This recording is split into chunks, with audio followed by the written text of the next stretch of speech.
Oh, it's working. He fucking got it. Yeah, fuck, After finally. 10 years. After 20 years, yeah. Okay, let's go to our little booth here. You live now? Yeah, I'm good. Yeah, I'm going live. You could have went live if you want. I would have, but then Janie called me. Or Papa Chulo. Okay, I'm going straight to the booth here. Which side you want? You want left or right? Whichever side makes me look dominant. Just kidding. Or actually, no.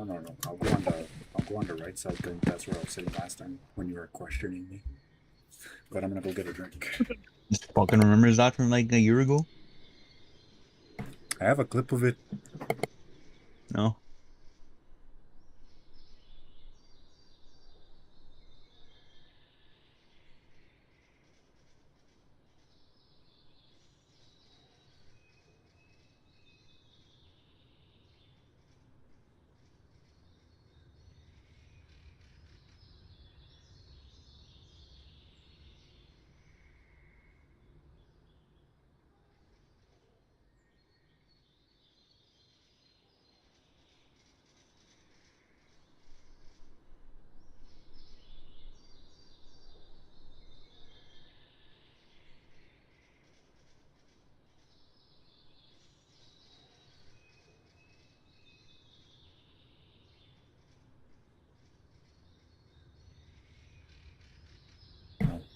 Oh, you think you're gonna be done quick, We're gonna be done quick.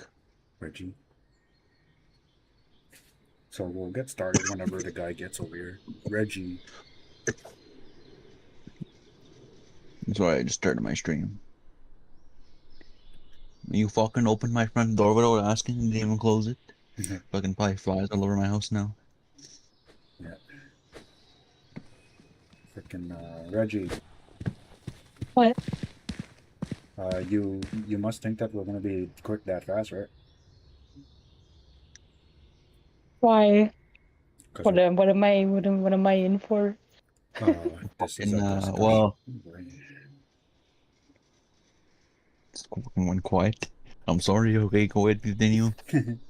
Well, because we're gonna discuss the show. Like, does anyone have a question first? Start from like episode 1. What's your thoughts about that? So this pop Hmm. music. Oh, okay. You can tell the story if you want. It's a freaking discussion. You can say what happens. Like, yeah. Hey, Uh, you go first, Jaden. his name's Steve. You know. Oh shit. Oh shit. Steve. My bad. So Pomni shows up, she's mentally distressed, depressed. My dog died. My cat died. I'm just kidding. Just giving Pomni a whole background. But was that not how it was though? When she first arrived, she was freaking out. Yeah. And she Well, thought it was all a dream. she didn't have a cat and dog that died. That's why I started making shit up. Really, well, everybody knows that. So actually, I had no idea the show even existed until like 2 weeks ago. Yeah, when you watch it in theaters. The last episode. We're not talking about the last episode yet, just so that you know. I know, just bringing up the story of how I found out about this thing. I'm just chilling one day, we're gaming out, and hey Steve, we're gonna go watch the Amazing Digital Circus if you want to come. I'm just thinking, what the fuck is that? Is that like a circus or something? I mean, technically it is. And then like while you guys were here, y'all didn't even bother to put it on or like, hey, we're gonna watch it now. You want to go come see I if it's your cup of tea? actually no, I put it on. Actually, when it was like first coming out, like maybe like a week or 2 weeks after it came out, I went to your house and I put it on. I put it on for people to watch. Maybe you were at work though. Was that when Dougie still lived here? I think so. I don't know, Seems I like can't it. remember. But then again, like at the time I didn't know the show, so like I wasn't really thinking about it. Mm-hmm. Probably sat down there watching some kind of cartoon. Like if you showed me it, Mhm. like it would have sucked, yeah, because you have to wait so many long for like so much long. Fuck. You'd have to wait so long just to freaking wait for a new episode. So like And I know that's crazy. the way I got into it, I basically watched it a week before you, right? Yeah. Reggie, that's when we were at Al's, or was it two Mm-hmm. weeks? I don't know. It I think was it was like 1 week because we still working. yeah, Yeah, so like 1 week ago yeah. or like 2 weeks ago. Okay, so yeah, like a week before we went to go watch it, that's when I officially watched it, and I was like, oh yeah, this seems pretty good. I was trying not to laugh because like when I've watched things first, I don't like to laugh because I'll miss stuff. But sure enough, I was laughing through it. Then when Mm-hmm. uh, episode 7 comes around, we finish it, and then they're just like, okay, we're not watching the next one. I was like, what the fuck? It's like they'll be showing it in the theater too with episode 9. And I was like, oh okay, Okay, that makes sense. Mm-hmm. because So then, oh, go ahead. yeah, because like I didn't even when they put it on, I didn't even know that that was it. I thought they were just playing some random video or some song was playing in the background. Like I was only looking at the TV. I look at the TV, I see all these characters that when they watched it at the school, wink wink. I was like, hey, I know those characters. Is that what they were watching? Hey, Douglas. Hey, I know that guy. Oh, same here. I binged the series too. Like a week before it came out. That's when I officially watched it. What about you? You got something to say, Reggie? All When right, did you so learn about it? then, oh, sorry. I first learned about it like not even a week after it was out. I saw it on YouTube and I was like, huh, what's this? And I was like, oh, I won't watch this. I don't think I'll like this. But then after like a few days, I saw it again on my recommended, and it had like 100 million views, and I was like, oh my gosh, I gotta see what this is about. Why does this have so many views? And when I first watched it, I kept watching it like over and over again. I think I watched it like 7 times because that's how good it was to me. And I kept showing everybody. So you're one of the people who had to wait 3 years to see the final? Yeah, I Okay. watched it grow. I'm reading It the was a chat, good don't worry. experience. And it was basically like fucking like one episode every 6, 7 months, eh? Mm-hmm. It was. I just look right and I see chat right there.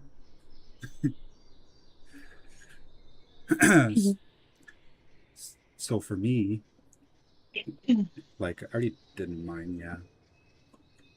What are your thoughts on episode 1?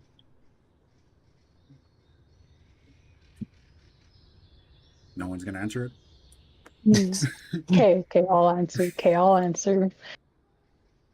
Okay, I immediately loved Pomni and Jax. I thought they were two cool characters, and I feel like they really made the episode like more fun for me.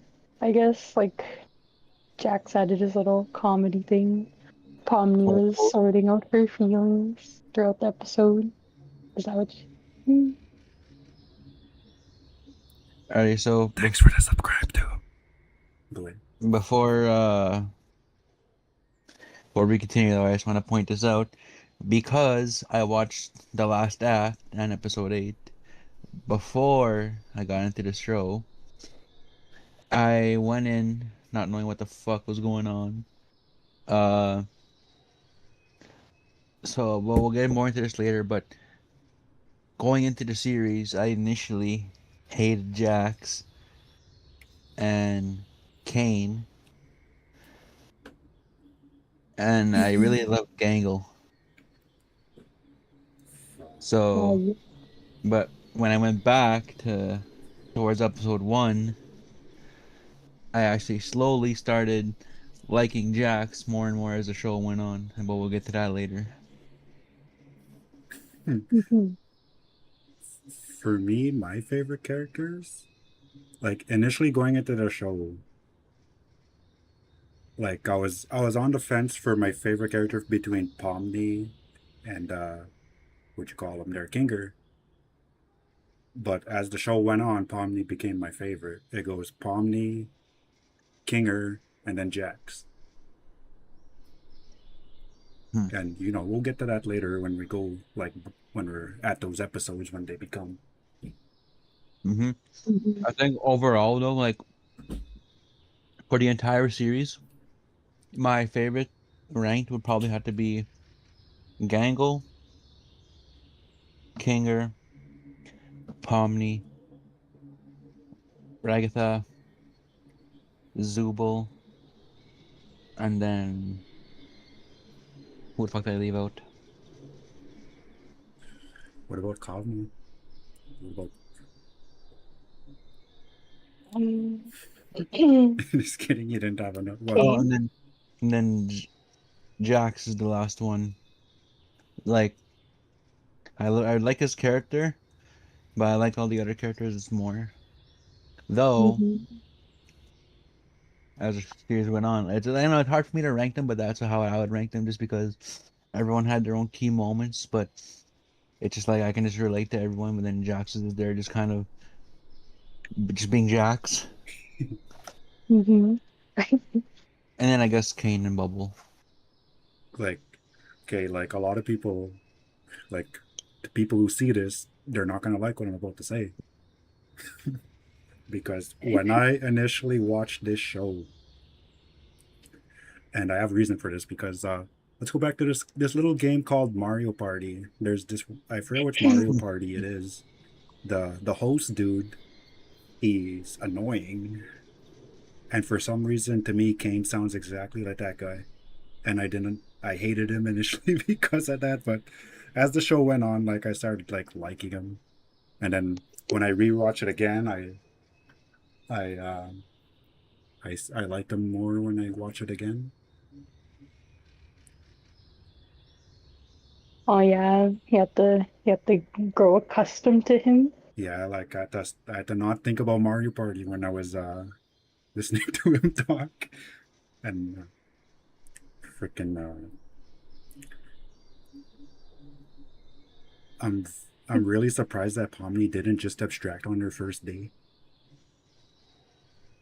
If I were in Pomni's shoes, I 100% would have abstracted the first day, especially after just pulling up on fucking Cosmo like that.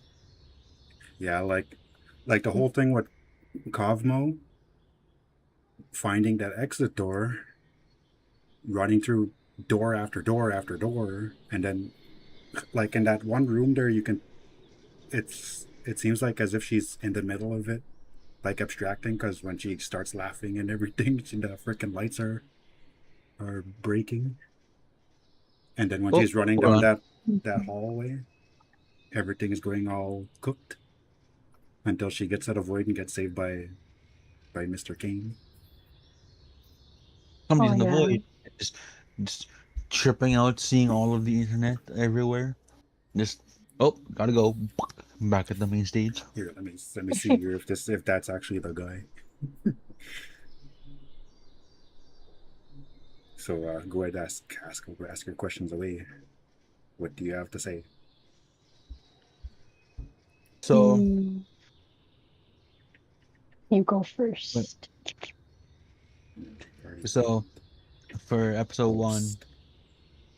like w- Yeah, that that freaking I guy. I knew Cosmo already technically because of the movie or the last act. So when going into episode one, seeing the intro, you know, and Alexander's Cosmo, and I was just like, okay, then. Oh, he didn't show up for the intro, whatever. He's probably gonna. I know he's not. He doesn't make it to the last act. That's all I know. So I'm thinking probably like around episode 3 to 4, maybe or whatever. He's probably gonna get abstracted. Well, at the time, I didn't fully understand abstracted yet because I was still like, I just literally hopped right into the last act. So I didn't have all the background knowledge and everything. I'm just still trying to pick up whatever I can. So I'm thinking, Mhm. okay, this guy's probably still here. He probably doesn't get Thanos until like 2, 3 episodes or whatever later. We're fucking 10 minutes in the thing and he's fucking dead. He's abstracted already. I mean, he's not technically dead. He's just insane. Fuck. Like, Mhm. and then fucking just Ragatha just casually pulls up like, hey, you're gonna be all right, and then just get fucking jumped. And then Pomni tries to help her, and then she almost gets jumped. And she just like starts glitching out like, fuck this, I'm out of here. I'm gonna go look for Kane. Freaking hold on But to be first. fair though, she did say to go look for Kane. Yeah, after Mm-hmm. yeah. But before we continue this, do you guys know Game Grumps? No what? Game Grumps. I don't think I so. feel like it sounds like maybe like a little bit familiar, but I'm not too sure. Oh yeah, because there's this the guy the person who voices Cosmo is on there. Mm-hmm. And what about SMG4? What does that stand for? Never heard of it. I don't know. Yeah, there's like so many things that like I don't watch anything. It's I don't really watch anything. I don't really play anything. I don't really listen to anything. like If I come across it and I like it, then it sticks. Like half the shows I've been watching lately, I found out just from TikTok and YouTube reels oh that I would have watched that's myself. Super Mario Galaxy 4, I think. Oh, that's a Oh, the glitch team was actually Um, helped worked on Super Mario 64. I know. yeah. But yeah, It's a and oh I the wonder if I voice should actor check for this out. Kane too, he was on Puppy's Playtime. Naive. I'm gonna have to check out this Mario show here. You're like, I it's pretty interesting. Yeah. turned this into a reaction video. Started watching it. Just kidding. You know, I was considering doing a streaming watching it again, like because I can actually react to it. Because when I'm in the theater, I don't want to react. And when Oh, I fucking bullshit. but I bring up starting a reaction thing slash watch stuff. You're like, no, no, we'll get copyrighted. Now you want to fucking start one? well, we won't. But while I was watching the whole series again, like I'm laughing and everything, yeah. But then once you get to those things there, I'm just like, because I had my headphones in, because people were being loud Mm-hmm. and you can just hear me. I They I started don't to remember. cry. Who was that again? That Papa Chulo who took that picture of you when you're just upstairs here looking out the window, drinking your drink, just staring into the abyss Yeah, this after the is last act. just like look what the last act did to this man. I'm just staring outside in the storeroom, watching it upstairs.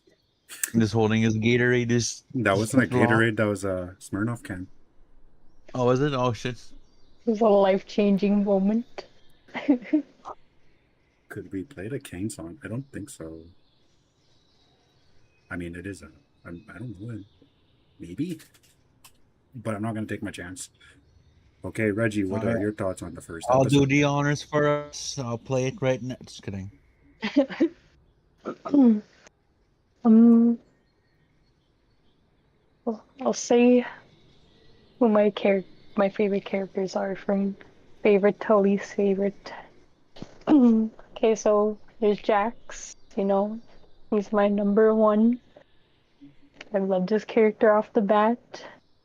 My favorite scene with him was probably the one where he's like, "Ladies first." No, wait, why would I say that? And then he pushes Gango. And then next would be Pomni. I really love her character. We'll get more into that after. Yeah, And then Kinger, you know, he's a silly guy. Loved him in the first episode. And then next would be probably Ragatha. But I'll get into it later why I love her more. I didn't really like her in the first episode. And And then she's there a would be bitch. Well, maybe not. we're like, this girl is fake. I don't like her. Just kidding.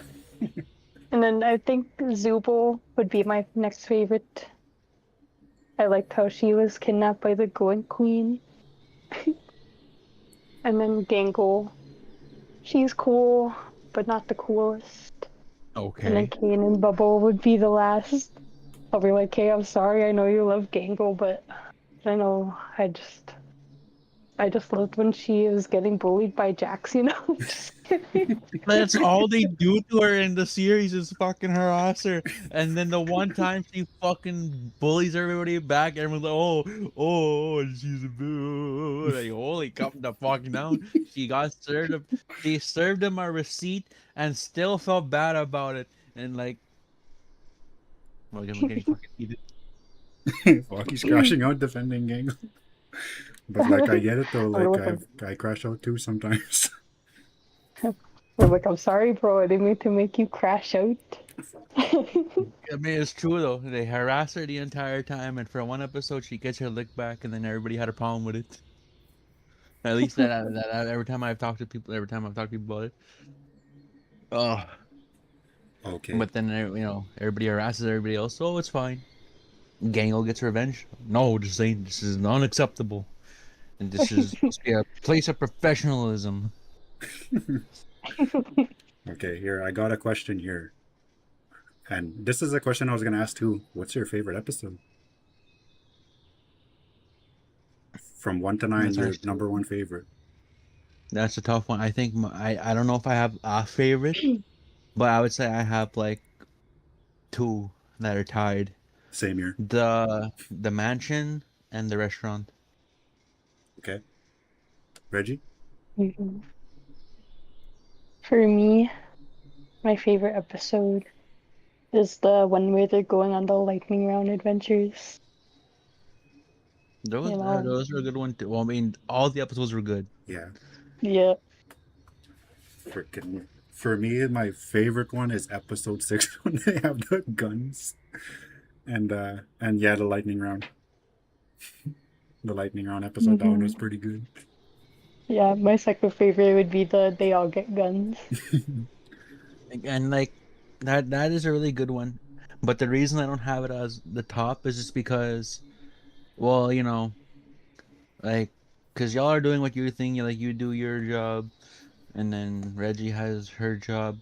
Me though, my whole life I've worked in stores and restaurants, so I just connect with fucking restaurant episode to like a scale that like it just feels good. I just like watching Gango just take the lead and just like fuck, I'd probably do the same thing in that position if I ever got the chance to be a manager for a day. And then freaking crashing out at the end of the But day and dying. and the mansion, it was just like I just loved all the fucking one-liners and just the shenanigans. The fucking, oh, you see that head in the first room? Now that we're in the second room, don't stop looking at it. Yeah, that And was a then good one. I just love when the. Okay, so like, Excuse me, could you mind repeating yourself? I couldn't understand you. since we're done with episode 1, yeah, let's go right up to episode 2 here. There's our discussion. Yeah, that one's a pretty good episode. Yeah. Wait. But No, honestly, no. That's episode 3. Episode 2 is the candy one. yeah. But before, Mhm. like, I just want to get this out. The reason it's up there too is because I loved all their shenanigans, but I really loved the Pomni and Kinger. Anger. I don't know why I'm trying to think of Gangle. I'm still thinking about the restaurant. I I love their little emotional scene in the basement, or I guess before they got the hill or in the hill. Um, Okay, so When they had that big emotional moment, and it was beautiful. But yeah, on to episode 2. episode 2, Before- we're getting ahead of ourselves here. So episode Yeah. 2, the candy one. That one. What are your thoughts about that one? ooh, that one that one was a good one. I really loved Gummy Goo while he lasted. So did I. Yeah. It was so fucked up what they did to him. I know, just hey, I could get used to this place. Oh, looks like one Oh, of these guys snuck in. Wait, what? Oh God. my god. I was so traumatized at that shit. I'm just like, this is so beautiful, and I like, Like I didn't know the rule of the NPC. Well, then again, like at the time, I guess so did nobody else. But like I was thinking, oh, cool, this guy's gonna come back. Just he probably has a cool story lined up for him. And nope, fucking gone. No hope, no dreams. Gets Thanos immediately. Didn't even last like 10 seconds in the circus. He gets Thanos. He doesn't even just disappear either. You just see like this fucking, just like confetti, like as if they just fucking did something good. Celebrate. And then Um, Pomni's all traumatized after. oh, yes. A fellow Conquer player. Freaking amazing. Uh, Me. I just start singing that song. I also love the small detail that Kane's world isn't perfect. He does it to the best he can, but there's still glitches everywhere. Like, you fucking the truck lands in a small corner and just freaks the fuck out and goes flying to hell basically. Oh yeah. But And then then it's when she wakes respawns the truck though, so there's now two of them. Yeah. For me, like in this episode, like I was like, okay, like it took a while for me to like Jax, because this one he's just bullying Pomni for no reason and Gangle, and I was like, okay, like you don't have to do that, but okay then. And then yeah, like it took some time for me to like him, but still he made it to second favorite, so that's good. you So made it. what I'm Are you wondering trying to is fucking kill me?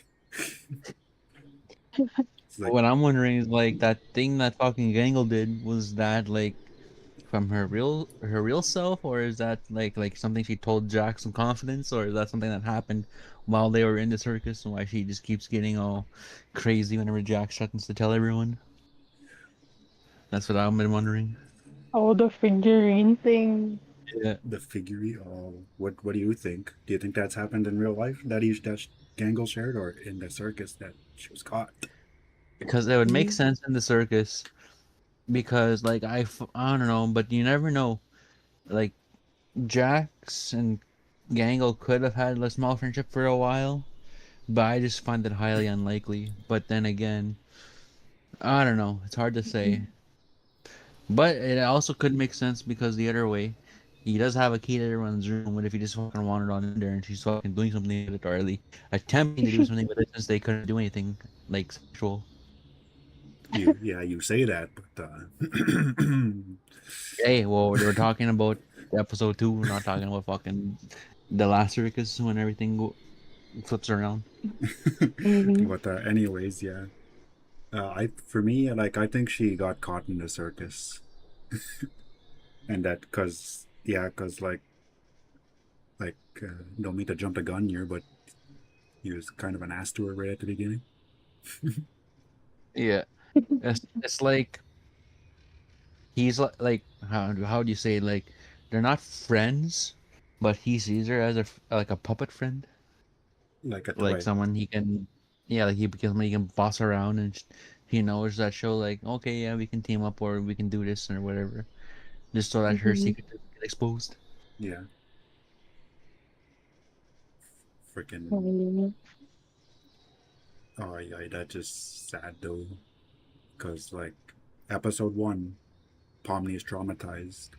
Episode two, Pomni is also traumatized again. It's like, how the hell is she not abstracting? Like she just watched her homie that she just watched her best bro just get killed instantly It's when he alright. walked at a circus. You can come with I, us. Oh, you got I out. Gone. Fucking, I would have fucking just had a nervous breakdown right there. Freaking I think I don't know if this happens in episode 2 or in episode 3, but I think it's episode 2 where is that the where they have the funeral for Kaufmo? I yeah, Oh episode two. yeah, then I think cuz in episode 2, like how she wakes up and she has that dream, or no, she before she wakes up she has that dream about if she obstructed everyone forgetting by her, but then by the end she has like a little vision and they're all grabbing her hand. I feel like she didn't abstract because she knew she still had people around her, like that they cared. I guess because they cared about Kaufmo.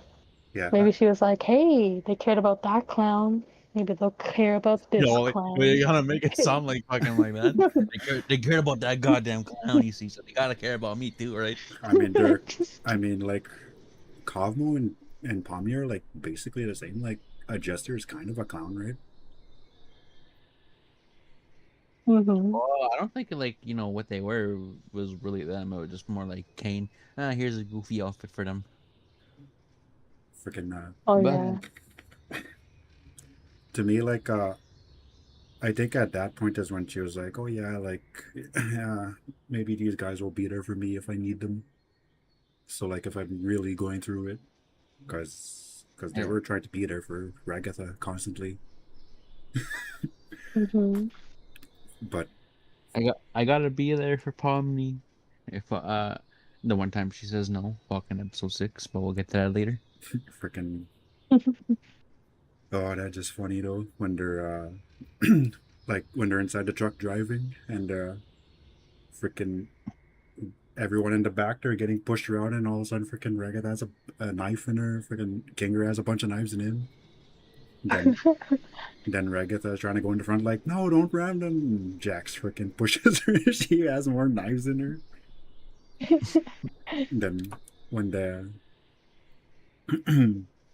when uh when they go off the cliff there, she has that big spike in her stomach. It's like, oh, I haven't been impaled. But it's kind of funny how they don't have pain nerves. Like I mean, she sure seemed like she did in episode 1 when she got the living hell beaten out of her by Cosmo. But And then again, you like, to them, like they're just putting on a headset and then they're in this new world. So I would assume like yeah, for some reason they don't know their names, but I would assume it was like it's like the same thing when they're holding their breath. Like I think their brain still believes they have all these functions, despite them not actually having them. I don't know, that's just my theory. It's like that's just their brain, like saying, "Oh, well, this would usually hurt," or Oh "Hey, yeah. you need to breathe now, right?" Even though she technically doesn't need to. yeah, but yeah, like well, I guess Ragatha is just more experienced. Like if that was Pomni who got impaled or stabbed up, she would probably react to it. She would have freaked out. Yeah, But she would like probably freak out. when Ragatha gets that spike through her stomach, she just looks at it like, oh, Well, Just isn't this and again. inconvenience? Or fucking all right, Gangle, ram him. What? it's like no, come on, I'll tell Ragatha about the figurine thing. This is fucking just rams for you. just no hesitation. Oh my god, Oh, spikes now. Well, it looks like I went to tell Ragatha about it anyways. freaking watching it the second time, I'm looking for details, and I didn't even know Gangle freaking sticks her head out when she screams, "What?"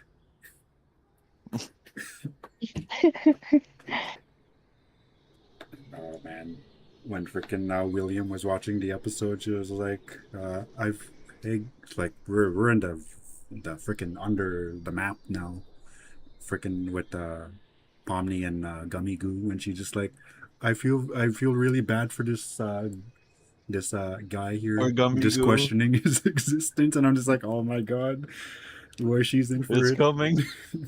Like I like William's reaction was just like, what? Why did he do that? He's just crashing out, and I was like, yeah, I saw that one coming. Yep, yep, there it is. And I just replied, same. I felt the same way. Yeah, we all felt that one. It's like, oh, he's gonna go to the circus, right on. Just, nope, fucking poor guy. No. Oh, so this is the circus. I think I can get used to this. Oh, he's out. Fucking restart. Fucking is gone. hmm Poor dude. Freaking the way that freaking And then of course, like when I first watched it, I didn't even see how they got there. Like I didn't even know that they went into a little corner and then everything just got all glitchy and then they went flying. And because like He looks down for 2 seconds, looks up, and you're just in hell. I was trying to pay attention, yeah, like I was paying attention, yeah, but I didn't even see that part for some reason. All I heard was Pomni's little shriek. And then, of course, like if because a fucking Jax wasn't an asshole already. Uh, all right, let's go home. Oh, by the way, I left the gate unlocked. You what? That was the best part. Fucking guy. It's like what I like about this episode is Gummy.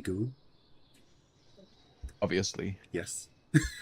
That's it. hmm Because like he starts off like, oh, I'm a bad guy. These guys are like, but like he's not a He bad goes guy. through No, all no, the no. phases. Like he's not like a bad guy. Like sure he stole the thing from the kingdom, yeah, but he's just trying to help his non-existent mother. He's a Yeah, good guy doing bad things. Yeah, like for the right. he's trying to He's a save his bad mom. guy Yeah, doing, or how do you say? He's a good guy doing bad things for the right reason. yeah, he's basically Sandman. Yeah, fucking, like he just wants to make sure his people are fed because to them, like the people in I can't remember the Candy Kingdom, whatever the fuck, they just see them as some poor people that that don't give them whatever, So like he just trying to make sure his people are fed and taken care of, which is respectable. Yeah, hmm so yeah, he has to go to the life of crime to make sure his because like, and the little story that he has, his mom was sick and that's why he was stealing that stuff. And then when And they're inside the thing, like in the hell place, when he just breaking down, where's my mom? Shouldn't she be here? okay, so back to your point there. I actually loved the detail about how he basically goes through a bunch of stages of grief to like where are we to what have you done to wait why am I standing here to shouldn't you be here to wait well, where's my mom to then to having an emotional moment and then him realizing I could either just let this take over me or I can become my own man now to well yeah just getting killed getting offed. Yeah, like he had his moment, yeah, but it wasn't good enough. Poor guy. And like their little tiny heart where they become friends. That's nice. And and then and then when he sees his friends again, he's like, don't worry about it, mates. I'm glad to see you. And then he hugs them, and he knows, but they don't know. Is to them they're like what the hell is this guy doing it and but They're tell me like, he's just like in his mind is this his big final goodbye. Nothing is real but they'll never understand it just for that "Mhm, shit to happen. So no, so in this episode, like my favorite part of this episode is freaking I just had the freaking it was a piece of dialogue. Uh what the hell is that dialogue again? I mean I only watched the show twice. I gotta watch it more times. who was it between? Uh oh, it was those two guys there when they got captured and they're just sitting there and they're like, are you sure that your boss and Pomni just up and disappeared? Like, what happened?" When they're questioning them that, and then that one dude is just like, "Oh, I'm quite sure. It's very unusual for the boss to go run off with a clown." That little line he says, that's my favorite part. Every That's time, basically them saying that's not in the script. Not in the script. then they're just all like, "Okay, that's not concerning at all." Like they're very concerned, yeah, but they're just like, uh.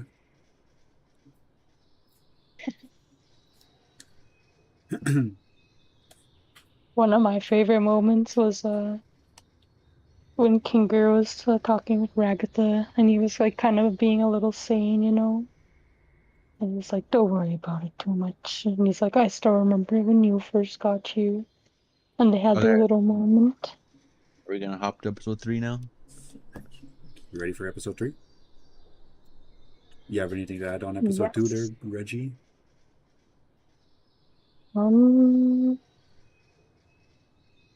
No, I don't. Yeah, because like we're oh wait, uh, Steve, what about the funeral? What do you have to say about that one? It was nice that they had a funeral and that they have funerals for people. It's just, at the time I was like, bruh, this guy's not even gonna attend one of his fallen comrades. But then, after rewatching the series, I'm like, oh, okay, yeah, he's too filled with grief and uh, I don't know that to do it. And Mhm. like he would have extracted at any moment that he was just using the rudeness to keep himself sane. Yeah, Which, yeah, I guess I can see that because that is a form of grief. yeah, Mhm. uh, he's basically uh, like a bully. Basically, he's Yeah, taking because like taking it out on people. taking out on Mhm. people, uh, like trying to hold himself together. But yeah, like once he found out that, okay, when we'll get to that later, but yeah, Okay, so like, all right, episode Mhm. 3, boys. Episode 3 here. The freaking Mildenhall Manor. That's your favorite one, or Yeah. Steve? Yeah. Then You want to start us off? I love how it's like you can either go and do, you got the good door and the bad door, and I like how for Jax it would have been opposite. The bad door would have been the good door, but the good door was the bad door. Yeah. Oh, that was beautiful. Like it's nice that they got to go have some tea, have a nice talk, tie up Jax so he can shut his mouth for a while. You know, have a good chat, and then you just got fucking the very fragile Pomni and fucking uh insane Kinger, and then just like, oh yes, this fucking ship, send him to hell, see what happens. Freaking down like this is the one where they're yeah, this is the one because when they're making Pomni hold her breath at the start, Yeah, and she's like, "Why do am I the only one doing this?" And then they describe what happens to everyone else, and everyone just like, "Yo, Kinger glows, Gangle's face spins, Ragatha's hair Ragatha's sticks hair up, goes up. and Zubul turns straight." It's like that's just yeah. stupid. Then she gets What mad about you, about it. Jax? Oh, And then you want to know what else? What happens to Jax if he holds his breath? what's that? It's because me and Reggie know this already. He turns into Chungus, boy. I was reading that. Yeah, That's probably why he doesn't want to hold his breath. I remember that picture you showed me, OG. Oh, that one when he has with all those necklines. I know, oh my gosh. And that's what you said he would turn into if he held his breath. Oh my god. That was a. Okay, for me, like, yeah, like I like this episode because yeah, it's a horror theme episode, but it's also the episode where Kinger just like, all right, boy, I'm the wise one here, boy, so you better be quiet, listen. I'm about to drop some wisdom on you. When it just shows that he's just an absolute boss. Hmm. He and like that's the reason I really love this episode. freaking guy That's there. Let me talk. Uh, he Jax grabs Gangle's mask and throws it inside the door, and Kinger just like, don't worry, I got it. Meanwhile, he's holding on to freaking Pomni's eyeball and just drags her with him. Uh, and yeah, those tapes were pretty funny. It's like This is a rather inconvenient lore placement. I know, and then I just love how later it's like, and then if you're listening to this, I have died. It's like, wait, if he died, then when would he have time to make this tape? Freaking I like. go ahead. Oh, I like the part where she's like, "Please don't come alive," and then he's like, "Okay, I won't." Oh my god. That part there, that one. Oh, that's a pretty funny part for me because yeah, like somebody like Pomni, like who's scared, yeah, they would probably like react like that if they're just like, okay, I won't. Just freezes and then just quickly takes the gun and runs. Hmm. And like that one part where it's basically just like, you see the body, it's gonna try and hunt you down the entire time. And that gun's over there, so I think you know what to do. Shoots him. So you're gonna not want to shoot him. Just like, wow, okay, like frick us. Freaking just all when they're getting dragged. I hate this stupid adventure. Just getting dragged into the floor. I know. The other part where she's like, "It's locked." Good. I love that it's locked. Frick, Why wouldn't it be locked? it's freaking just going absolutely crazy in there. Hmm. Freaking, it's pretty funny. I like how like a lot of people like who are scared of like stuff like that. Like I've seen people react like that before, like where they just get mad and just show rage whenever they're stuff like that happen when they get soft locked. Hmm. Oh, that's funny there too when when they're getting chased by that head there and Pomni's trying to get like no they weren't getting chased by the head yet when she's let's find a way out of here. Look at here's the spot. Then she freaking jumps on it and tries to pull it open. That freaking that little meme there with the freaking ape there knocking on the door and then trying to rip it open. You know which one I'm talking about, So Steve? yeah, that one where he's just kind of like he's standing there trying to open it, and he just fucking jumps on the handle, and he's like just pulling it with all his might, and he's also strangely banging on the door at the same time. Oh yeah, every time I see that scene, that's what I think of. But oh my god, like in this episode, but I just like the first few episodes, I just felt bad for Pomni because he's just going through it all, just getting hunted down by some guy she never met, watching Regatha get beaten up, yeah, watching her homeboy get taken out. Then on this one, she's being chased by a freaking headless angel with the crazy guy, but then it turns out that he's actually a legend. And then they're just Zubul just casually chilling in the circus, just like yeah, no, that doesn't work for me, brother. Freaking Y'all can go on down. oh yeah, that's so we'll get the Zubul and Kane there in a second. Let's finish up what's happening in the mansion here. Already. Freaking when they're in hell, they're like for me, I was like, oh, I kind of just want to go inside the TV and just give her a little hug and say it's okay.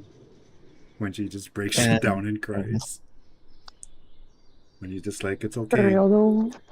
let's just chill for a minute. Just starts crying.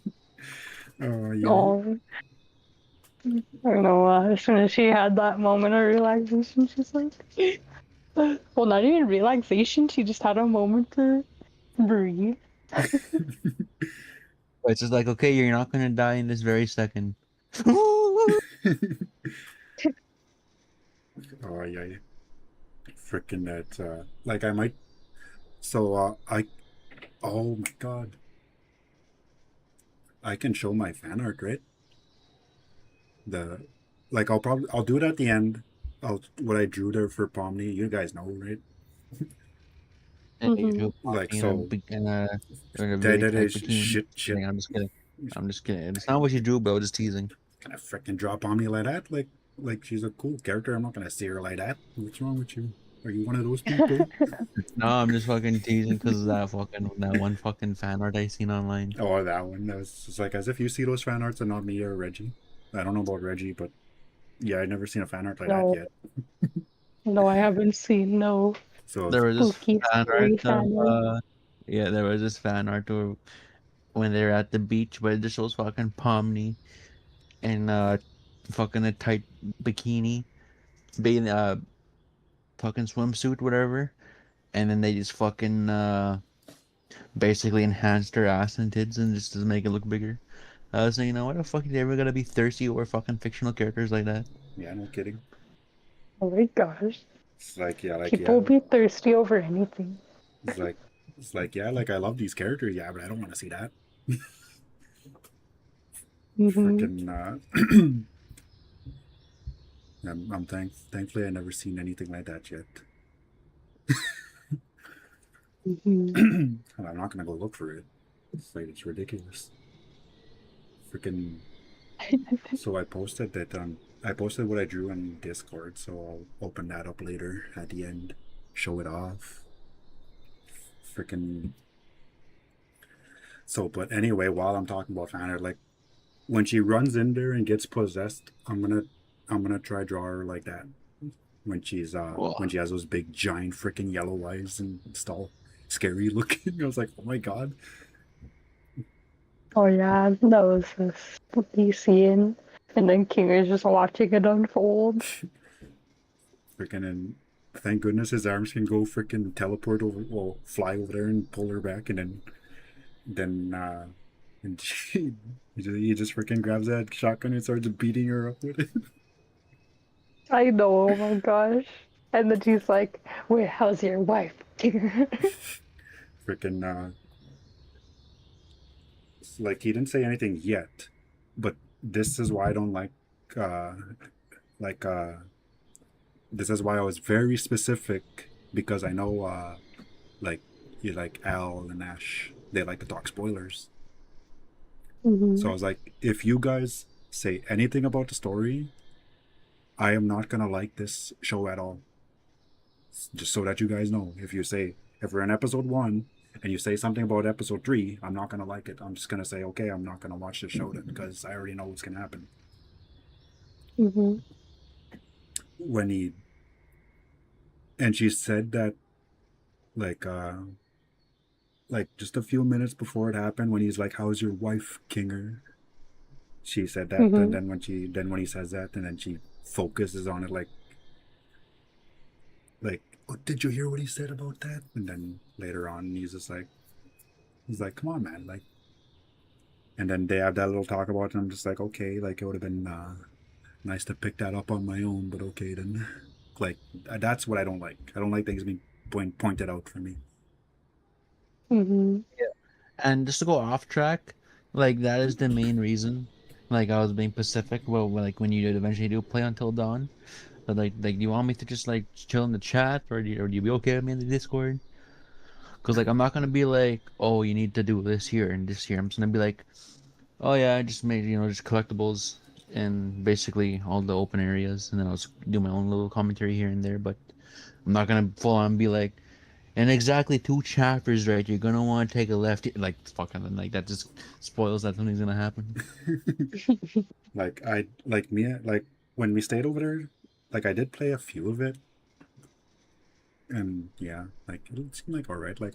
I'll know what happens. Like how many chapters was that? Like 1 or 2. I'll know. No, that's like a fucking. That's like a. Like honestly, you could probably finish that. Well, it would depend. Let's say you played on a weekend. You can do probably like one whole stream of Until Dawn Oh yeah.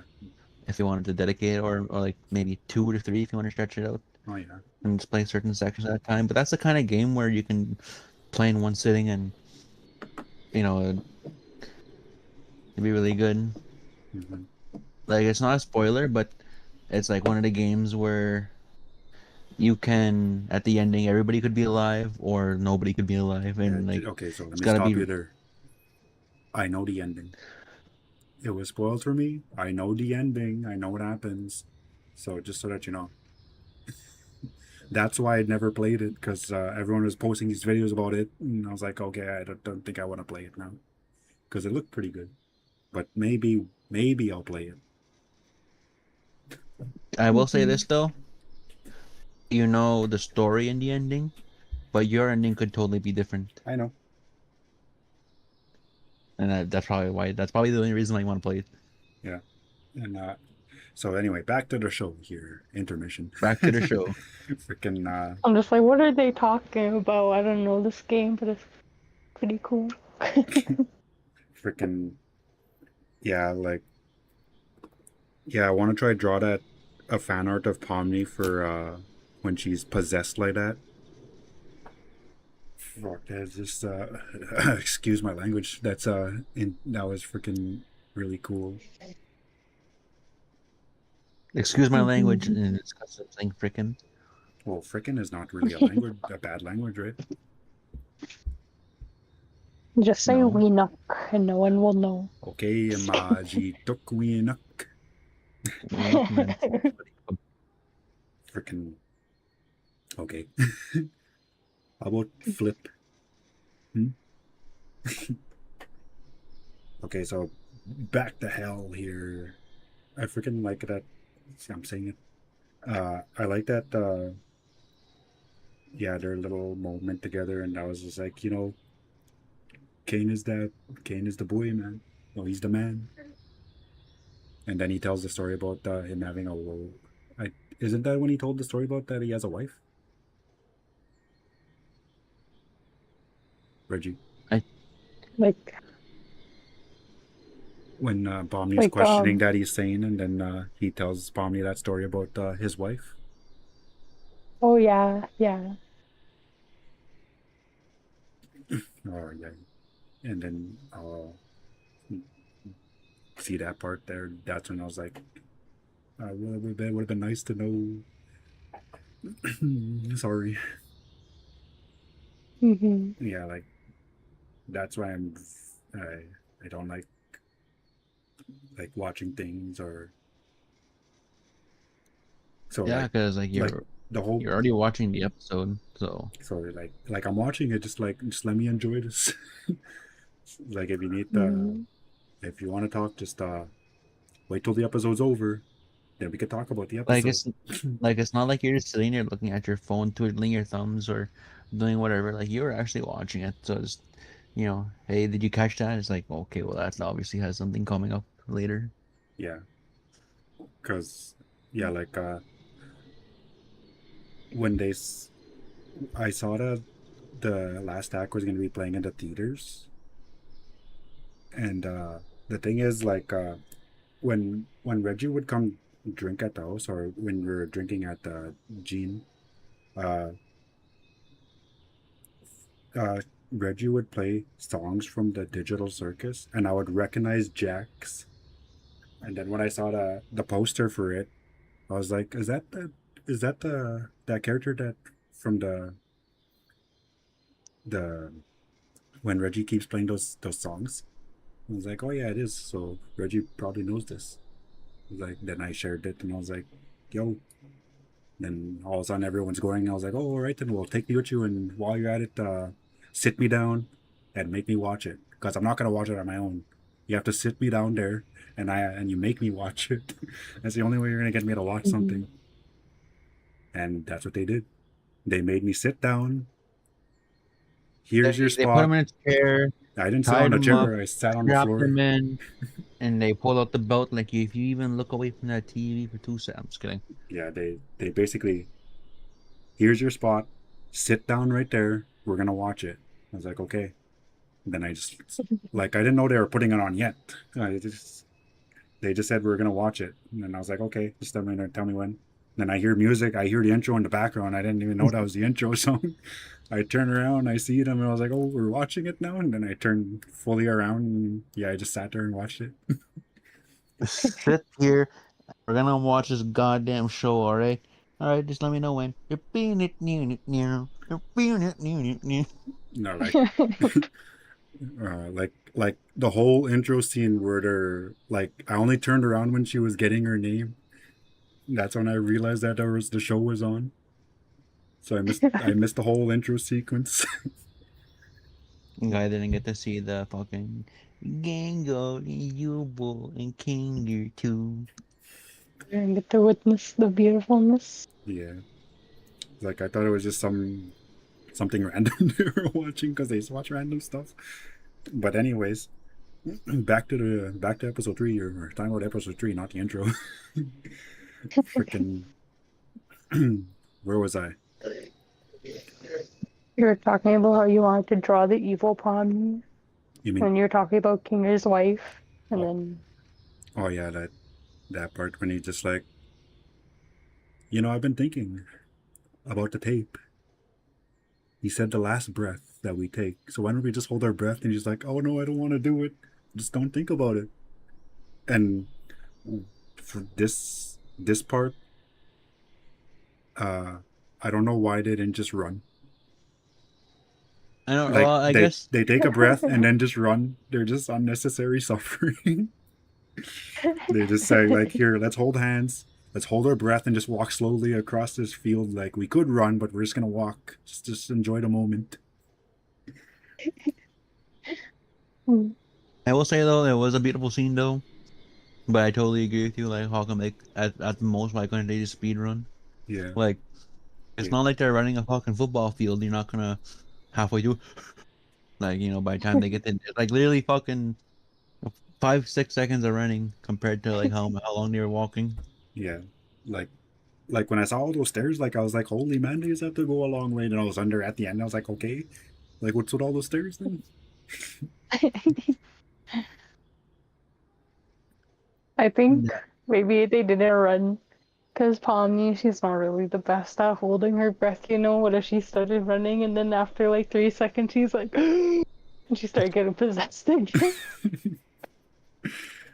Um, And it so was just such a beautiful speech too that he just gave her. yeah, dropping the wisdom. You're very strong. And I just want you to know, even though I'm probably not gonna remember this, it's just like, I'm always gonna be here. It's like it's real because you know it's real. So let's go. Like I'll forget about it, but it's real because you're gonna be the one who has the memory. Yeah, as long as you remember. Yeah, that's nice And to then, oh hey, yeah, we finally made it back. Did you find my eye? Just her mask. or the mask, yeah. Just And like, then just fucking did you? pure silence and that look of oh shit. He's like, did you find my mask? Fuck! Like you hear him say it. He drops the F bomb right then and there, but he gets censored. Yeah. Oh, that like the other team, like that's just funny too. They just had to legit tie up Jack so that he doesn't mess everything up.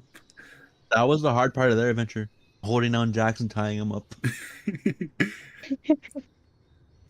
Then after that, they were just all peace and a nice chat with some dead ghost lady, Miss.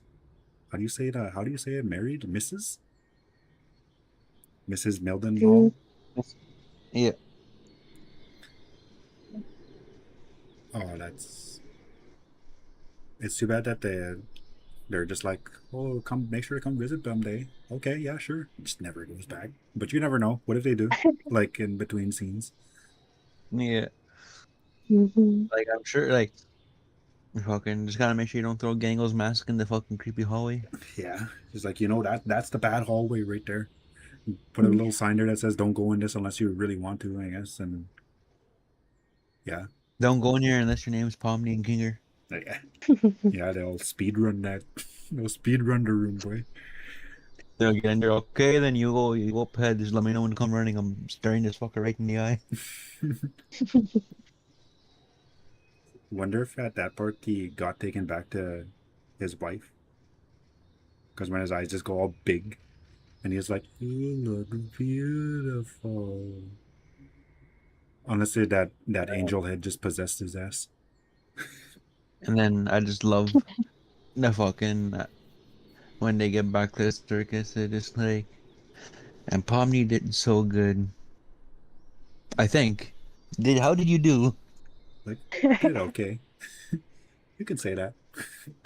Like, oh yeah, that freaking, and then now the Zubul and the Zubul part. Do you know what happened on the Zubul part there, Steve? I do. Is this the episode where they fucking had therapy, or is that later? Yeah, they just have a big therapy session while they're in that mansion. I love how it starts off as alright, Zubul. So tell me what's happening to when they get back from the circus. Is this Zubul writing down Kane's fucking problems? Then when you I know. when Kane's crashing out, she's just saying there, whose therapy session is this? Is it mine or his? Oh right, and he's just I was going back talking to her just for her to go back talking to him later. Oh, they're back. All right, quick, act like none of this ever happened. Oh yeah, like yeah, like they should just throw Pomni in there. She needs it. It's like for the past couple days, she's been going through hell, literally. And I love For how it was real. like like a gag or bullshit like fucking Zubul had legit had a notepad full of notes and everything going through his problems. Freaking, she's a great therapy worker helping Kane go through his problems.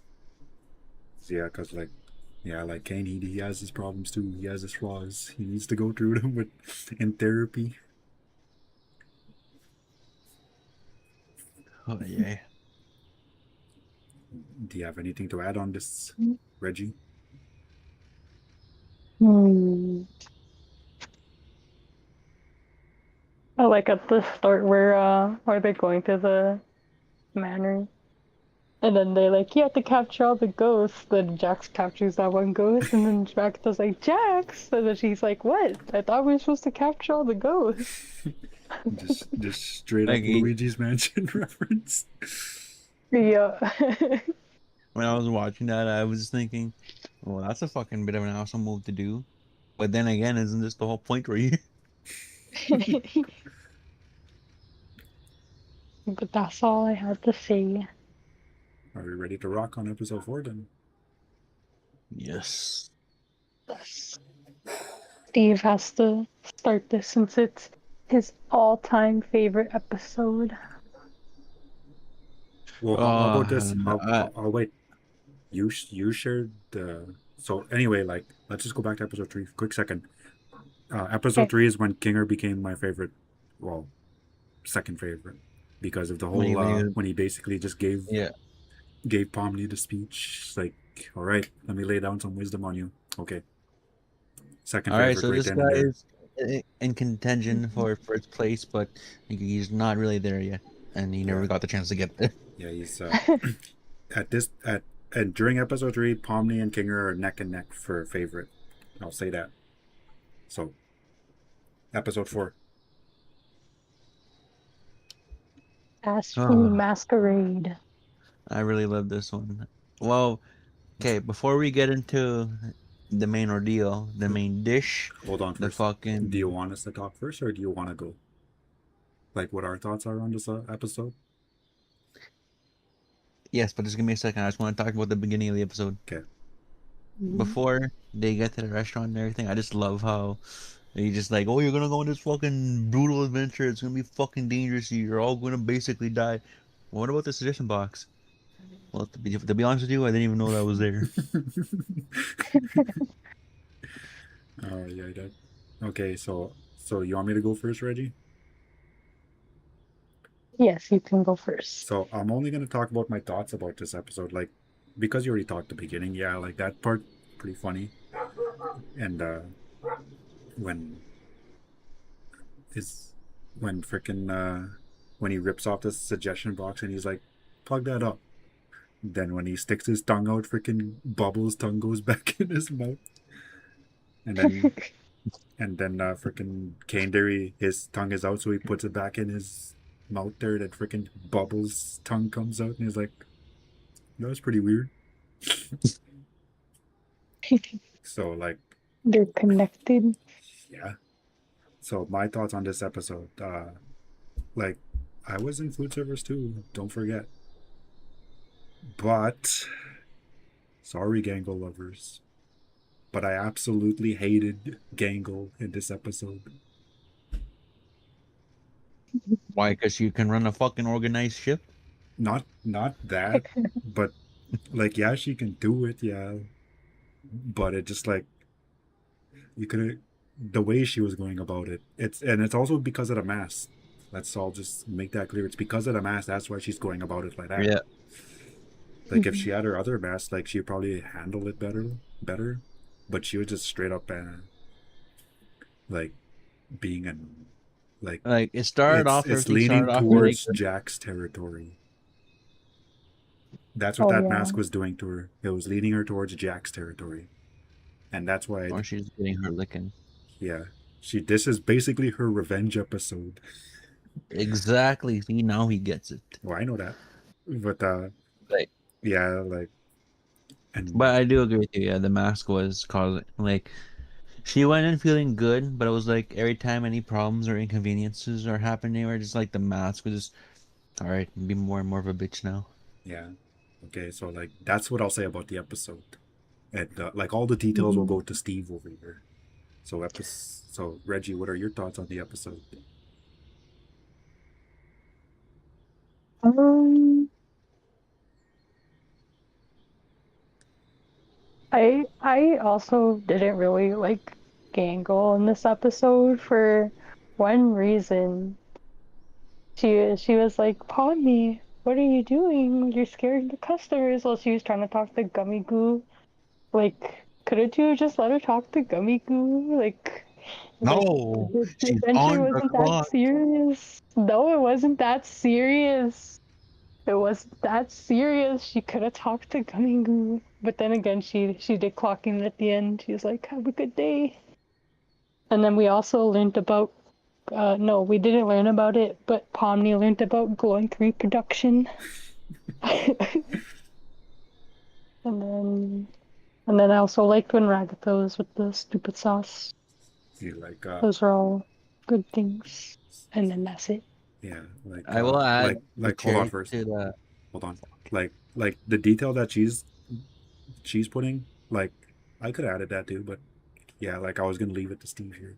But it's fine if you added that detail. Like that you Alright, like so that like part. Okay, go ahead. the cherry on top of that cake you were talking about, Reggie, is yeah, Mhm. I would agree with that. Other than the fact that he, the first interaction, yeah, okay, she just like, oh shit, oh, it's gonna be goo. But when he's like, who are you again? And then she still insists on bothering him. That's where I would even come in as a man, like, hey man, you gotta tone it down, calm it down. You know what I'm saying? Because like I get where she's coming from, but at the same time, he doesn't know who she is, so it's just like she shouldn't be pushing it.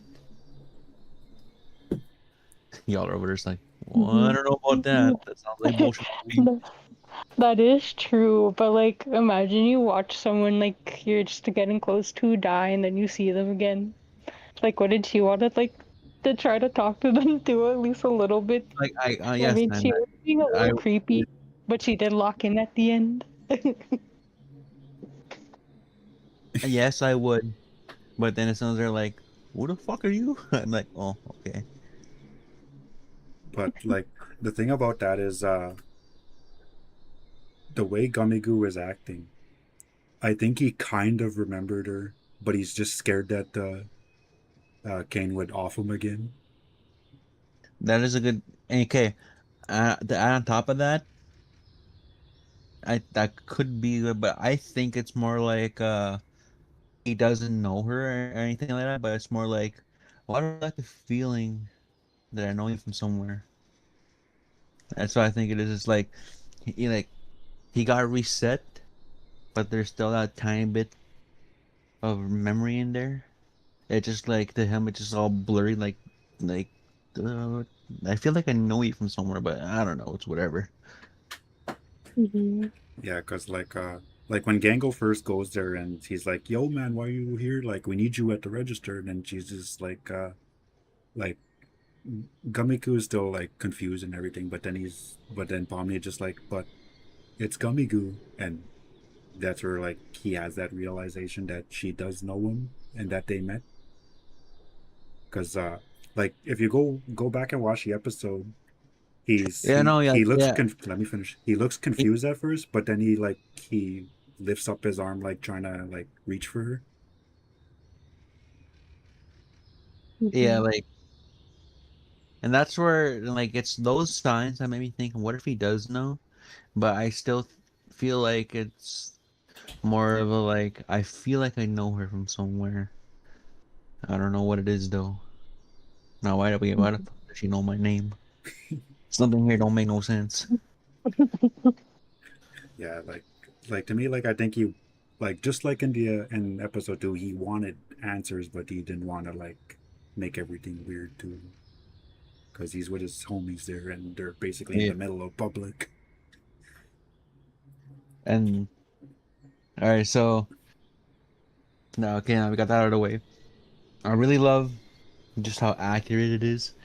You know, the shift starts with Gangle popping in before everybody else, and she just like turning all the lights on, getting all the fryers and deep fryers up to temperature, pulling out all the equipment and everything. I just found that really satisfying because it's like working at Subway, just like and used to work out when I used to work at McDonald's. Yeah. I don't know, I just like I hated working at McDonald's, but like I just felt the sense of, huh, I recognize this shit. You know, like this is like that's how you know you made it is when you're opening up, Mhm. and then everybody just casually just showing up for work, and then I like how it just Ragatha can just not catch a break. She's just chilling, looking at the counter. Oops, I accidentally dropped Ragatha in the deep fryer. He's fucking kicking her legs. Oh, it's like if they felt pain, boy, that would must have hurt because that deep fryer was hot. Oh yes. But then again, when Zubul tries to flip that patty, she burns and she reacts to it, so they do feel it. Oh, well, that's actually yeah, that's a good point. Poor Agatha. So yeah, she felt that, but she I was wonder if probably it's just like used to it. I wonder if it's like a situation where it's like you feel the pain, but as soon as the pain goes away, you stop feeling it, type of deal. No injuries. Like Maybe. that's not because like the rest of the episode she wasn't all bandaged up or anything like that, and she was just back to normal. Yeah, like after the deep fryer incident, she did have a band-aid on her face. I don't know why just one, but I guess it wasn't that serious. She just nicked herself on the corner of the fire coming up. A hard fry accidentally grazed her cheek. Just kidding. And then I just love when Jax is just like refusing to work, and it's like, oh well, you gotta go and watch our corporate video. when did when did Oh, you make sorry. this? And he just there like this ain't a big deal, and he just cuts the fucking Kango, just looks straight into the camera with her arms down, all dead serious. Are you Just fucking starts freaking Jax out. like are you smiling? No.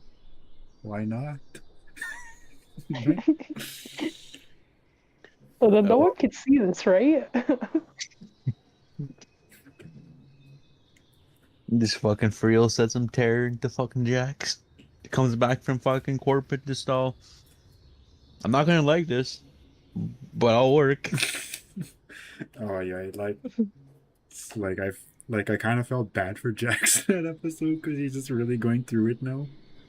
But then again, it's Gango's revenge.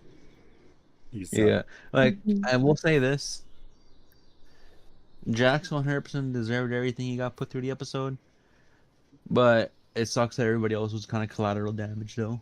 yeah, it's like Like even from a worker, like a manager standpoint, I get it, but she was just coming down a little hard. I mean, like, but kind of slacking off, so I understand it. That's why I'm not mad at Gangle. Mhm. Because like as a manager, you don't want to see your one cashier just fucking stalking up a customer, just fucking trying to chat it up when there's orders that need to be filled, even though there's one in line until she's at the till. But you know what I mean. Yeah. And then one Mhm. of your employees is just all drunk and high off stupid sauce, just just fucking thinking about life, going through the motions. You got one worker who don't want to do jack shit until you send them to fucking HR, and then you actually got fucking you got your one worker who's actually fucking working, and then well I guess two I should say because fucking before Regatha took the fucking stupid sauce, like she was actually wrapping burgers up and that, and then Zubo was actually cooking away. Yeah. Out of everyone, Zubo was the only one doing their job to perfection. So I'm Yeah. surprised she got a fucking B plus, I know, like that's stupid. Like she should have got a freaking A or something. like an A plus, A at minimum, like because she was actually holding down the fort. Yeah, and then when Jax was questioning her about it, it was like, "You actually doing this?" It's like, I don't want to f around and find out. And fucking Jax fuck around. Sure enough, he found out. Traumatized him for half an episode. And then I like how he just like not bonding with fucking Ragatha, but like they're actually having a civilized talk. Is And it then just immediately, Jax, these dishes aren't done. All right. no? Like at that part there, he was talking to Pomni. Oh, Palm. Okay, Like I thought he no, was talking to Ragatha when she was on the floor. he was with Regatha first. He was going to go see Pomni. Oh, okay, yeah. Then Yeah. when she just like, "Could you move?" and Regatha just on the ground like, Oh I no, that's what I'm hate you, thinking of. right? Yeah. I hate She's you. like, yo, she's like, yo, Jax, I like hate you, but I don't want you to hate me. Is that weird?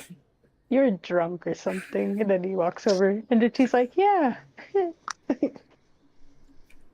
Freaking. Oh yeah, And yeah. then yeah, then that's when he goes to go see Pomni. Just like, "What's up? How are you doing?" He's just all Like as if he's just all drained. Just like, he got that one worker who's just like fucking super annoying to work with, but when it gets so slumped and you just casually, it's fucking too much for me. I just gotta go and just make small talk before have to go back to what I need to get back to. like, set him straight, boy. They should have just kept doing that there. Jax would be a different person. And then I just love the part too when just what the fuck what was the restaurant name called again? Spudsies. Spudsies. Hi, welcome to Spuddies. What can I get for you? Yeah, could I get a what? No, that's not the part. No, doesn't he come to the restaurant No, and try and order? no. No, that's the next one. Yeah, that's during the lightning round. On this one, the customers were the guy who ordered the number nine, the two number nines, number nine large, number six with extra dip, number seven, number 45. Are you sure? I Yeah, could have sworn no that the restaurant like when he first showed up. there was a guy there that looked like him, but he was eating cereal, and there's people behind him, and they all got by the glowing queen. Mhm. And then are you also could be talking about the guy who ordered the stupid burger? I'm addicted, just tweaking out. So you're like, it's like I cannot believe that they let them watch this at the school. Especially if they got the episode, especially if they got to this episode. Just like, yo, man, they should not be watching this. For real. Like, yeah, technically they're not swearing, but anyone with a brain knows what they're saying. Yeah, but yeah, this episode they're basically fucking doing drugs. Then like when Gango's trying to set Ragatha straight, she just confusing her. Is like, what's wrong with her?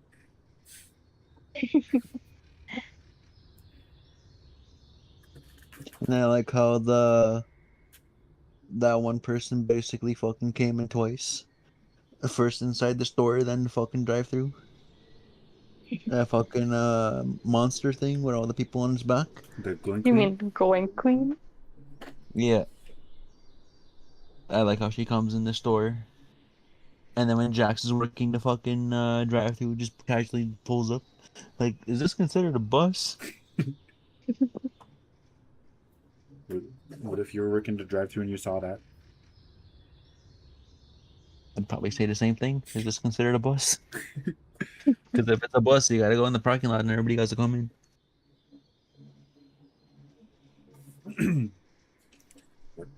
And then I love how fucking when Gango starts having a mental breakdown just conveniently while Palmley's taking out the trash. Like at that part, I was just like, "Wow, Gango's really going through it," and that's when I was like, "Yeah, it's probably the mask."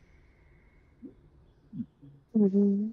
This goes and has a nervous breakdown on the side. This camera fucking moves a little bit. You just see fucking Palmley just looking out like, oh, um, Hey, Did I interrupt? freaking and then you were telling me this off stream, like when I think we were playing Fort, but like generally I do agree with you that I do believe Gangle had a really high chance of fucking abstracting if it was a Pomni who closed up the store. yeah, yeah. Cause oh, let's go on that there for a second. I strongly believe 100% that if Pomni wasn't there to tell Gangle to go home and that she'll close, uh, Gangle would have extracted right then and there because Like, she was going yeah, through Hmm. extremely. Especially after everything what everyone was saying. it. Just like Ragatha, I you're really annoying. Like, and then as Jack says, Ragatha told her to go unalive herself. Like Hmm. I didn't hear her say it, but then she was whispering kind of, so I couldn't hear it. So maybe she did say that. And then Or could Jack's have even just said it like when the cameras weren't on them, like something in the background while there was like a whole different scene going on, maybe. yeah, and then Hmm. Jack's there. He's like, I like you better when you're sad. And then At all. Pomni just like, this isn't real. Like, could I talk to my friend? He's like, you're gonna say my authority isn't real? So yeah, like she was going, yeah, Gangle was going through it from everybody but Zubul.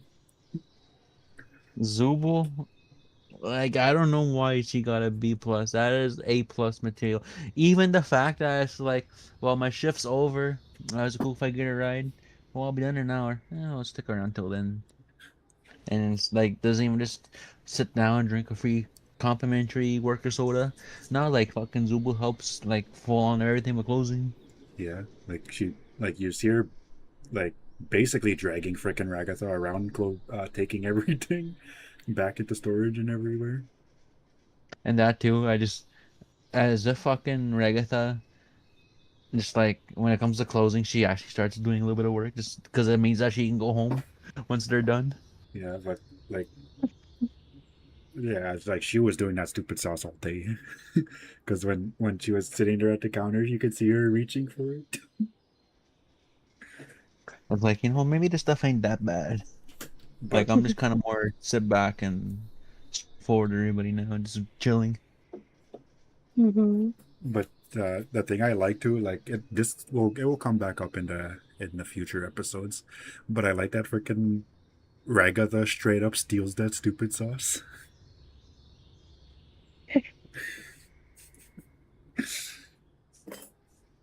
That's just So never know when you need to hit a stupid sauce. yeah.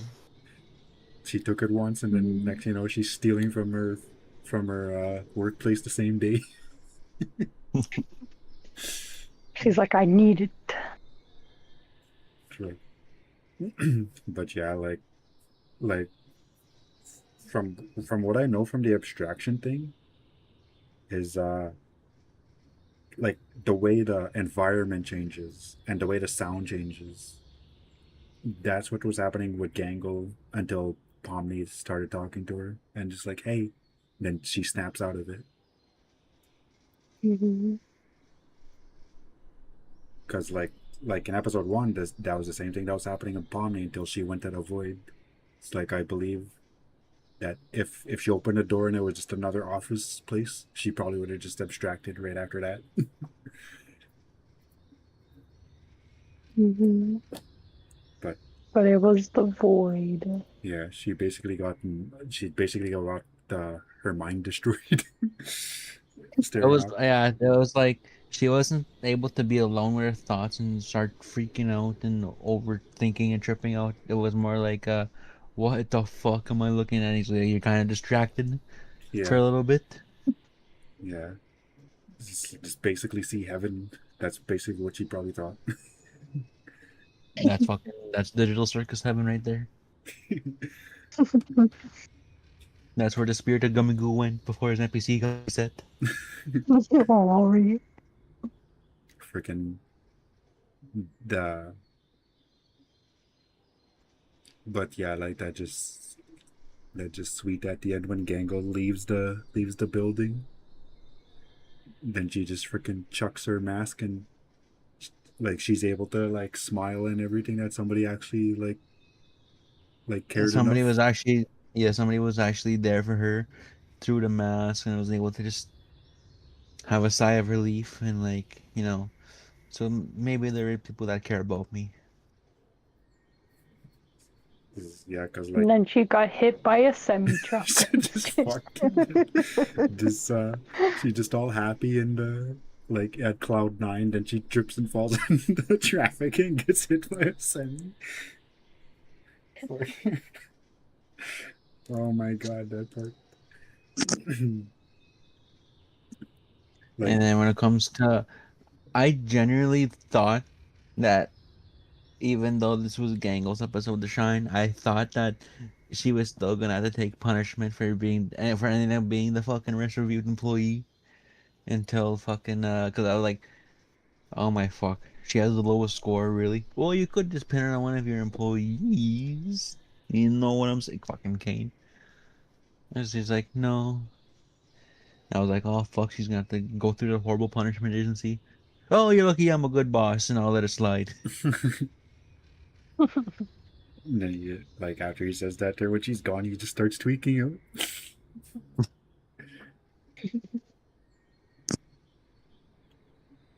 Freaking the only one who got an A+ was Kinger. Wonder what the heck he was doing. Remember, He he was got the day riding a off. bull.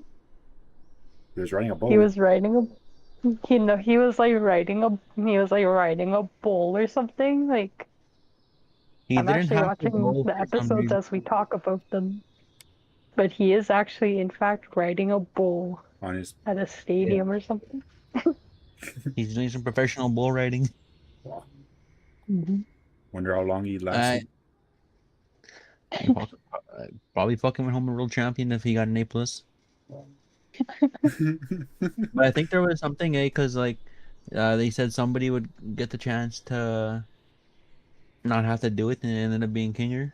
Yeah, he basically said, "Here, I'll stay back. Zubul will take my spot." What? That's a good idea. And then when Zubal's trying Then to all fight right, back we're there, off. he just like, "You shut up!" Freaking sends her into the hole. And good idea, Oh. Kinger. All right, you can go ride some bulls if you want. Oh yeah, I think I might know why they gave Zubo a B+, even though it's kind of a stupid reason. I'm looking at all their pictures and it's like why they got a B+. Pomni's on the ground crawling when she was looking at Gummigoo. That's why she got a B+. Jax had to go do his little thing. He got a B+, and he's all traumatized. It's a picture of him. And then there's a picture of Ragatha. She's on the ground and with her stupid sauce. So then Gangle's looking all depressed. And then I don't know why, but maybe it's because Zubo burnt herself and she said the F word. Maybe that's why they put her as a B+, because it's just a picture of her with her burning spatula hand looking all mad. Yeah. Like that's not company code. You're not supposed to use your hand. B plus. People, It's like you that. touched the food. You contaminated this fucking fryer. Like what the fuck are not the fryer? The fucking The the The griddle. fucking grill. the grill, yeah. Come on, man. You ripped at the place, man. That place is I know, basically I know. McDonald's. And actually I really love the backstory of how the fucking one of the the one of the writers, who I think she voices Pomni, I think. Anyway, Oh, so one of the creators, anyways, Lizzie she used to Freeman. have I can't remember. I wasn't too Oh, invested at the time. that's who voices Pomni. It might be then, yeah. She said she when she was still like, when Glitch was still a small little company slash channel, Yeah. Mm-hmm. she would work at McDonald's to make ends meet, to pay her rent and everything else. And she said she hated working there, and then eventually she got fired. And then Mm-hmm. shortly after, that's when Glitch took off, like really took off. Well, So then she admitted that the layout, the restaurants, like everything was basically just McDonald's copyright free. McDonald's copyright free. I want to try a stupid burger. Hey Freaking man, I don't think you want to. You seen what happened to a nice clean soul like Regatha? Now she's hooked on it. yeah. And then did you remember what she saw too? With freaking Gangle with a Like, big smile. I know, like, how was she like so chilled out? I wonder what she like. That's like fucking she's drunk and high off LSD at the same time. Just all like, trying to sound like a Minecraft villager, that one. Hmm. Huh. Alrighty, so we ready to go to episode 5? Yeah. Episode 5. So this is our episode, huh?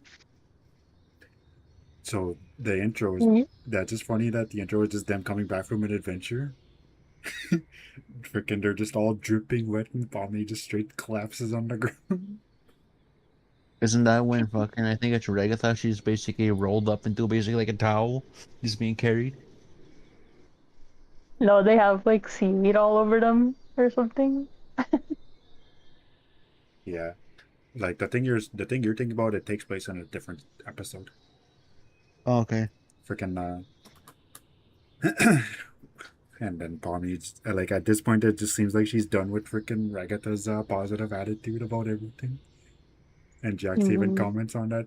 Then Bonnie looks up to her like as if she's trying to agree with him, but then she sees a little somebody, a little figure in the distance, and she's like, "What?" Mm-hmm. And then it goes to like Ragatha goes with Kinger to go like check up on his eggs because they're about to hatch. And then So we says. yeah, then like freaking Zubul and Kane are talking, and like I forget what he says, what she says to him, but it gets him mad, and so she just summons everybody. Like something about the adventures anyway. Negative again.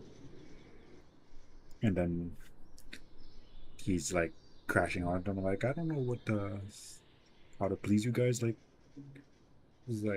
I make all these things for you, you guys all always hate them. Like why? Like and then they're just like, well like come on man, like let us suggest things. But like yeah, he does say that. Like he's like so like why don't you guys give me suggestions? Then they're just all like, we do. Wait, no, that was the previous episode. This one, they're like, No, no, he does kind of bring it up, but he's like, "We did. That was the whole point of the suggestion box."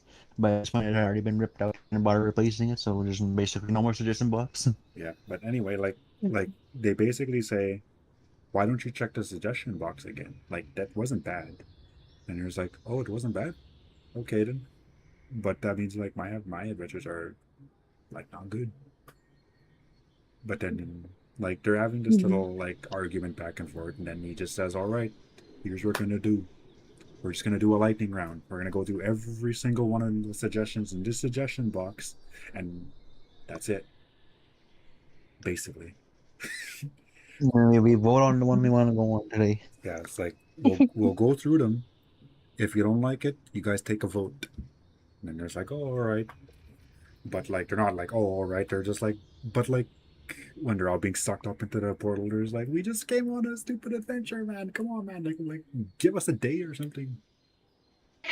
So they just basically had like an adventure they all did like, and then now they're being forced on adventures that they suggested. Like, of course they're not going to be in the right headspace. Mm-hmm.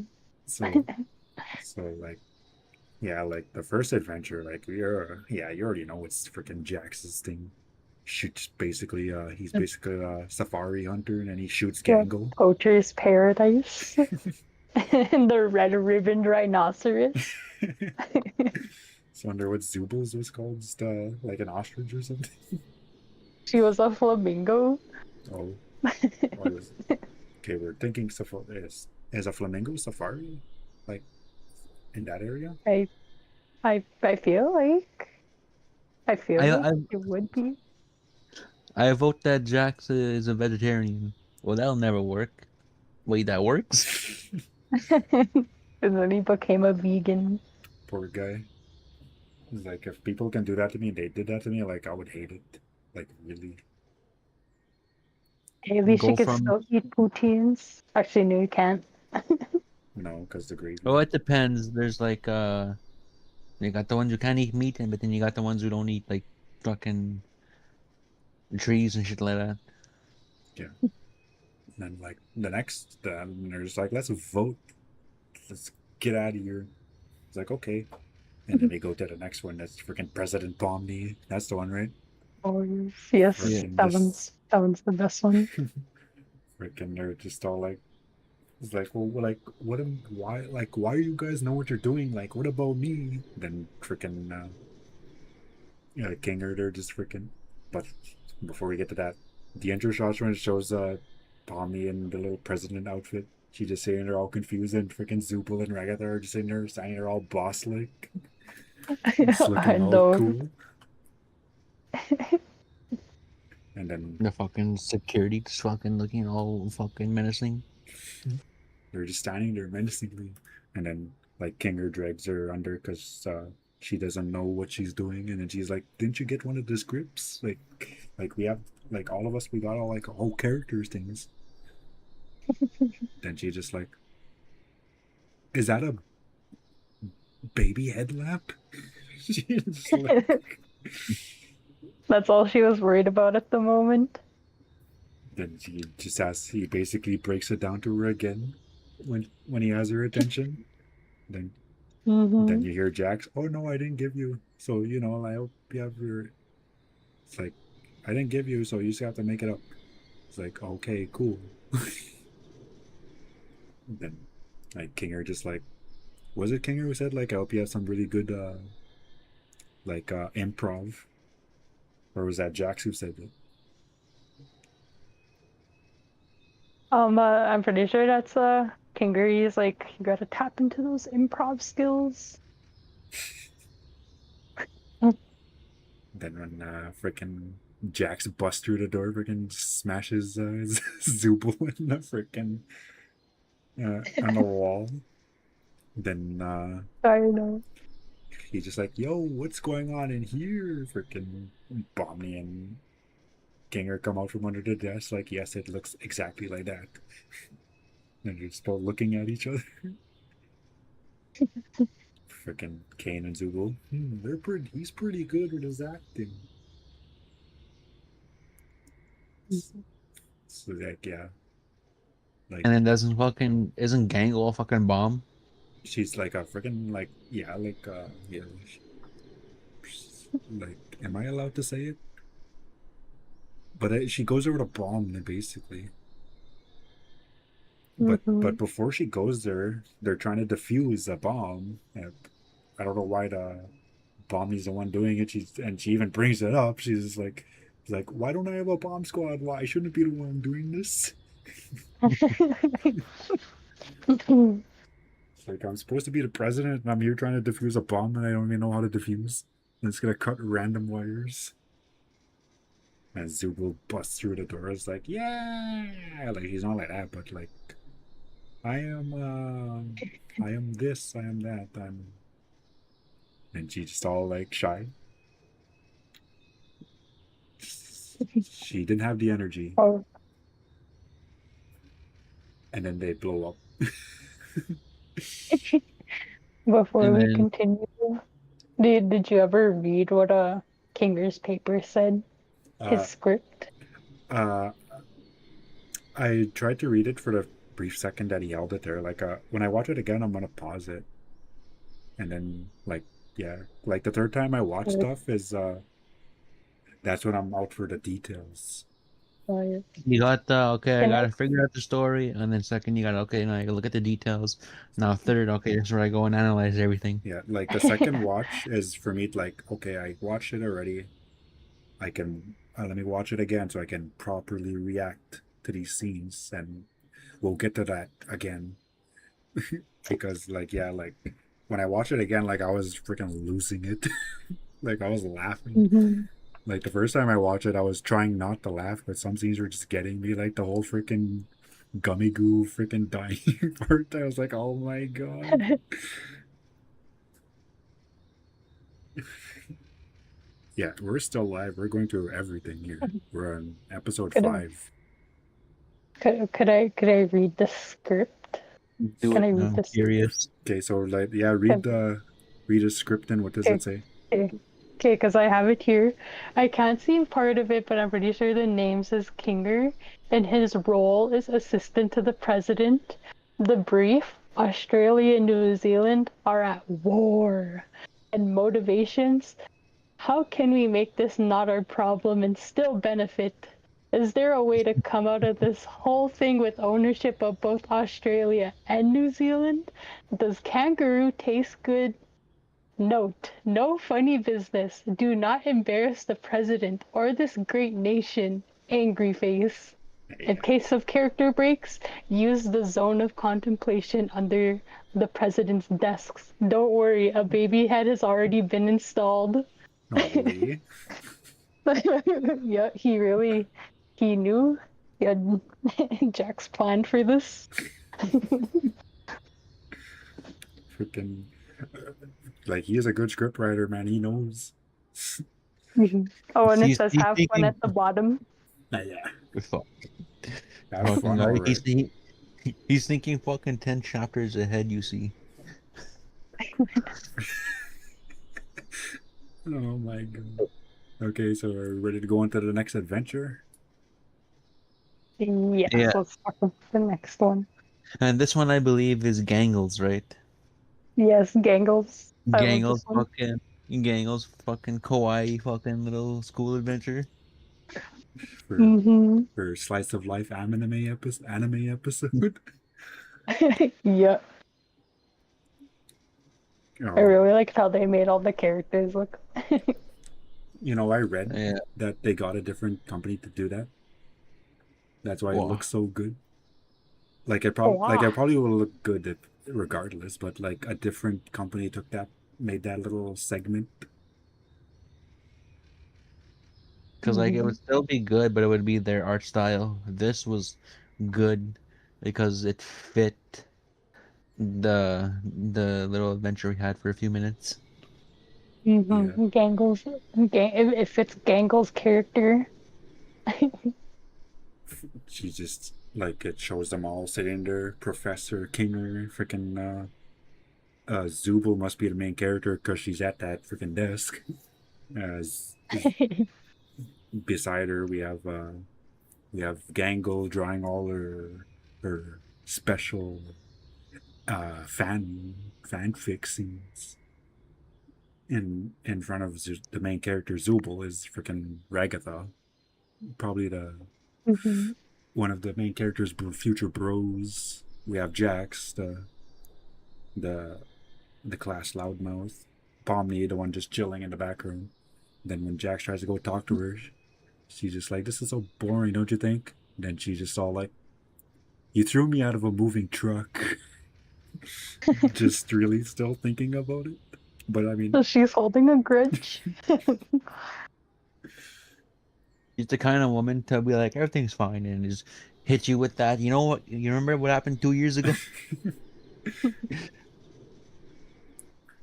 freaking, that's just funny, freaking Kinger. He's just like, all right, we're gonna be learning about a foreign language, and it's English. English? He's all confused because he can understand the Japanese writing. Mm-hmm. They just shows him like, what, what? He just confused at the freaking thing while they're just all talking amongst themselves, like a true slice of life anime, Mm-hmm. just all And mingling in the then, class. unlike the first two adventures, this one didn't get as much time as those ones because it's of course Jax. I don't like this. I could bring up the action figure. Skip. I vote to skip. Just turns all like she was already red, but she gets get redder, and she just grabs the camera. It's like, it's okay, we can skip this.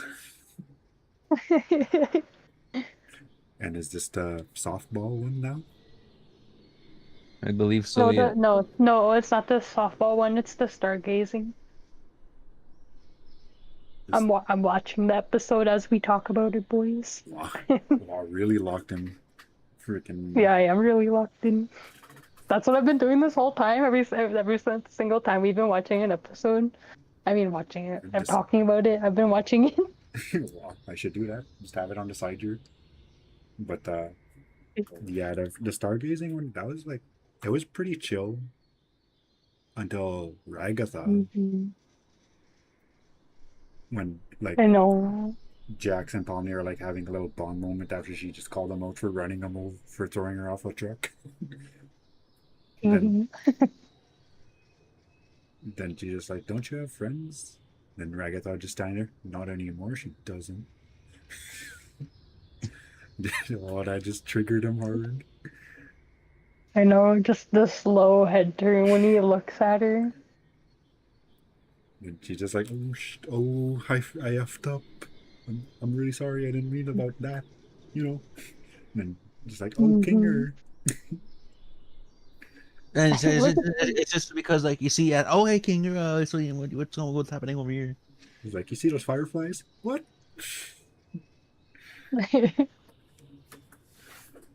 Yeah, that one, like it was really nice. Like, yeah, like the things that Kane puts them through, like, yeah, they deserve that. They deserve the little chill atmosphere, like the stargazing adventure. Hmm. Is this the one, or is that when they're at the beach when King's like, no, they're having a little too much fun? No, this is the episode when the moon, they're just like, they really look happy. They do. Hmm. Oh wait, that's And a it's bad also thing. when that's also when Jax realizes he doesn't have a tail. What do you mean? Of course I have a tail. Wait, how long has my tail been? Can, but like, he does eventually get a towel, right? Hmm. I think it's because like, well, It, we already know what happens in the future. I think maybe like he was like slowly losing his body parts or something because he's going crazy. mhm. His tail abstracted, and the rest of his body didn't. Yeah. Yeah, they always say the tail has a mind of its own. The tail went first. It's like for the little abstraction, really. The little stargazing one, that one was really nice. Like I don't really have much to add to talk about It it, was but kind of just like inner beef within the little circle of people, but it was like nothing too major to where everyone still got to have a decent time. yeah, like they're just chilling, vibing. Ragatha and Jax hating each other. Everyone else chilling. Like it was nice. It was And then nice. finally, I think they go and do baseball. I think now, eh?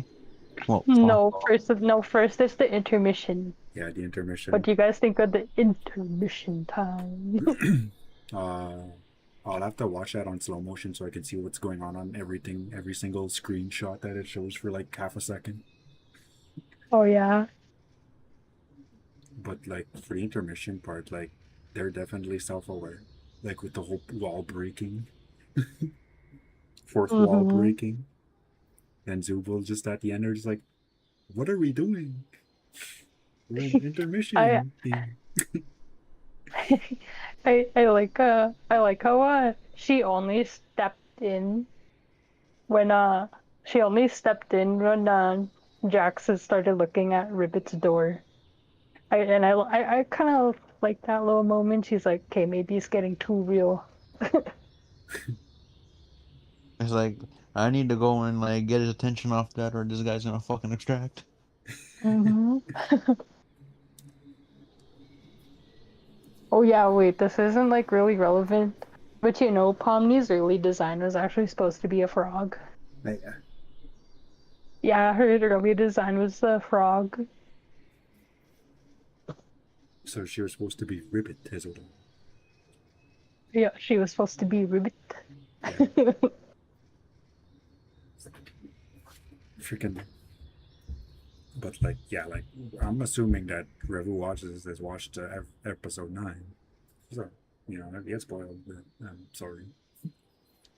It is in the title though. Yeah, it is. It says specifically spoilers in the title. Hmm. It'll Anyways, be like, I'm dyslexic, I couldn't read that. Just kidding.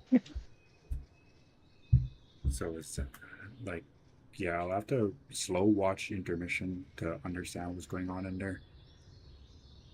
Oh yeah. Okay, well, besides the intermission, the next one is the bar adventure. Okay, this is the one I was thinking about. When Yeah, this when is I was the just chilling there, and and the next one hello, is mine. yeah, I'll get up. Forget this one. It was pretty chill. Yeah, like yeah, cause it is the atmosphere to talk about stuff like that, where they're Hmm. just all sharing their Yeah, life stories. Jax is and bullshitting, then and they all know it. I was about to say everyone's trying their life stories, and then there's Jax feeding them bullshit just so he can use drop. And what did he want to vote for? He wanted to vote for Zubul to. Hmm. He wanted Like, Zubul to. was it a slug? Yeah, I think like he to wanted her turn to be into a a slug slut. or something. And then everyone votes as against it. He's like, then Kane just suddenly there, sorry, man. Everyone voted against that. And he's like, oh, democracy. Democracy sucks. Freaking guy. He just can't catch a break. But I mean, that's your own fault. Like you asked for this. Hmm. All your allies, you fucking pushed them aside till they abstracted, and then now you're stuck with everybody who was voting against you. Freaking. Hmm. And then when he orders his drink, freaking, he gets forced to say the old, I forget which ingredient, but that's like meat or something. It's the egg whites. Yeah. And he's like, oh, I hate this vegan thing. And then that one character walks in and orders the most fucked up thing, and then whip up something. Ginger. The yeah, Kinger, Okay, he's like, I'll have a corn cob blitz. I'll make something and you'll fucking drink it. Freaking, like, for them inside there, I don't know whose outfit I like better. I think I like Kinger's outfit the best when they're inside the little bar. Hmm. I think I like both Jax's and Pomni's since they're both kind of similar. Yeah, and like between this episode and the next episode, this is where I started to feel like turning around on Jackson. I'm like, okay, maybe he's not that much of an asshole, and he's just going through his own grief right now and just taking it out on everybody. Mm-hmm. So I went into I went into episode 1 going like, I fucking hate this guy. He's such a fucking asshole too. Okay, well he's an asshole because like he's got shit going on. Mm-hmm. Freaking. Oh, that's just funny. Huh? What? The disappearing guy. Yeah. Oh that that disappearing guy. He does that. And then I like how the bitch he just pops in every now and then and just disappears. Freaking disappearing guy, the best character. I was The part where he's laughing. like, "Oh shit," and then they start clapping. I know. It was just funny. I was on YouTube there, and then the Amazing Digital Circus, all disappearing man scenes. It was like a fucking 30-second video. Freaking. We'll get to this in the character award episode, but yeah. But like, Mhm. let's just keep going here, because I have something to say about the character awards show. And anyways, that's Um, episode 7, right? Yep. Yeah. Anyway, yeah. freaking when when Zubu, she basically says, yeah, she served made drinks and she's a tattoo artist, so she'll help Gangle out, and that's when they actually become like buddy. Mhm. Uh-huh. Cause like Gangle's just like, oh, she likes something that I do and she did this, so I'm gonna like attach onto her now.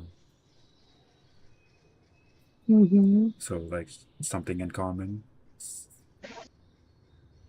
And when she gives Kinger his drink, freaking Jax is just all proud and everything and smiling, and then he freaking opens his one eye looking at the car. I know. And he's like, "What is this? Why do you do that?" She's Not like, "Hey, get that thing away from me." like at that part when she gives him the drink, she catches that he opens his eye. Mhm. Then later on there when Jax is annoying her, she grabs freaking Kinger's drink and slides it towards him, and then he's just like, "Why'd you do that?" They're just like, "Are you afraid of corn?" What? No, I'm not. Freaking pushes it closer and he freaking jumps behind Pomni. He's like, "Who is afraid of corn?" Oh my god, I just love that one part in the baseball episode. We'll get to there later. Freaking like these little mini adventures, like for me the most I have to talk about like is the baseball one. Like I don't have much to add on the other ones because the baseball one, that's my Mhm. favorite one. For For me, I really like the bar one, and there's also like Jax is kind of like getting drunk there, and he's like, "I'm sorry about the whole president thing, Pommy. I just thought it'd be funny." And she's like, "Are you apologizing?" Freaking wonder, they should have just got him hammered, see what happens. They'll just start throwing hands. No, and if they'll get them hammered, suddenly they'll be like, "So Jack, show us what you got." You'll see big chungus appear. Wah. Wah. Here I come, Jax, hold your breath. I'll buy you another round, and fucking 2 minutes later, there's big chungus. Big chungus. That's And then, of course, right when they're all finally starting to have a really good night, and no, Kane, all right, time to cook. Time, you're fucking done there. like, I'm bored. Hmm. Let's move on. Wait, what? You're not even a part of this. Just cuts. And now the freaking softball. Yeah. All I Freaking. gotta say is, when I freaking watched this, I laughed so hard when Evil Ragatha pulled up, like I was wheezing, like crying, laughing. And then me and Pandora were also crying, laughing at the Bazubo part. But it was so funny. Freaking. When I watched this bar segment a second time, I just couldn't hold it in. Like, I was freaking tearing up. It was so beautiful. Like, Like Mhm. I just love fucking Gangle. Wait, why don't I have an evil version? So like she's just that pure. Oh, she's not pure. The creator said she just thought it would be funny if she didn't give Gangle an evil clone of themselves. Freaking like the first time I watched this segment, like the very first time I watched it, like I was trying to hold it together. Like I was doing fine. The Ragatha part that I was just like and the freaking evil Pomni part, I was just like really trying to hold it together. And freaking Dictator. Like yeah, like all Coach their dictator. freaking evil versions are just making me laugh. And I love how fucking Kinger's the fucking coach. I don't know what's going on, where is going on, how is going on, or why is going on. But all I know is where is going on, and it's on that field. That's fucking just the most inspirational speech he's ever had in the whole series, right there. Yeah, the team speech, boy. Like his If he one-on-one didn't, speeches were amazing, but this is the team speech, and it was a epic. if he didn't say that speech, they would have lost. Freaking. Oh yeah, freaking Ragatha's up the bat. Fuck.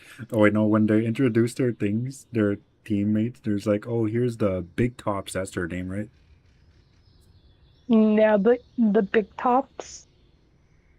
And then now we have their rivals, the evil Big Tops. They freaking cuts to them evil cells and freaking evil Pommy just immediately. What's up, fuckers? Yeah, that part Oh was yeah. amazing. And like she may not have a lot of lines, but But that she made all of her lines count. yeah, like that's her normal voice actress. Like Pomni's normal voice actress is evil Yeah, Pomni, that's a but like like as I her truly evil self. believe I truly believe that once she got like, okay, this is what we're doing this episode. Oh my god, I get to be a bitch. Oh, let's fucking go. I'm hype.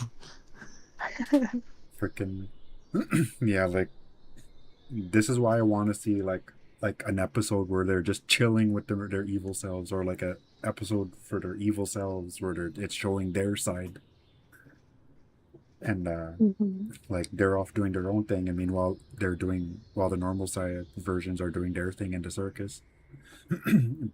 But they're just NPCs, so probably not.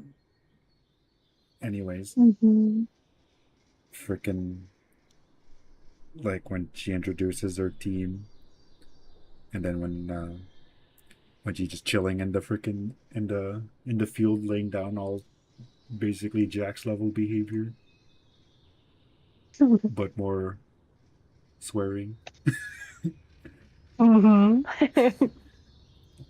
I love how her and Jax are just casually just bonding despite being on different teams. She just like, I know. but like I like how like when she says when she's like check this shit out, you can see her eye pointing towards like Jack's, and she's like check this shit Oh out. yeah, and Then she the freaking evil catches. version of Jax was just a fucking little bitch, eh? Yeah, but she was looking at the OG Jacks. Yeah. And then she's like, check this shit out. Catches the ball. And my favorite line, you're out, dumb shit. And like, the reason why it's my favorite is like everything about that. Like, the way she says it, the way her character is the way her character is looking at her and freaking giving her that smile and giving her the little fry eyes. It's like everything about that little 2 seconds is amazing. I The know. You got the whole shebang. Everything is there. All the good details.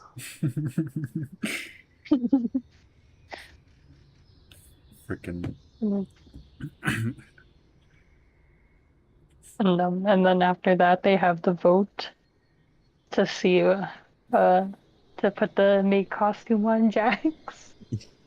But if you notice, Pomni actually voted no with Jax, yeah, Yeah. yeah, I saw but it that was on the three first. against two. Yeah, I saw that first time I watched it. I was like, oh, look at Pomni doesn't want to see what's going on about to happen. And then he fucking comes on. I was like, what the fuck? And then he's like, who So did then, this? freaking just And he starts chasing Gango around like a res dog. And then I like when they're chilling in the bench, and was it Pomni and Jax having a chat not yet. before? Not Oh, so it's okay. not yet. We're still on this part here because a lot of stuff happened right with this freaking. He, Kinger comes in there. It's your time to bat. I can't go out there like this. Bat. Then she's just like, I'm gonna kill you. Like I'm gonna kill you when we're done here. Freaking. And then Naval Jax is like, "Don't worry, I think you look good. I don't want to hear that. I want you dead." Then when he's trying to go for the bat, he's just like, let's see what you're made of. Freaking just really making him embarrassed. Oh my gosh, wait, I didn't even realize that joke until you just started pointing it out now.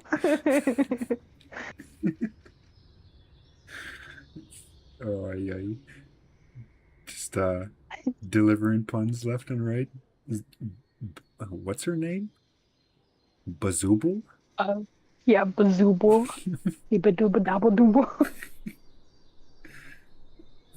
Freaking hits the ball. Freaking goes that little freaking centipede catches to eat it. Oh, I guess we don't have a ball. We're out. We're done. Freaking puts the bat down and immediately goes sees evil Pomni because they had their little bonding moment after she caught the ball. And he's like, "Oh, that was so epic! You suck, loser!" And he's like, "I know, right?" Then like Pomni's watching this unfold, all like, "Huh?" Then he just freaking Jax is just all wooning over evil Pomni's like, "She's so cool."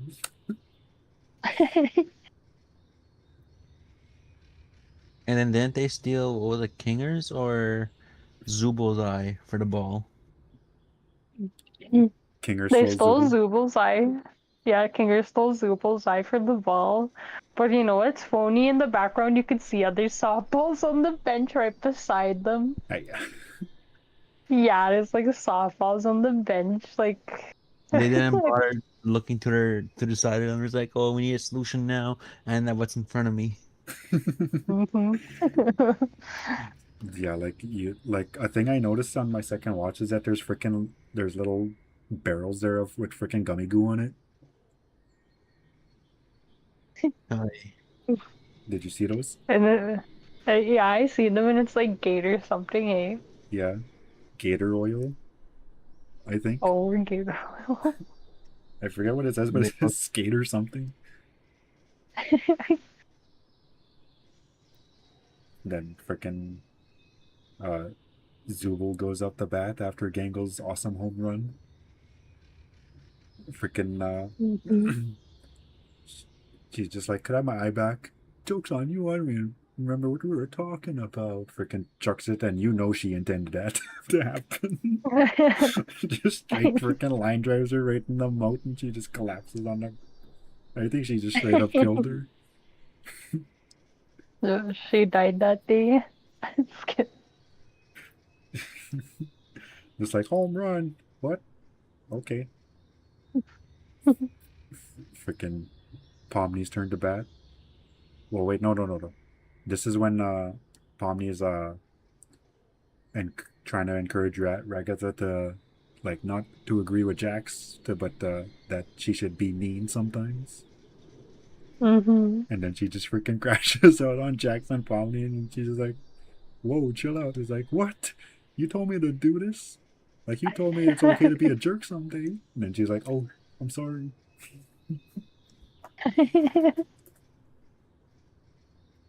And then doesn't Pomni give Ragatha her turn to bat too?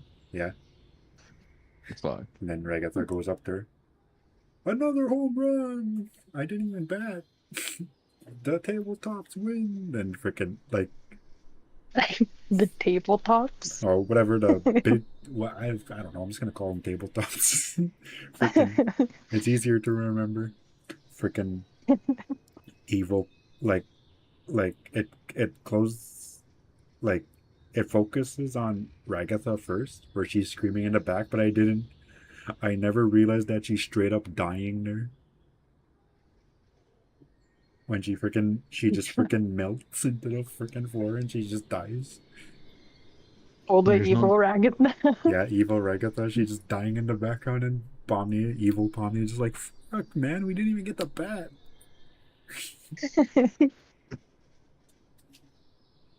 It's like, oh, we have no use for them. Might as well just fucking kill them instead of resetting them.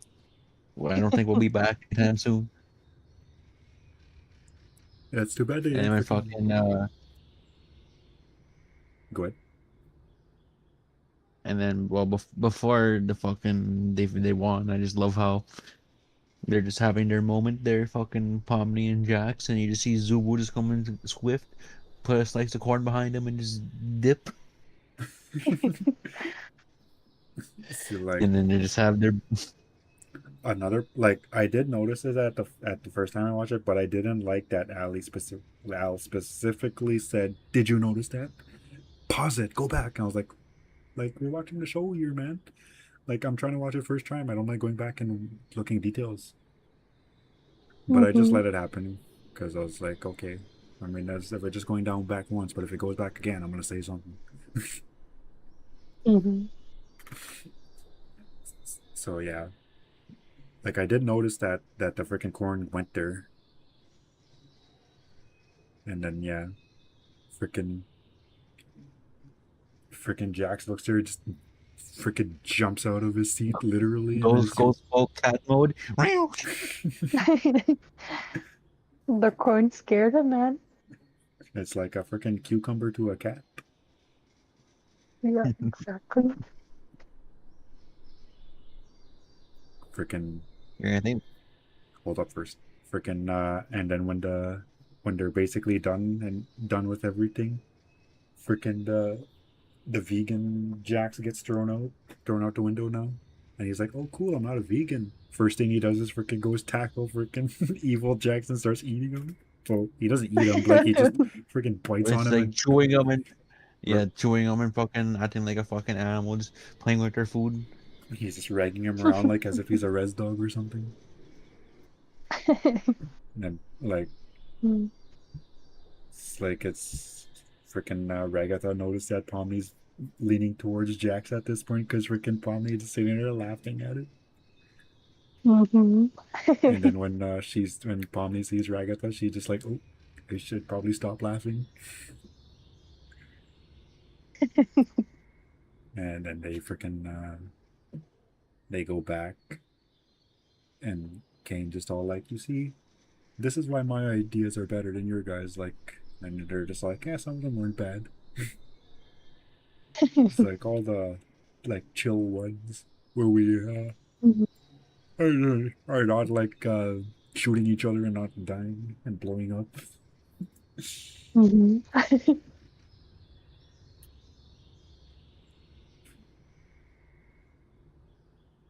Anybody else? Beautiful. And that's Hmm. about all I got for this one.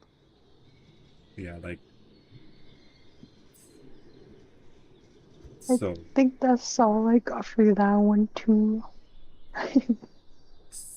So the next episode is episode 6. They This got guns at the Yes. floor. this is the episode that Pomni became my favorite. Hmm. Like I straight locked Okay. in favorite character. If fucking 90% of my fucking work life was in fucking in the fast food slash store business. Well, because I work at 7-Eleven too, but it's still technically because they got everything in the back. Yeah. So hmm. like, I just relate to the episode so much, and I just love Gangle. But fucking, if I was like a fucking uh Jackson Pomni main, then I 100% would have loved this episode. But still, the other two ones are just more important to me. Hmm.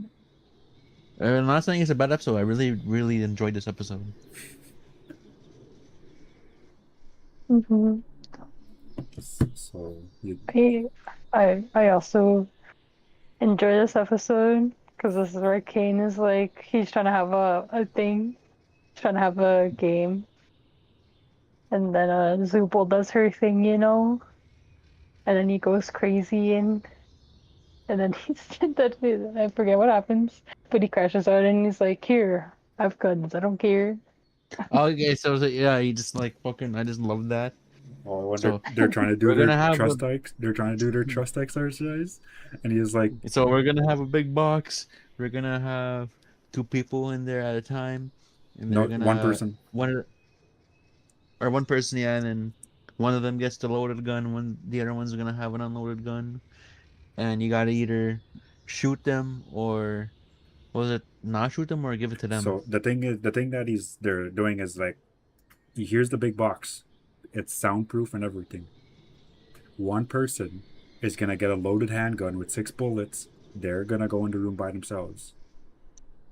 They're gonna shoot until all the bullets are gone. Come out, give the gun to the other player. They're just gonna put that gun to their head and pull the trigger, trusting that the other person who went in the room shot all those bullets. And then, of course, the player who receives the so-called empty gun could also just aim the gun at the person who was supposed to fire the gun first. As a way that so Mhm. it's not just like, It's like, oh well, I don't what's the trust point I of don't giving? trust that you Yeah. emptied the gun, so I'm just gonna aim it at you, pull the trigger, and see what happens. And then Mhm. freaking Jack, she's just like, okay, what happened? I wasn't paying attention. Freaking Kane goes and just freaking Drops everything into his head, all the knowledge in 2 seconds. freaking he's Oh, he just like, oh, so that's what we're doing, huh? Looks at the gun, freaking immediately shoots Ragatha in the face. Then or yeah, it's like just shoot each other. it's like Here's some guns. it's Have like fun. it's like, oh, you guys could just do that. Oh, freaking teleports a bunch of guns there. It's like, here, have guns. I don't care anymore. Mhm. Then he goes, flies away, and he's Zubul just crashing along. Like, what? That's it? Have guns? And just go have fun? I didn't say have fun. 3, 2, 1. All the guns did disappear. Mhm. And They're, then Gengar's they're like, we gotta go find the Tommy we gun. have to go find the Tommy gun. Hey Zubul, yeah, can you hold my mask? I don't want it to get damaged during the game. Because I really wanna get a Tommy gun and scream frantically and shoot everywhere. That was the most realest shit ever, though. Yeah, Like, like, Mhm. straight up. like Like, if this is what we're doing today, fuck, I can at least live up my dream of fucking going crazy with a Tommy gun at the very least. yeah, freaking. I don't like that. Like, like, it's like Ragatha wants to be Pomni's friend, but then when Pomni goes directly to her and says, "Could we be teams?" She's just like, "Get the fuck out of here." I'm on a team with Kanger. Mhm. Kanger, I don't know what the fuck, fuck off. Well, we're still friends though, right? Then she chooses her next best option. I'm gonna go be teammates with Jax. Then I can keep him in check. Freaking. Mhm. You're just thinking, oh fuck, what did I do? And then I like how she even tries to she tries to fix up stop and her. she's like, no, no, no, no, no. I'll keep him in check. So she says. Mhm. Freaking. Then And then they're all just sitting there waiting to freaking have a big brawl just right there, and then all the guns teleport away. all their hearts pop up. What? Wait, that counted? No, King, something here right. We have no time. Let's go. Freaking Zenzu Gangle straight up grabs Zubul and Regs around. We have to find the Tommy gun. Freaking Jax, so long, losers. I'll have fun murdering you all. And then Pomni just all still innocent. Have fun, you guys. Seriously. And now he's like, I think he's like, ha, you're so lame. Freaking just My forcefully God. drags her out. Jax brought out the best slash worst side of Pomni. But honestly, it was Mm-hmm. so cute. Yeah, freaking Like, it. It. I think it shows them first, right? Yeah. Or does Yeah. yeah.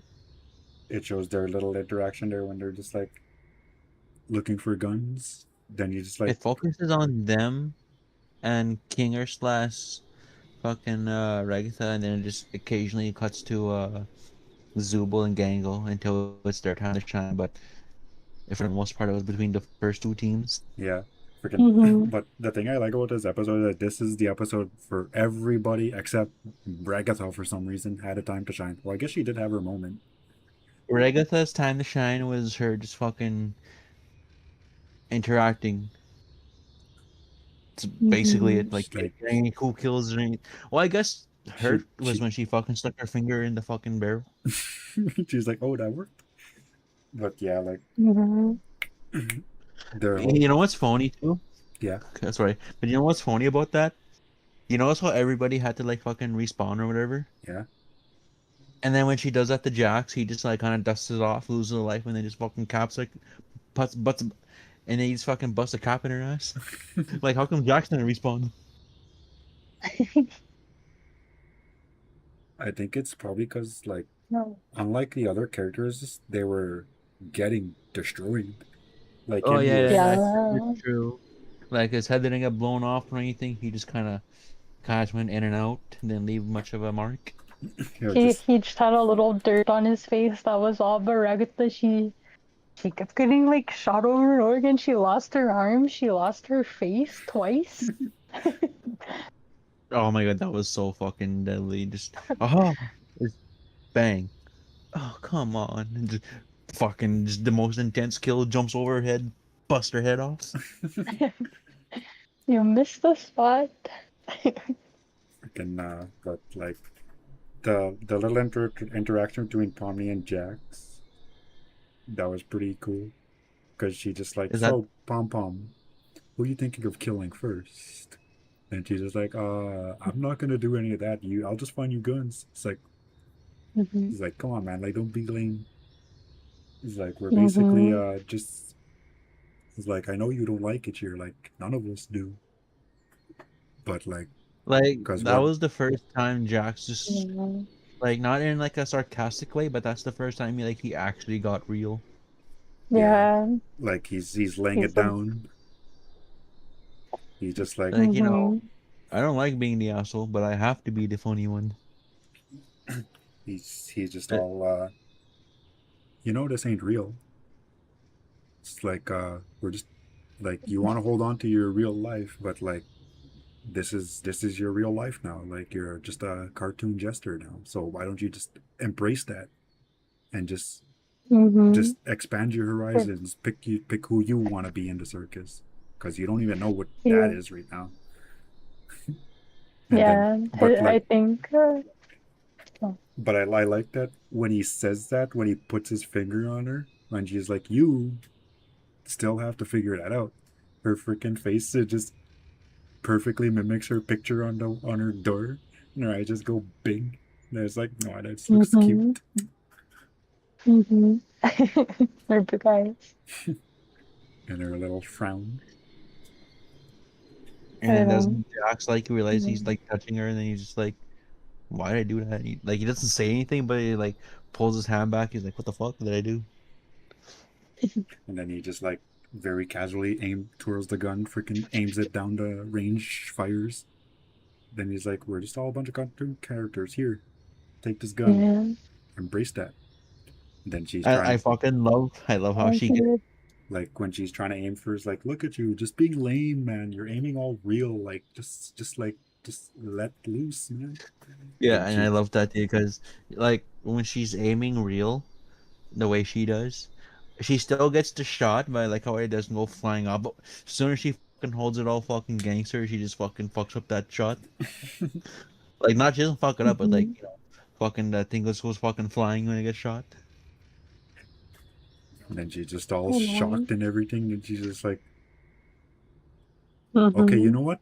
I'm just gonna be evil. Then like she does tone it down because she like I'll agree with Jax on this one. She was being pretty cringe when she's just all cackling.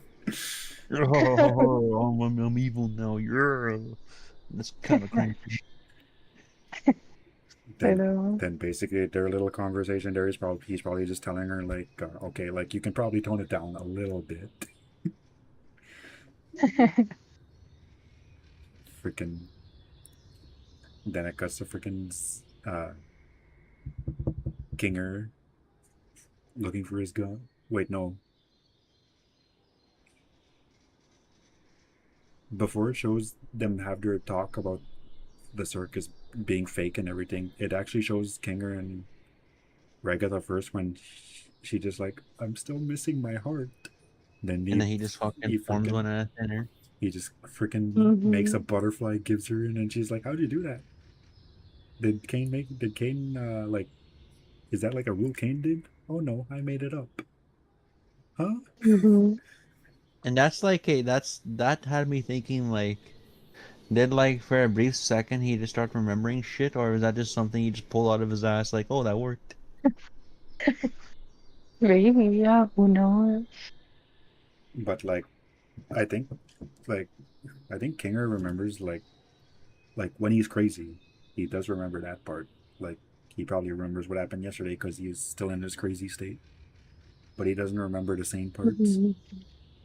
Yeah, only when he's sane he remembers the same parts. No, he doesn't.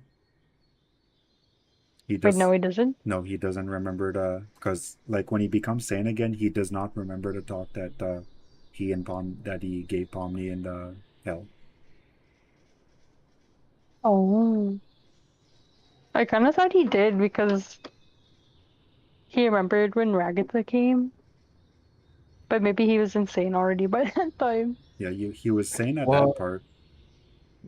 I would assume he But was if insane for quite but a if while. he but At if he was sane at that part, then he remembers of meeting Ragatha, and when she first got to the circus.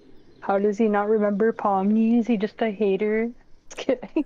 I think it's because he's transitioning between sane and insane. At the with Ragatha, he was still sane, like he wasn't transitioning between sane and insane. I would Oh, beg to differ. Like, cause like, well, it's I don't know. Actually, it's hard to tell because he was alone for how fucking long after. he was alone for 10 years until Ragatha came. So he was just walking around the circus alone for 10 years. So that's like I say it's like down the middle. You could go insane, but because of the fact it's just you, but at the same time, the fact it's just you could also like prevent you from going insane because you could probably be because you're not technically alone because you still got Kane and Bubble, but you also got time to think and like I wonder if this could work or we could do this or Hmm. And then maybe like Kane couldn't send him on adventures because it's only him. Like, what is he gonna do on an adventure? dies in their first 2 minutes. Well, I guess Adventure's over. Just go back to the circus, I guess.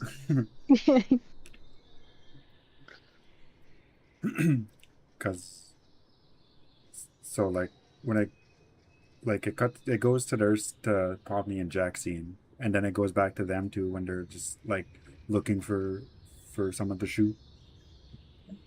Hmm. Then freaking he's trying to talk to Ragatha, and he's like, we gotta watch out for our enemies. Immediately gets shot in the face. Freaking then he responds. He's like, oh, there's a sniper over there.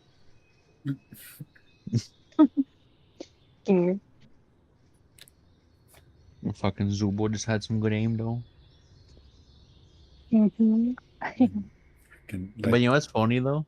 yeah, Like, did he only just have one butterfly up his ass? Like he couldn't just spawn more for them? I wonder if he could have, but he probably just forgot about it. Maybe. He went insane for 2 seconds, knew to spawn a butterfly, and then he immediately went insane again.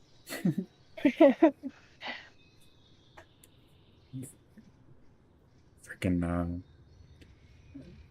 what's kind of funny to me is that when it shows Zubul and Gangle up there, and Gangle's like like worried that like is it safe up there, and then when Kinger starts shooting at him, it's a machine gun.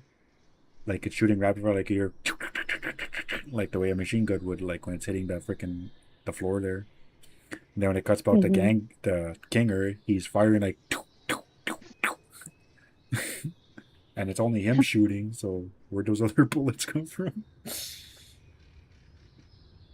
He only went crazy when the camera went off him. Came back, he tried to be all nice and innocent, shooting a couple shots. He manifested it. But then, yeah, other than that one accidental kill, Regatha didn't get jack shit in this whole episode. So like I know, she tactical just freaking died. Just Like gets he's sent being to all the, sad. just ba- basically gets sent to the gulag. Oh, Oh, that's just sad when she just say it. When it doesn't even show her there on her own. She just, oh, then it just cuts to the action again, and freaking uh Pomni comes up to Jackster, is like, I brought Kinger down to one life. Then she's like, how'd you let Regatha take you out? I don't know. I you know don't that, know. that's a good question. Then they go, And I just love when they're just casually just walking around looking for people, and he just walks by this one door, and you just casually see King just sitting there like, I'm behind you, aren't I? freaking that freaking Kinger's moment. Too bad it backfired. I freaking Just know, he fucking just smoked gonna get the himself. most, gonna get the most intense trick shot ever, which he did. He just friendly fire. you just kind of shot himself with it. Even when Jax had accidentally shot Pomni, he's like, oh, sorry. You know what? Like when I was watching that part, that little segment when they're in the dark room, I didn't realize that when Hmm. when it shows Pomni there when she's holding the gun, that's the freaking that's the that's what they use on the uh what you call it there, the art for it, like the episode art, when it shows her like her with her big evil smile and she's holding the gun like Oh, like the sideways. thumbnail? Yeah, because I saw like a thumbnail where it shows her like that, and it shows them too. Yeah, but That's her, that's like, that's how her style is. yeah, that's how she's standing in that thumbnail. Yeah, Hmm. and I was like, oh, that's where And they then got it from. fucking, Freaking so then good. there goes fucking Kinger now. So now it's time for the showdown between the ones who are just casually appearing here and there. Now it's time for them to get Hmm. some actual screen time. That just well, we gave it our all, didn't we? Freaking Ragatha just sitting there all sad and just like, You oh. know, she's like, I don't know what I want. I just want everyone to be happy, and I don't want anybody to hate me. Just kidding. And Kinger just they're like, oh shit, like, what the fuck did I come into? Gotta drop some wisdom here. Yeah. Freaking So he just fucking like, you know how people do with their fingers when they extend their arms and all their fingers just crack. That's just fucking probably what he did there. Well, time to drop some knowledge on her ass. freaking Kinger. I think if it wasn't for Kinger, Pomni and possibly Ragatha probably would have extracted. Because when like he just drops the knowledge on them, and then they're okay. Yeah, but then it's hard to tell too because Regatha is also feeling like that because she feels like she's failing Pomni. Yeah, because So, like but if Pomni wasn't there, like, you know, we could be thinking of a whole different discussion. yeah, but I think she's more so worried that she's gonna become like Jax. Yeah, and have two Hmm. Jacks running around. Yeah, but also because when she's crying, she's like, she came to me wanting to be my team, and I said no. But then again, Why yeah, did I do this? like it's understandable, yeah. Like she doesn't want to be on a team with Jax because they hate each other, Mm-hmm. and she does say that she hates him. Yeah. She was just Mm-hmm. pretty stoned.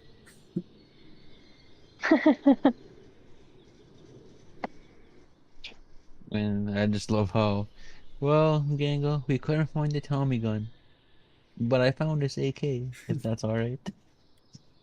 Like, yeah, fucking course it's alright, but like, a Tommy gun's a Tommy gun, but a machine gun is still a machine gun, to be fair. Yeah, I think it's because Gangle watches too many mafia movies. Yeah. She wants the thrill of us pulling up on somebody and just fucking unloading a Tommy gun. Oh, that moment is just after their after the knowledge bomb on Ragatha, it cuts to them freaking chasing running in that long tube. Is like, are they still following us? Are you following us? Yeah, we're still Yeah, following you. Where else would we be? they're still following us. Like, as a fucking Zubo can't hear that.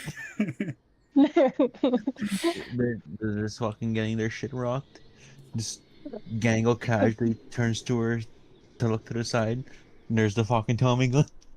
Fuck And then it's time. the way she said that, dude, just all, it's time. Freaking And then after she starts shooting them up, you see Swoople, and she's like, "Yeah," she's hyping up in the background. Yeah, you can do this. Somehow fucking proceeds to fucking miss every shot. I don't like that. Just like that was stupid. Like she's just like, I want to laugh maniacally and shoot them. Freaking you! Freaking shot the wall and the ceiling and the floor. Like, You broke yeah, half of the circus.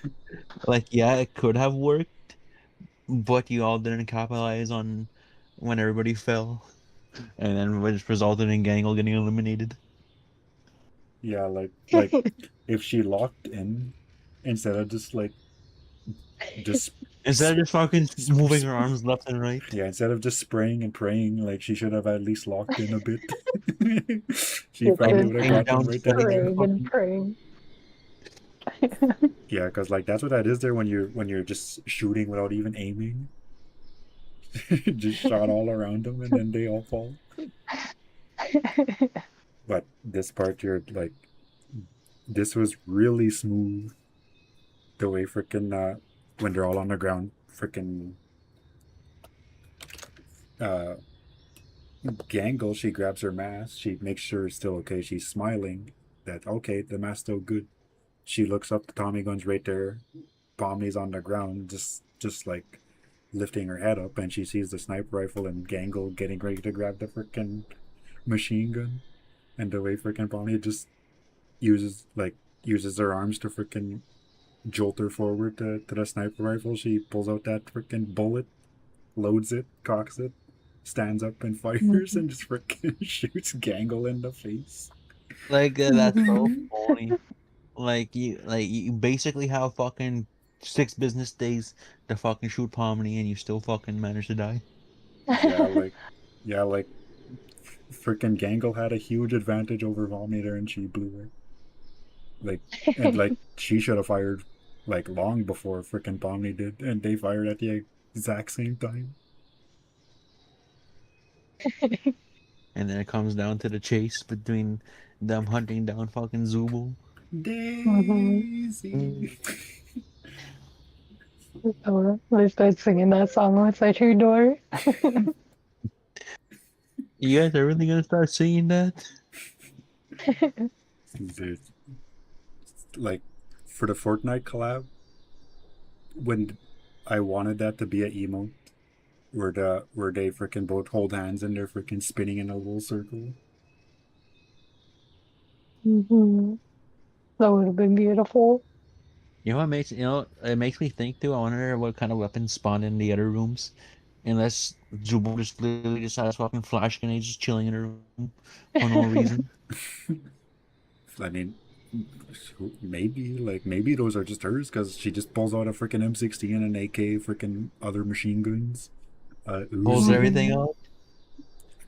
freaking goes Otto Octavius and just runs out there and starts camping them. I think she would have won if she didn't run. Yeah, she just kept shooting them and then shot them again. She tried to make a run for it and then gave them time to fucking respawn and reload. Because when you see like Jax had 2 health, she took out 1. Pomni had full health. Her freaking just capping her along with Jax took out 2 health. No, because then Jack shoot her. Oh yeah, that's right. Yeah, Jackson Lee shot her. Oh yeah, that's right. He did shoot her. So they were both down to 1 after having 2. Yeah. So yeah, like if Zubul Mhm. just stood there and just had flash grenades on standby, she could have beat him. Mhm. But then we would have never got there. I don't want to say bonding moment because this is when Jack started pulling away from her. Yeah. Like Mhm. like I I'll be like like, I read a uh, I saw a little thing there and it does make sense. And we'll get to it later too. That Jax genuinely does like Pomni because with But every he's like in a lot of scenes with them, he is genuinely smiling, unlike with other characters, and he is actually enjoying himself with her. yeah, like mhm. we'll get into that like this later. But he doesn't want the same situation he's had before with his other friends. But Mhm. he doesn't want to risk anything like that happening again. So it's just better to just have a good few moments with her and push her away rather than to let her fully embrace him. He's like, you're just delusional. We were never friends. What are you talking about? That was nothing. But like I like to like after they go find Pomni finds Zubul, she runs off. Freaking Jax looks at Cosmo's door. He like he looks like, oh man, I don't want this to happen again. Then he looks at Ribbit's door, and then that's when the realization he's like, I think I gotta pull away from this. Yeah, Mhm. He's realizing that Like he's like getting close to Pomni, how he was getting close to Ribbit, especially when he was sharing about his trypophobia and how he doesn't like the knobs or something on stuff. yeah, the because holes in like fucking food and shit like that. Mhm. yeah. So so he's realizing that, so he gets up and I don't know why.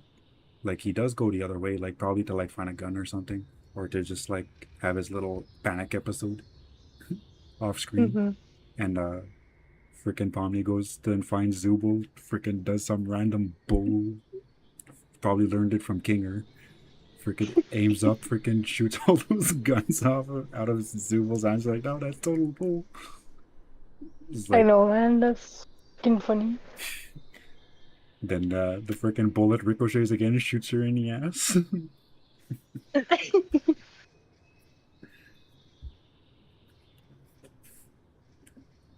Freaking And I find it funny how it's like instead of congratulations, you win, and just like so I guess you're gonna want to turn on me now and shoot me in the back or something.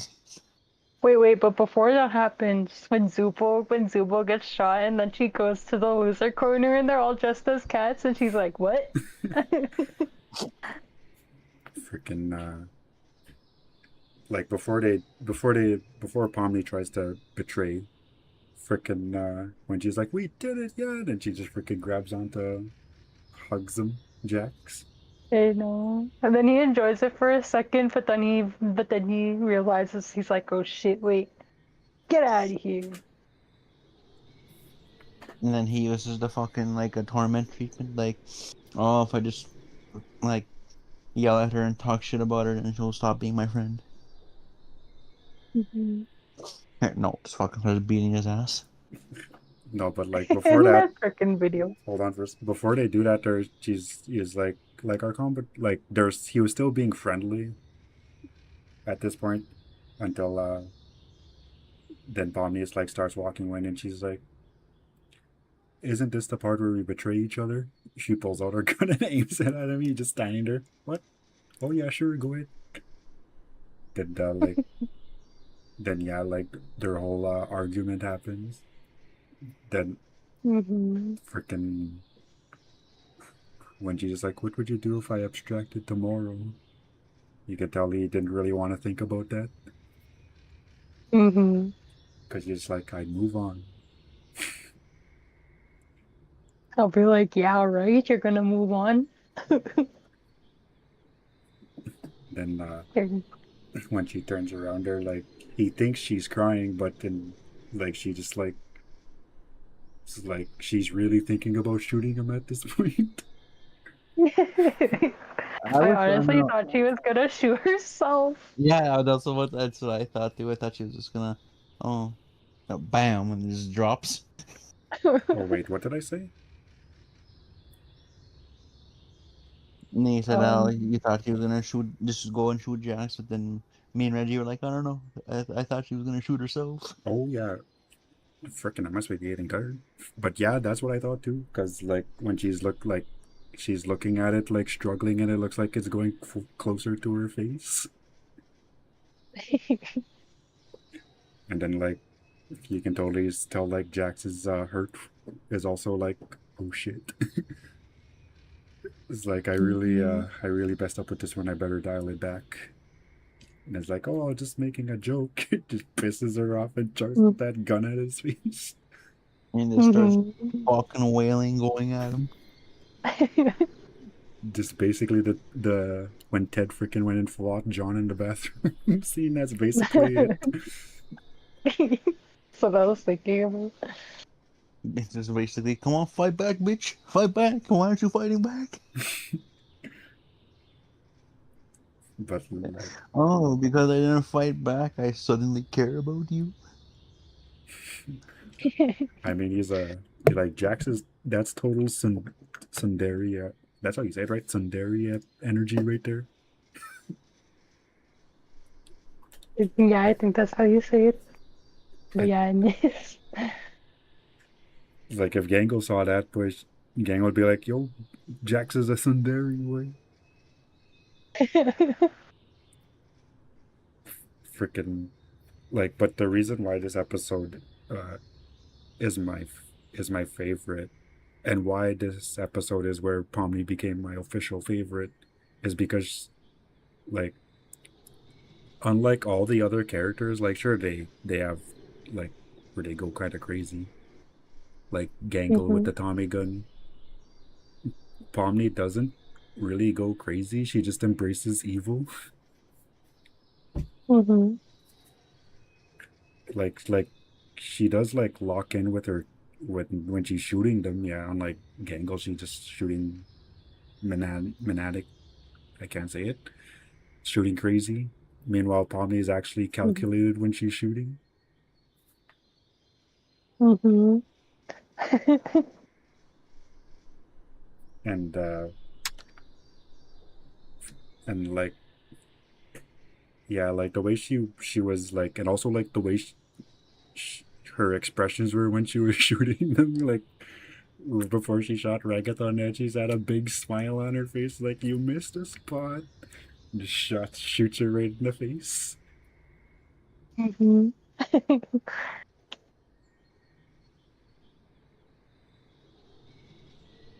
Oh Yeah.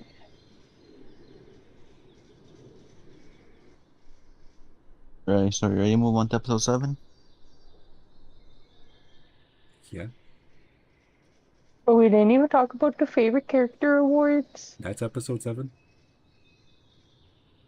This is episode 6, No, the gun one. because Wait. at the end of the gun one, I'm on it right now, bro. I'm talking facts. And Oh. then then it's when Jaxie goes to the washroom and Pomni and Ragtha talking. They're like, we gotta talk. And then they're like, we'll talk after the show. All And then they have that whole segment. okay, so yeah, like I thought the freaking I gotta look. I thought the whole freaking character award thing was its own episode, but yeah, like episode 7 is the beach one, right?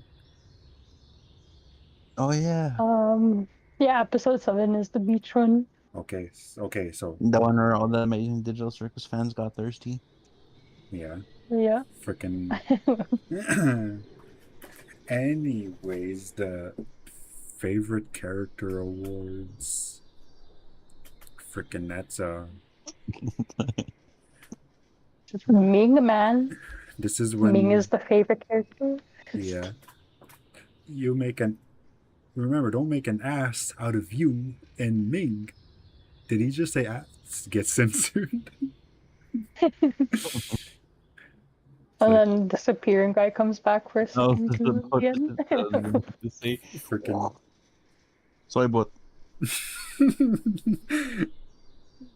freaking Jax is having his episode there about his current relationship with Pomni and what he wants to do with it. Like, is he gonna push her away or is he gonna like lock in and actually be a buddy? And then he freaking the freaking toilet flush. Sorry about like I don't know. I feel like that's another instance where he could have fucking extracted had he not got distracted by the teleporting guy. Mhm. freaking just sees that, locks in, freaking comes back all smiling, but you know he was freaking demolished inside. Yeah. Mhm. It's time the like and this part here, like when he says the biggest sailor mouth is Zubul, that's total bull. Unless if it's not counting when like until they actually went on their first adventure, because when Pomni first got there, she was just freaking swearing over and over and over again. But I she is can't. just testing it out. And like I saw a video of someone who counted all of the times they swore, like, and Zubul and Pomni swore the exact same time, the exact same amount of times. So if anything, they should have got it together. But this was before Pomni had more swears on her name. So it's okay. And like Man, another thing that I saw too is that like evil Pomni, like yeah, she swears a lot, but so does normal Pomni. She just more like she just more like a bitch. Like there's no easy way I to say like about that. like Like she's mean. like you like evil Pomni, she just swears whenever, but Pomni swears when she's scared or shocked or some stuff is happening. I just fucking love how and the most favorite award goes to me. It's Not me, even fucking everybody. kidding. Just dead And silent. Oh, I misread that. It's Ming. it just comes out, yeah, you made this super awkward, man.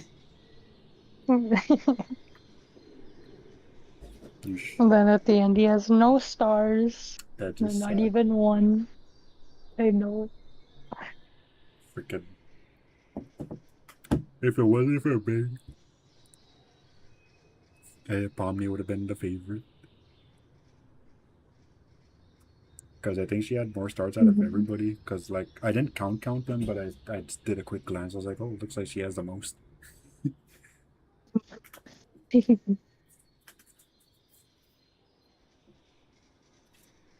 Freaking Jax has the least. Well, I guess not really. Palmer Kane has the least. Is a flat zero. Poor guy. And you just all heard about that? I'll be like, I'm surprised Jax even got any stars. And suddenly that stars from fucking Pomni. All the stars were from Pomni. It Well, was from Pomni, evil Pomni, all the other versions of her. evil Jax. Yeah. Yeah. He thought Jax looked good in that maid outfit. He's like, I'd vote for them. So, like that would have been a good part to bring them back because those are all NPCs inside there, just mannequin Mm-hmm. ones. Yeah, that would be funny. It's like if anything, I, I don't think like if the evil versions were there, I don't think Jax would actually go talk to Evil Pomni. I think Evil Pomni would try to go talk to him, and then she'd push her away, He'd be like, I don't like you. and then like Evil Pomni is more aggressive, so they're gonna freaking have a swear off. She's gonna be like, what? What? She's like gonna be like, the F man. We were bonding earlier. It's like we're bros. Don't be a little bitch. You got me back from being fucking melted for this, and this is what I get. If anything, it would set him straight. Like an NPC would set him straight.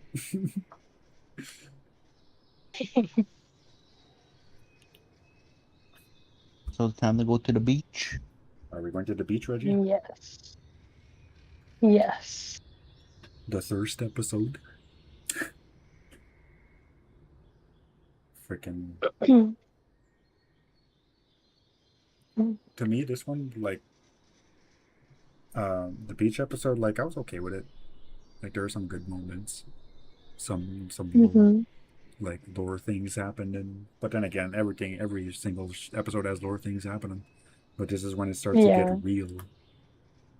Yeah.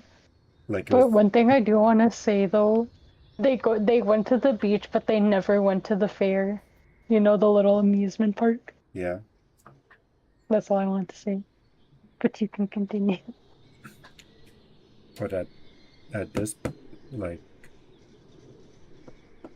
the whole thing with the freaking sun there that is phony.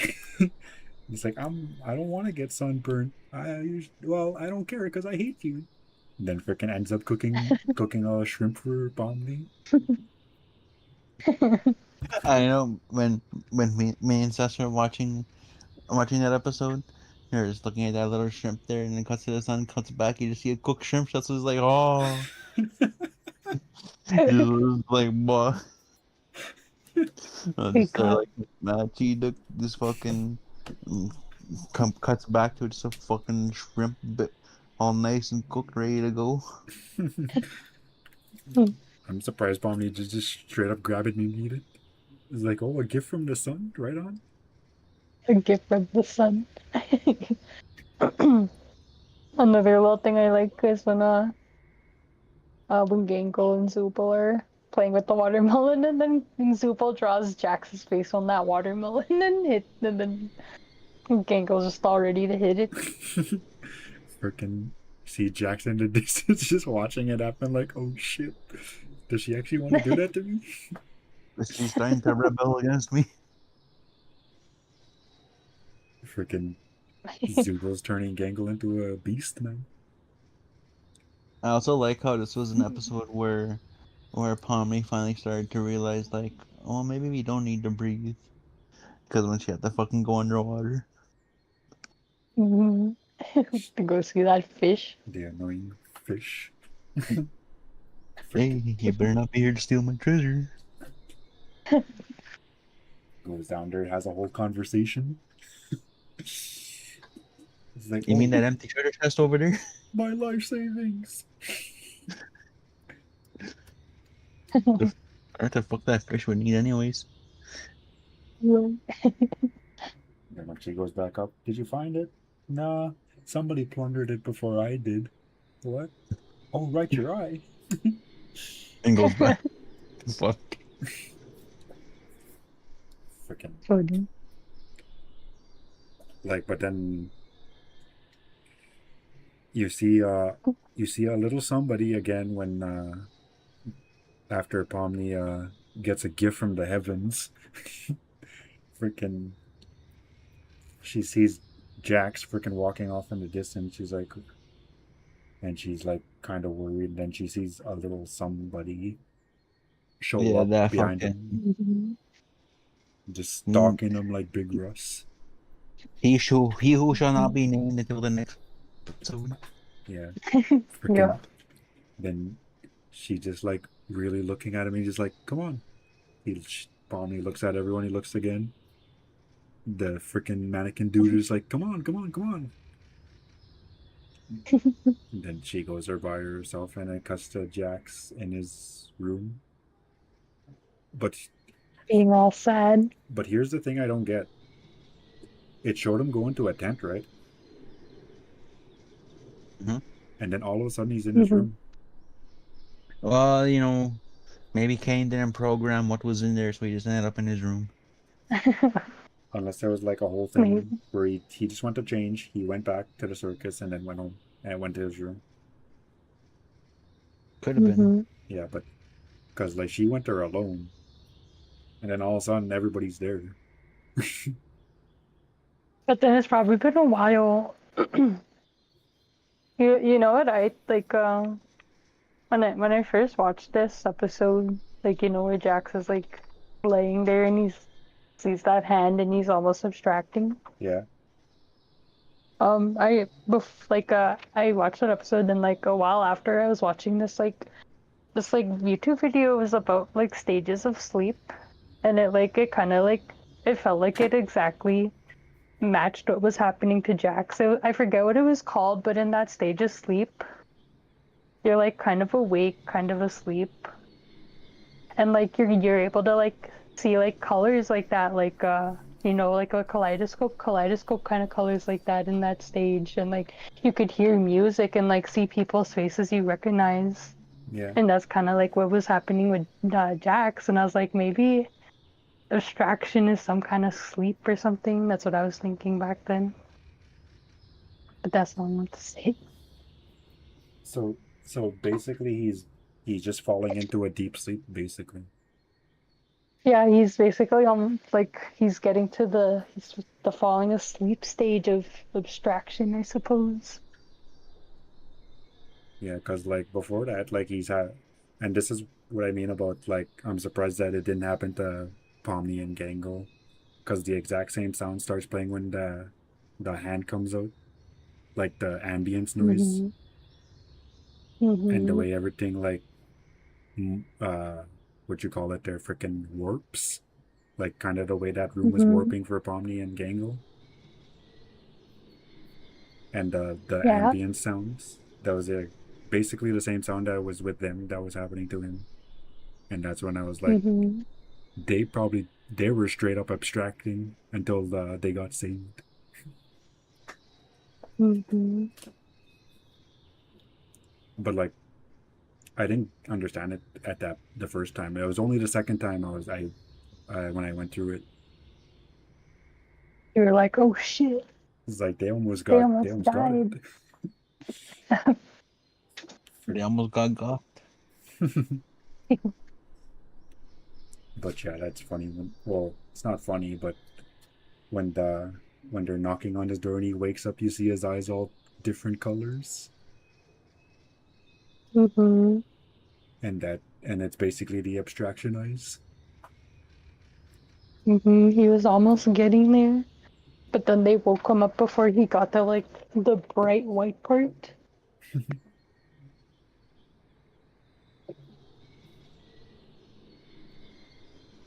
And like the thing too is like when they go see him, like he's not really like annoyed. I think he just like, what? Like he seems He's more like he's he's tired. trying to disassociate. Yeah, he's like tired. So he's like, huh? What do you Mhm. guys want? And they're just like, uh, we need some keys here. We met this person. And then sure enough, it's that mannequin dude. Mhm. And they're You like, see, I'm an actual player too, and not just an NPC. But because I spawned looking like this, I think Kane just didn't think twice about me. freaking, Mhm. yeah, like You they know what though? From the moment he showed up, I never trusted him. Me neither. yeah, like it seemed too convenient. Yeah. Like I, for a bit, I was questioning it because when you go back and watch the episodes, he is actually just kind of in the background here and there. So I was like, Like maybe he is onto something. But what really Like, no, there's something. But this guy was every chance she got. I don't know about that Kinger dude. I don't like him. Yeah, He's just a hater. And that's not what we need right now. We don't condone Kinger abuse in this community. yeah, like Kinger's the bro, man. He's Exactly. he's holding the community together. hmm We would have lost 2 soldiers if it wasn't for him. Yeah, like And then I like just if Pomni abstracted, Gangle sure as heck would have right after, because Pomni wouldn't be there to pull her back. Mhm. yeah. That's only if they go to the like let's say if Pomni abstracts, everything happens the exact same. If they go to the restaurant still Yeah, if they after she gets that mask. yeah, she would end up abstracting if Pomni did abstract in the first episode. And then I like how after convincing them to alley behind him, or like how it's like, okay, we're gonna glitch over there into his office. They just all ball up and basically basketball their way into there. It's like you're first. Why? Just go. Ball me up. Freaking phony. And like at that point, that's when I was like, you know what? Something's off about this dude. hmm Because when Palmy's just there by himself, Just make the right remember to make the right choice. choice. Then he's just like, once Yeah, and it this is was over, I'll buy you a beer. Make the right choice. And then you can see that she's also questioning it. yeah, because like it was I like 100% what? believe she would have pressed it had he not said it a second time. I think the second time he Yeah, said it was what fuck started making her think. yeah, because it's like I seen this day and it was like she noticed it because he didn't give a human response to that. Like you would think like he would say something like more humany other than just make the right choice. I'll buy you a beer for sure. Just make sure you make the right. No, just make the right choice. Freaking and Yeah, then like he could have been like, "That's if you make the right choice" or something like that. yeah, like at that point I was just like, oh boy, this might be a downer right here. And sure enough, It's like I'm pretty sure that and he's not actually with them.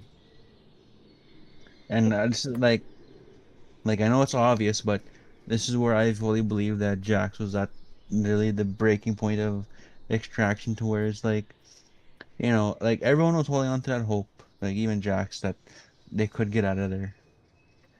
But it hmm was like once Jax knew that there is no leaving, like yeah, he like was like, I knew it.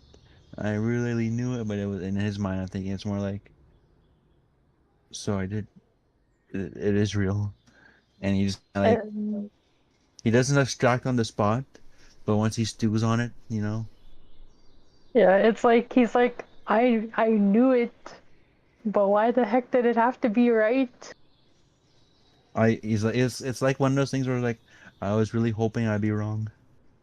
hmm Yeah, because he's like, you know what? When they're inside the Chinese room, he's like, you know what's gonna happen?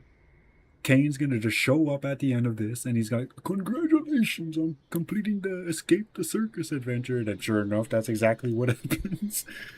I know, man. This is so oh man. But what would have happened if we chose to leave? Oh, I don't know, because I know you guys wouldn't have pressed it. It's like Bubba was in charge of And that. then They'll take you to Shrimp Town. take you to Shrimp Town. I wonder what that meant. Yeah, he'll take it to Shrimp Town. You can even Kane was like, "What the fuck does that mean?" One of the parts I thought was kind of a little phony is like where they tried all those keys for the Chinese room, only for And they're it just like, hey, why unlocked. don't why don't you just try the door? And then they open it, and that guy's like, oh, thank God. And then he runs out. Freaking, bro, freaking, like, yeah, like, this is just a whole, because we already basically said, yeah, what happens at the end. Like, it's just an adventure. Freaking Kane probably just knew they would freaking try going there. But I guess then again, Abel, the guy, and he tries to, don't you have a name? I do. He does the whole hero pose. It's Abel. And there's just a long He silence. just Gangle's just like, does it have to be that similar to my name though? Just out of everyone, Gangle just heard about the name.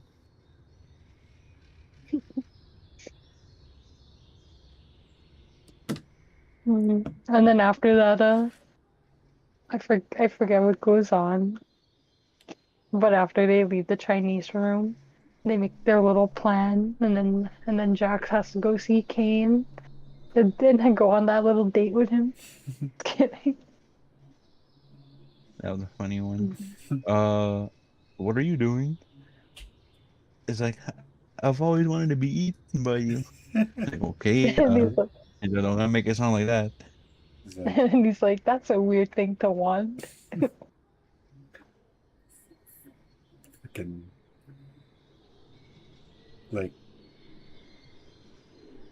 like, yeah, like, Jax at this point, he's like, you can tell he's kind of hoping that it's real because he's actually going along with the plan. Hmm. Because like if he didn't believe Abel, he could have just said, "I'm not helping you guys." But he was like, I'm gonna hold on to that hope too, and I'm gonna help these Yeah, guys out."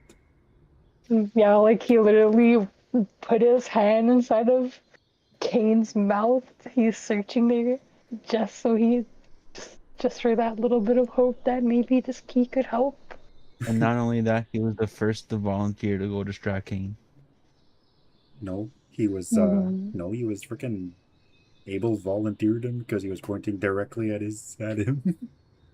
Oh no, Oh, are talking about or just the next episode when they put the bucket on Kinger. This is the next episode. You're Oh, ahead of the okay, future. okay, This never mind. is Okay, yeah, okay, okay. okay, scratch that. when they're trying to leave the circus. Oh no, this is when Hmm. yeah, the off. No, that's the computer. Okay, yeah. Yeah, Yeah. freaking It's like he was going along with it because there's that hope that this will help. This will prove him wrong, and he so desperately wanted to be proven wrong that they can't leave the circus. Hmm. And then you can tell once he figured out that it was true that they can't leave. Like, yeah, he was like, I told you so, but it was more like in his way of like, so we really can't leave. I was right. like I'm yeah, glad Hmm. he you're right. does he goes a little kooky and laughs, but then he just freaking he is pissed at freaking Kane at this point, like And then he's like, to the point that he's oh, and actually then scaring the other characters. Because when if you see him crashing out on Kane there, you could see how some of them are looking at him like they're worried or like they're they're like, I've scared. never seen Jax like this. Like normally Jax would just say something, make a few jokes, make fun of Gangle or some shit. No, he was full on just pissed off and going on fucking Kane. Hmm. Freaking that's too bad. That's too bad William wasn't here for this because I want to know what happened, how she reacted to the freaking next couple episodes. Hmm. So like And then at this like once they're like everything happens, like Kane is like he's trying to like explain to them like, yo, I got this gift, but he's also like panicking as well. Hmm. So he just like, oh, I got this, like, here you go, bye. Then he just freaking disappears, and there's just like the last scene for that is just them just standing there in that room all by themselves, Hello. just all And just- demoralized. and then the song starts playing. Like, it wasn't the most traumatic thing ever. You know, maybe they should have just went to Shrimp Town. Just stripped down. So Well, one thing I found funny in this episode is when they go see King or like Zubul and Gangle, and then Zubul's kind of like trying to explain it to Kinger, but then all of a sudden, Gangle just comes in and starts telling everything to him. Like,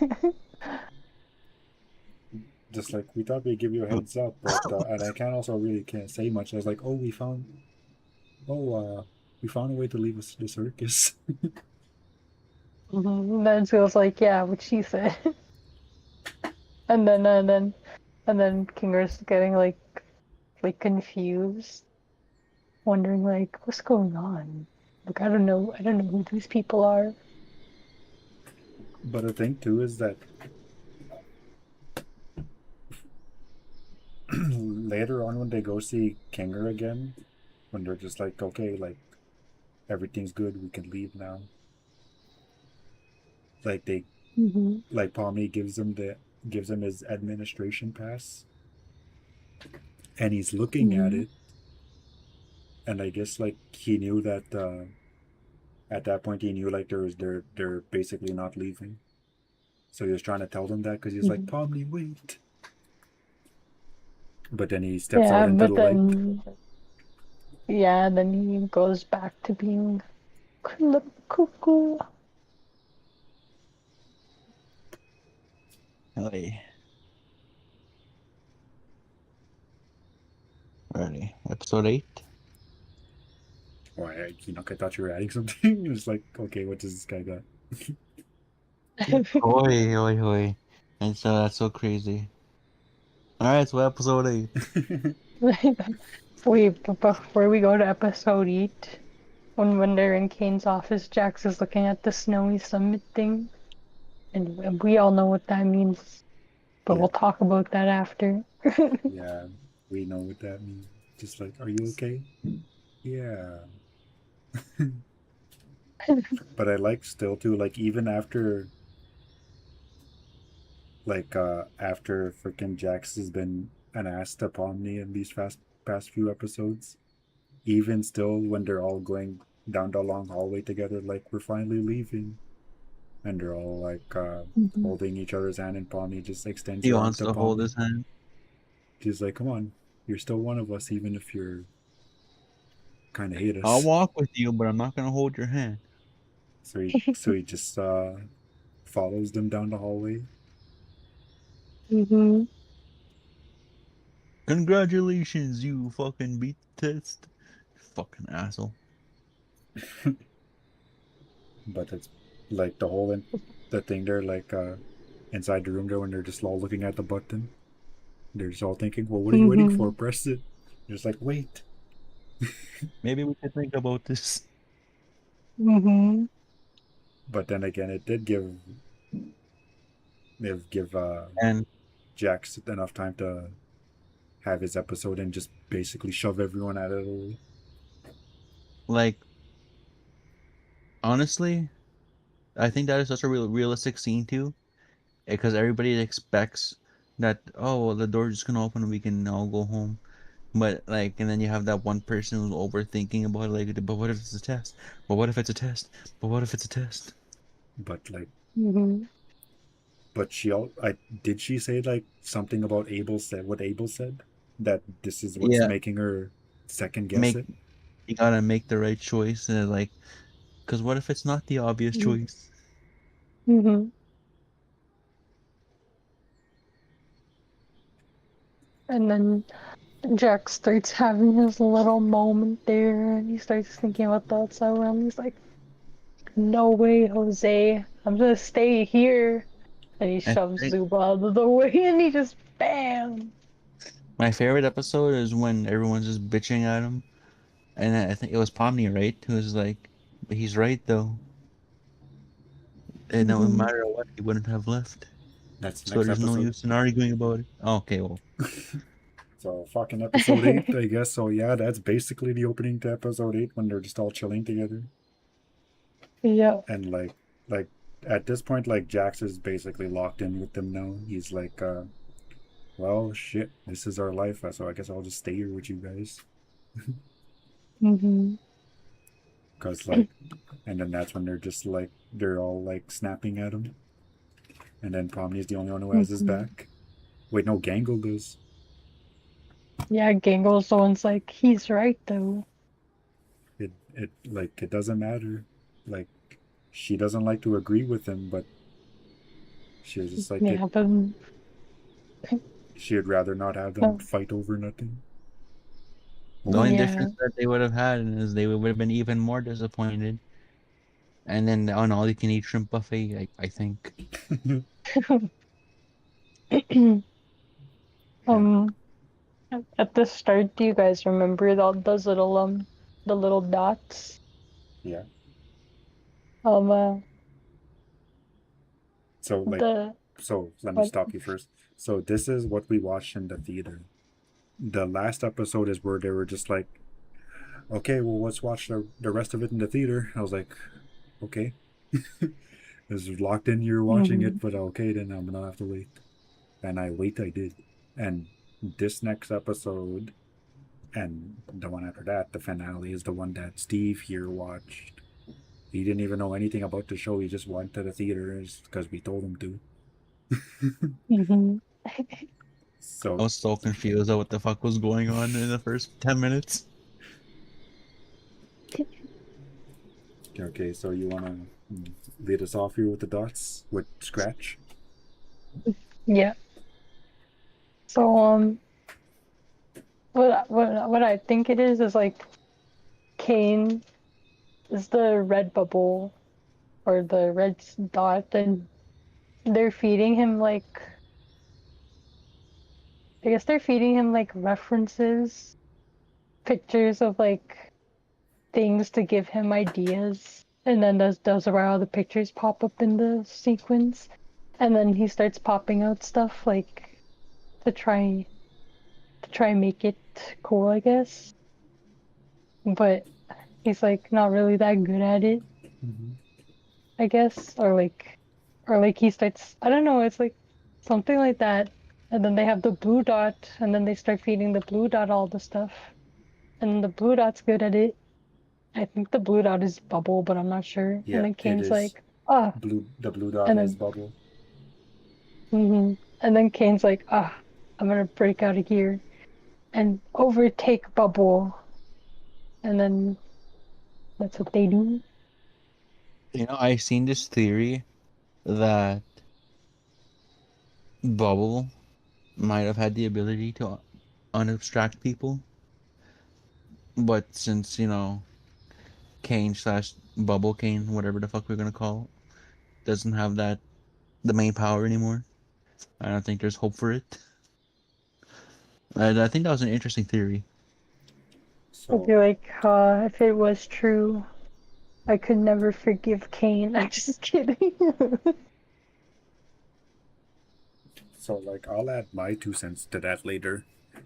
Anyways, yeah, like the whole intro for this episode is just like, uh, this is pretty interesting. I was watching a little dot form the circus, and then Hmm.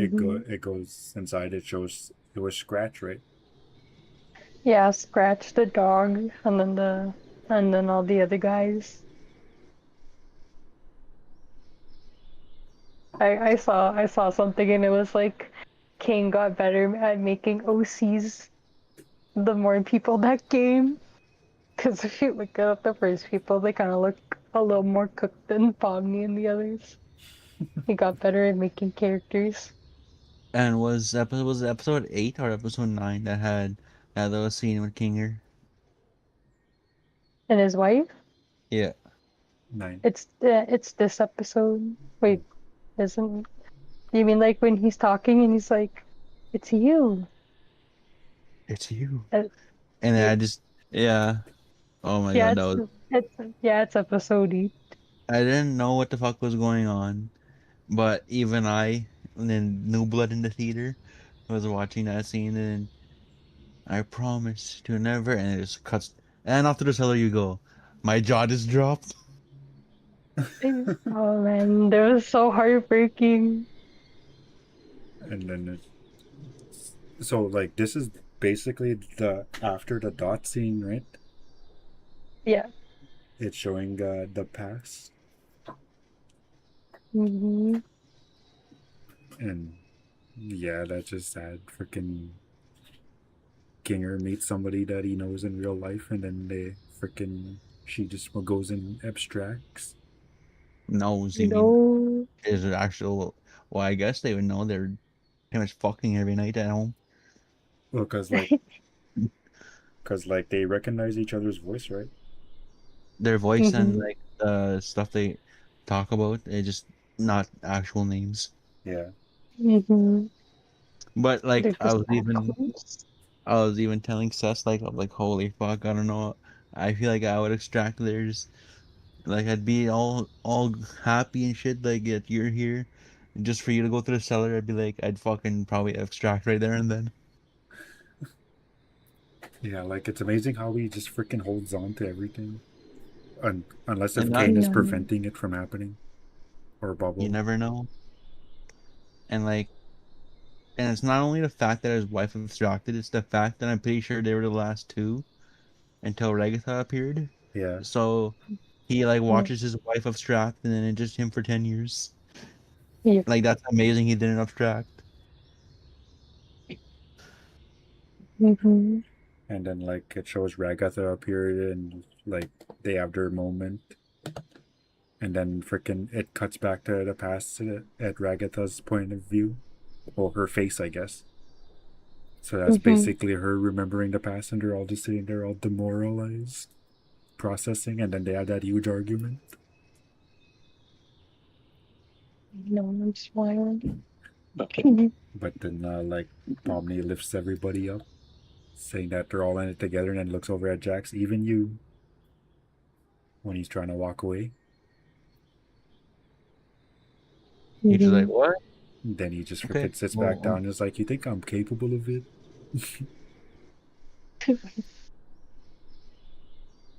Oh.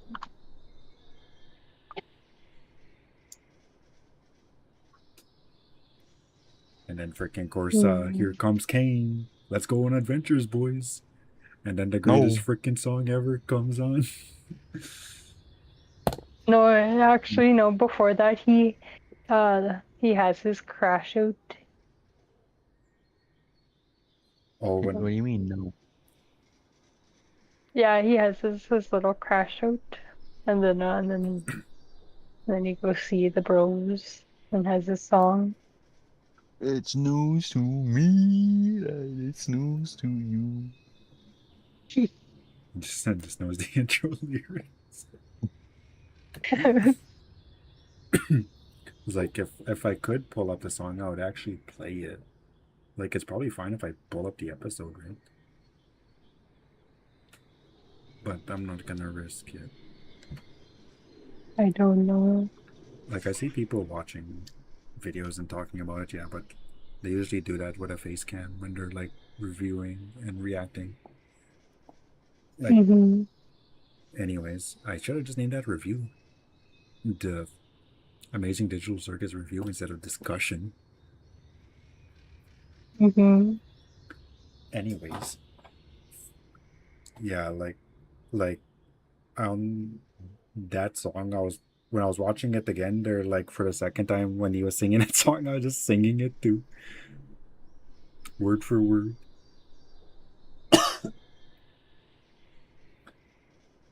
Freaking Let's see. when you wait no he forces them to go on the thing, or wait no yeah he crashes out first then he forces them to go on that adventure, right? Yeah. Okay. And then he runs out of ideas and he has to go brainstorming, and that's when the start. Well, I don't want to say they start plotting, but that's when they like, let's just go have a bite to eat and think about this. I wanna say at the start, when Kane is welcoming them back on the adventures, he was like he was more small. He was smaller than them, his usual size, and he would always say something like "Welcome back, my like wonderful waffle people" or whatever he'll say. And then after he came back, he's like he grew bigger than them to like intimidate them, I guess. And then he's like, "Wow, you guys didn't even notice any of this. So what are you, stupid?" He started treating them more differently after they came back from adventures. Yeah, but I think so. Like, here's a theory that I saw is that like Kane isn't actually bad. Like, I believe it. Mm-hmm. It's Bubble who's doing that to him, making him think that Bubble is the actual antagonist, like the Oh. bad guy. Because like when he's in his office and Bubble's the one feeding him all like, "Oh, you suck" and all that. They hate you, You suck. and They that's hate Mm-hmm. and you. that's what Your causes mom him to doesn't be love you. You're adopted. holy, and that's what causes him to be more basically forcing them to do everything. Yeah. And then after he goes he goes there, tries to get them to go on an adventure. They say no, like just let us process. And then he just like then he drops off the an amazing song. Then he basically said you should really consider going. They go on it, and it's just several days later on the screen, Mm-hmm. and they're just all and that's when freaking Ragatha is rolled up into a little carpet. Mm-hmm. Just all flattened. Oh, right. Sorry. Fucking. Just goes back to normal. And then they go hide out in the little tiny circus tent.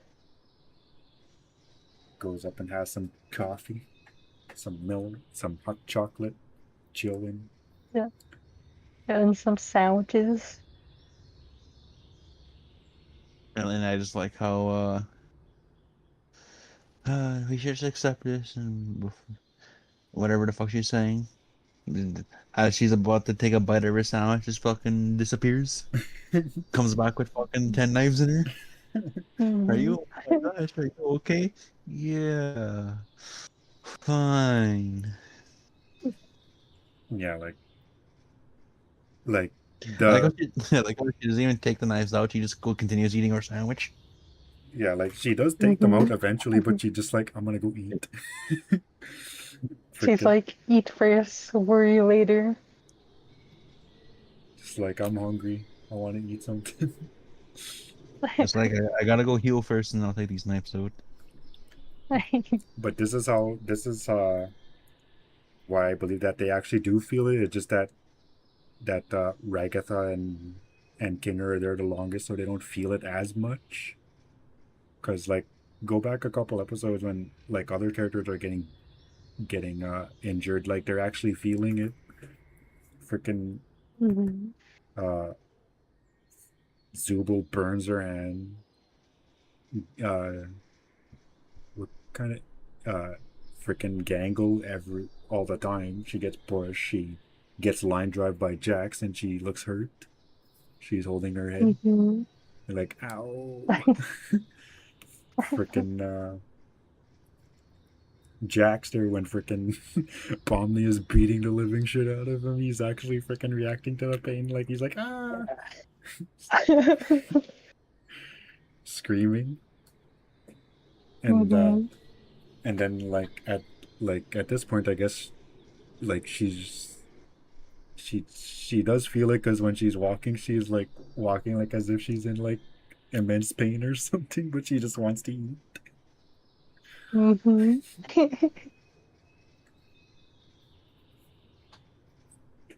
Then like while she's Hmm. eating there, you can just see her like, is that her hand that's taking the knives out, or is that somebody else? I'm pretty sure that's her hand taking the knives out.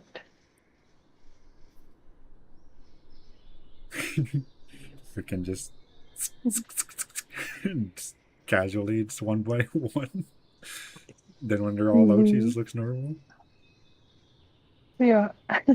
And then she sees the bucket and she goes, puts it on Kinger's head, and then they gotta play the waiting game. Now we wait. Yeah. And it's like, why'd you do that? Just wait. Wait. Fucking 2 weeks later, why do I have this bucket on my head? No, he's just like, he's like, he says Pomni, right? Yeah. And then he's just like, I think that you have this bucket on my head for a reason, so I'm not gonna take it off. So go ahead.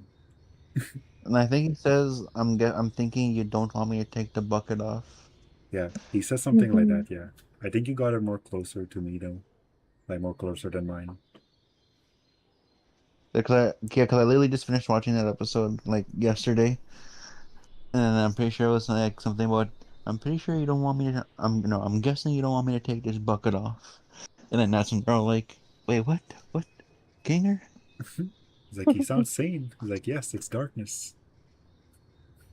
You think darkness is your only eye? Well, it turns out it is." So then they like he drops the lore bomb that the shit Abel was talking to them is actually true about CNA. Hmm. And then Jax is like, oh my gosh, it's real. He's like, I better go distract them. Hmm. See, like that's when he And willingly then does go in, but like, yeah, that's what I was talking about earlier. I also like the part where, and we can all leave. Yeah, yeah, yeah. We can all leave, like reassuring Jax. Hmm. freaking. So they like he goes there like he has his little crash out, his little panic attack first, and then he Mhm. freaking goes into then And he then he becomes fucking dental floss. freaking a big giant car inside Kane's too. Oh, looks like there was nothing there. Oh wait. No. It's like so that's where I parked. And then like they're freaking like I like too that like when he's just like I'll go distract him, just tell me how everything goes, and then he just doesn't want to hear anything. He's like, just tell me how it goes, man. It's like I got this. It's like being more like it's like you guys just make your plan, just tell me about it later. I'll go handle this. And then Pam was like, be here later, or else she's gonna fight him like she did. Just kidding. She was like, be here Beer, my later, beer ass. or else me and Evil Palm are gonna beat your ass. And I like how if I had like a computer, like the one at Kane's office, no, no, just any kind of thing would do.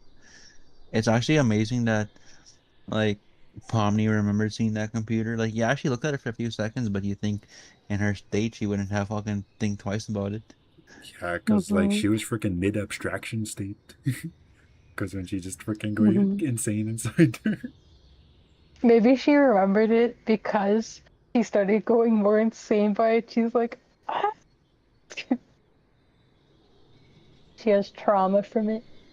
And so like if you think about an exit, what does everybody just get an fucking exit door that just leads to an office? Actually, no. I heard I seen a theory where it's like Ponmi and Kaufmo could like make the exit door, and Gangle, like they had their sketchbook, like where'd they get it from? Like maybe they just brought into existence because they wanted that much. And then Jack's always having keys. Like maybe he just like conjures them up and he doesn't even know because he's trying to find a way out subconsciously. And then I don't know about the other ones. That's actually interesting. I don't know. But about Kinger with the butterfly, Zoopal. I don't know what Zoopal would do, and I don't know what Ragatha would do. Yeah, like we didn't see them really conjure anything. It just Reddit Hmm. was moral support. it, Yeah. It's basically just those ones who actually conjure stuff. Mhm. Cause like yeah, like going to your little theory about them conjuring what they want, like it does make sense that Pomni wants that exit door because she's just like that song about her in her mental state in the first two episodes. Like she's freaking, it's like she's straight terrified of just being there, and she's trying to hold it together until Mhm. she escapes. So she's just like, I wanna leave. Because like yeah, like she does see that exit door in the first, like she's like, oh, how do I get out of here? Oh, there is an exit, let's see. And then it disappears. She pushes everybody. Freaking, then later on when they're, after they go, before they go to the void, I think she sees that exit door again. So she's Mhm. basically becoming obsessed like the way Cosmo was, until she Yeah. sees where it leads Yeah. to. Yeah. The void. And after that she never sees that door again until she actually wants to see it. Mhm.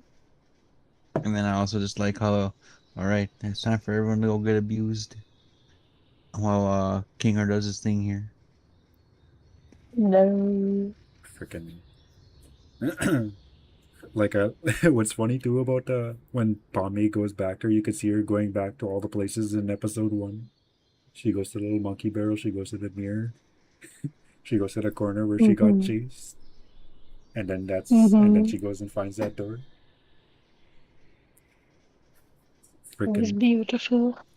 and what's funny too is that when she's going through those doors again, you can see her kind of going crazy again. Like not going crazy, crazy, but like to the point where she's, oh God, She's how much bullshit this shit was. like when she's like almost there, you could see her eyes start twitching. Like fuck sakes. How many fucking doors was it again? I thought it was only a couple. And then And then she has to make the whole uh, trip back. I know. And then when she does deliver the goods and it goes to help, like when I was watching in the theater there too, and then when he just goes, if if I were to think you guys are distracting me, where's Kinger? I just thought, oh, we're cook chat. No, just heart dropped. He's just all sussing them out, and then when he tries to leave, freaking Pomni just and starts antagonizing him. You're a fucking suck. What'd you say? And then how like I think that was Jax first who freaking started backing her up, or was it, who was it? I'm pretty sure it was Jax, yeah, and then everybody's fucking started coming in one at a time until they're all Mhm. bitching him out until he just starts grabbing them and just starts hulking out. Freaking and like I think this was you who told me this one, Reggie, that Kane was actually listening to them Yeah. when he puts them through their biggest fears. Freaking Pomni's getting freaking attacked by freaking Gummy Goo as a gator, and freaking Zubal's getting um swallowed into a freaking mountain of her own parts. Freaking Gangle's getting harassed by a rotating wheel of her masks. Mhm. And frick. then she gets hit by a semi for some reason. I don't know what that means. That's only from episode 4, it was just fucking like it traumatized her. Just like you gotta come back to finish the job. Compared to the And job. fucking, but out of everybody, I think Jax had it the worst just because of his past trauma. And freaking I it know. shows every single person in this that was in the circus there laughing at him. No. And then No, just it was fucking so heartbreaking. trying to hide, and just fucking grabs him and rips his skin off him. Hmm. He looks fucking weird with his skin off, like obviously, but he looked weird. Yeah. I know. I was scared that's what he was actually looking like. I was like, is that what he actually looks like? I was I didn't want to like the assassination classroom's teacher's cousin. Fuck. But I want to talk more about what that means later about Jax and his traumas. He's insecure, Mm. basic about But himself. there's more, but I'll He's tell when we're in episode 9. I think I know where you're going with this because I do see a lot of things about it, and Yeah, you know. so yeah, like they're all going through that freaking uh, like he's basically freaking going making them go through freaking literal hell over and over and over again, and then Yeah, he Mm-hmm. calls himself God. I mean he kind of Mm-hmm. is, and freaking you see Kinger in his little tent there doing his thing, freaking, and then Kane freaking notices what's happening, and so freaking Kinger starts rushing, and he freaking deletes Kane out of nowhere. I Then know. then he I seen a just theory about how Bubble actually was the one who deleted Kane. Like how he was trying to take over, but it ended up just straight up deleting Kane as a whole, including Bubble. yeah, because Mm-hmm. like I could see that, yeah, because like Bubble was the one antagonizing him first, Mm-hmm. and then because like Bubble probably didn't know that uh it was a part of Kane too. Mm-hmm. Because it's like two different AIs forming into one. So I would assume Bubble thought it had its own conscience and all that. But then once Kane left, it took Bubble with it. Yeah, Mm-hmm. and Oh then yeah. Before when Kane has them and he's grabbing them and he's like, "Why do you people torment me?" And then before he gets deleted, he's like, "Wait." I don't think that like he was stopping like to say wait because he realized he was gonna be deleted. I think he was stopping to say wait because he was realizing what he was doing to them. He's like, this isn't like me. And then all of a sudden he got deleted. yeah, Hmm. because like yeah, like he is pretty like he does like as Zubul said, Kane does like them, Hmm. but it's because like Bubble was getting into his head, it brought out like a more Hmm. like like a I don't want to say basically evil, a but like like a he needed to be more controlling. no, he was like kind of like a virus or something, like a bug. Oh yeah. And so yeah, that's why he probably went like that, because like he is an AI, yeah, and he does have flaws, yeah, and Bubble exploited that on him until he basically had a bug, I guess, or a glitch in his system, his programming. Yeah. And then like while he's crashing out on them freaking brutally, and then he's just like, oh, and then And then he gets deleted.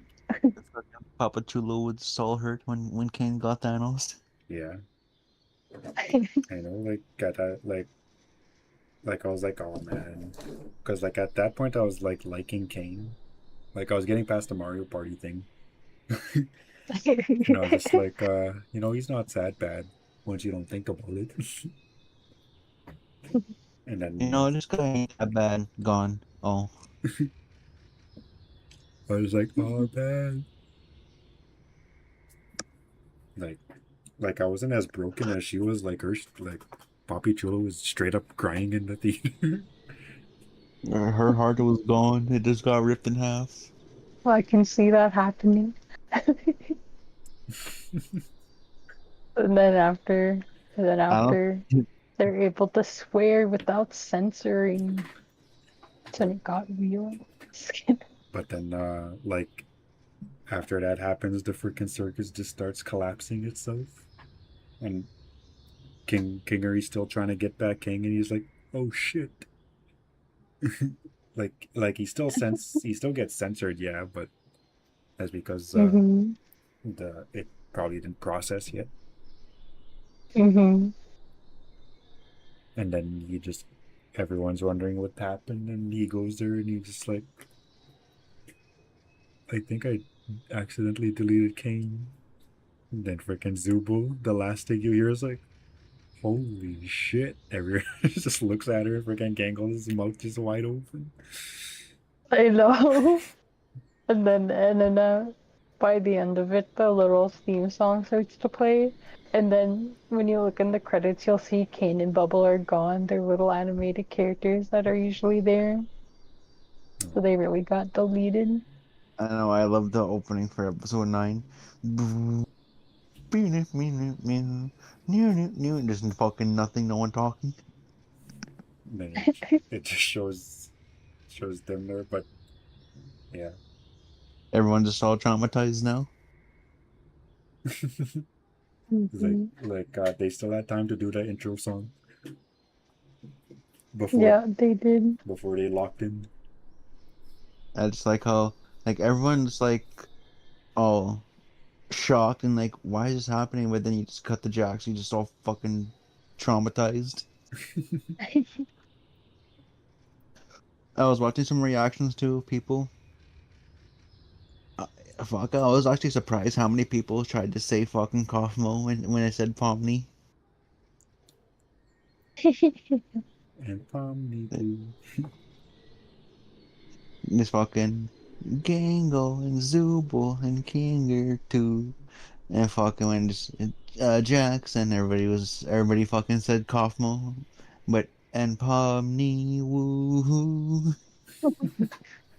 They've updated the theme song. It's like in the episode 1 where it's like, Kane, is this a new NPC or is this a new sucker? Because if it's a new character, we're gonna have to redo this whole theme song. And they did. They did. They just waited till episode 9. Yeah. And then And I then like I like how since Kane wasn't there to sing the rest of the song, and day after and day after and day after and day after and day after and day after. Oh yeah, yeah. So this, like, when I was watching it earlier, as soon as the intro played for this thing, I just started feeling hurt inside. I was like, oh boy, I have to go through this shit again. the heartbreak. Yeah. It's like we go through all this, and then we just gotta go straight into heartbreak for the freaking last episode. So this is the last No. episode now. The home stretch. Freaking. Oh boy. We should probably just go in order, right? So, like, So what? so Reggie, you have the episode playing right now, right? Yeah. What happens first? Okay. So we talked about the theme song, Yeah. and then it's Kinger and them, they're talking, and Pomni's like, "Are you sure you deleted him?" And then it's Jax. He's like getting upset. He's like, "So this guy gets to mess up this bad, and you guys all forgive him and take his side?" And he's getting all upset, you know. Oh yeah, and And then he they pushes start going Kinger. off on everybody. Yeah. And he walks away, Oh and yeah. then Gangle tries to grab Zubul, but Zubul's too fucking emotionally distressed. So Gangle ends up crying and walking off alone. Mhm. So yeah, Kinger walks off. so yeah, they're basically broken, right? Yeah. They're just going through the ringer right now. And and then the Pomni goes to go see Kinger, and they have their wise talk, his wise words all the time. And she starts helping him. We can rebuild this place brick by brick, Yeah, and then she starts data helping him. by data. Like, but when she helps him Mhm. first, or she fails first, and then she just breaks down crying, and then they have their little. Oh, It's basically the same exact talk as in the Milden Matter, mm-hmm. the Don't Milden think Hall, about it. Just do it. Mm-hmm. when he's just like, "You're very strong, and I know you're gonna get through this." And then she just smiles and she's like, "We actually had this talk before." Oh yeah. Oh. And then Ragatha comes and helps them getting the hang of it. Yeah. And then And then everyone just slowly starts helping them, except Jax. Well, and then he tries to go talk to Pomni, and then she's like, "I should have tried Uh, more." And then um, Jax objects. uh, you know what? Never mind. yeah, Mm-hmm. but like she said too, like they were going through so much at that time that she forgot that abstraction was a thing. Mm-hmm. And She her, just didn't know. because like if everything that didn't happen happened at that point, I think she would have stopped him. Mm-hmm. Because like all the time, like when they're like when he's like pushing her around, she's like trying to get an answer out of him like constantly. But like at that point, if Mm-hmm. she did stop him, I think he probably would have like taught. Mm-hmm. 100%. Like he would have still been Jax and tried to. I. It was nothing. It's nothing. But then she would have kept prying on him, and I think it would have prevented him from extracting. Mm-hmm. But too bad. I remember I was just crying in the theater when that happened. I remember I was like, "Ugh." I like made a sound, and then I was Uh, like, I better shut up.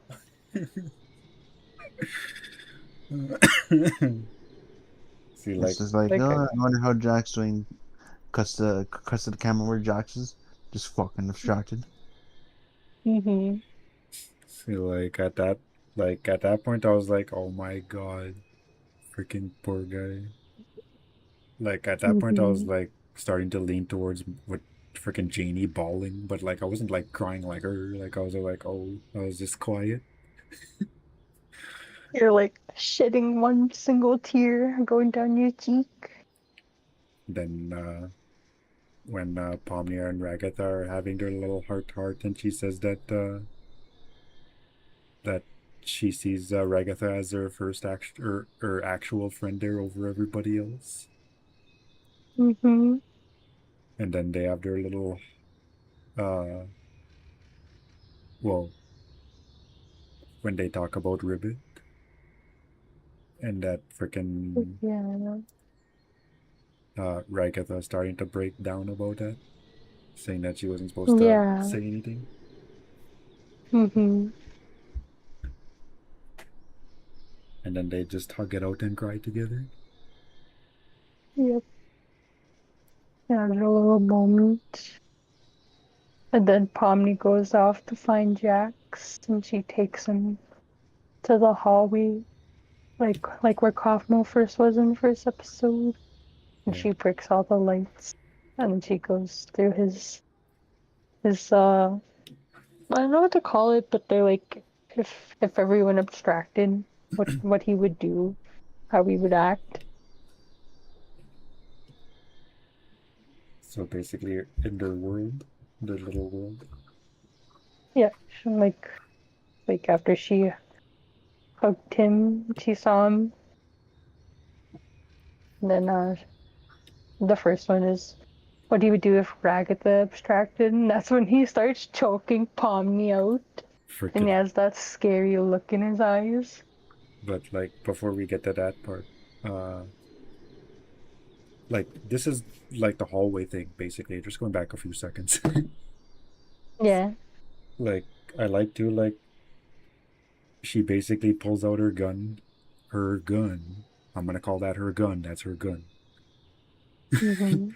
Freaking she just like so fully confident that she can do it that she actually just does it. Then like at when I first saw that scene, I thought she was gonna like shoot Jax or something. Oh, yeah.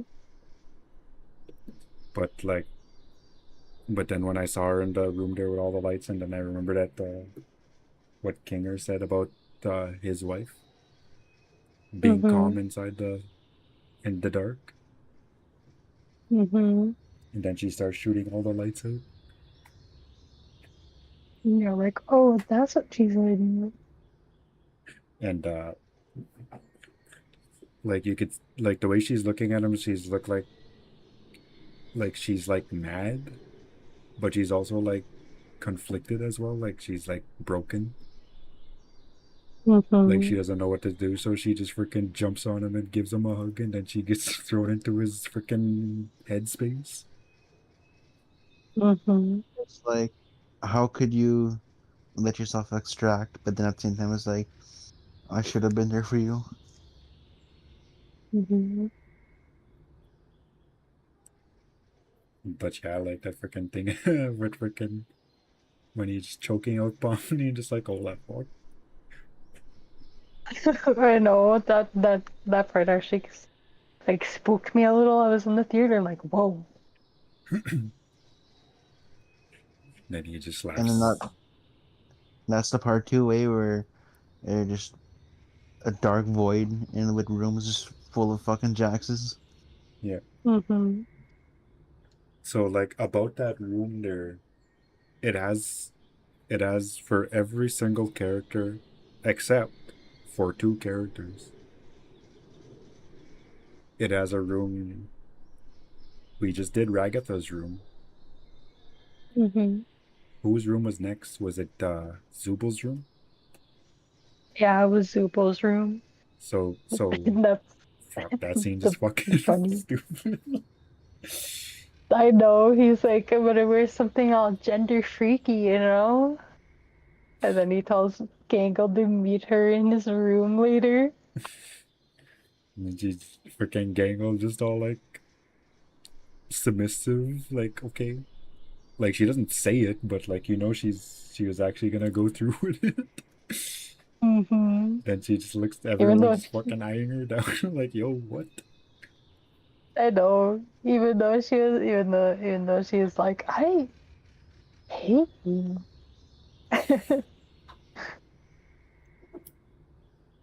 Like, yeah, you hate me, but you still like it when I'm wearing this thing, don't you? Totally. Freaking that part, like, yeah, it was like a breaking episode, yeah, but that part that got a little laugh out of me. Yeah, that made it lighthearted. Especially when he's like, hey, sweet cheeks. And then next is if Gangle abstracted. Just fucking straight Looney Tunes. I know. You killed the only person I ever loved.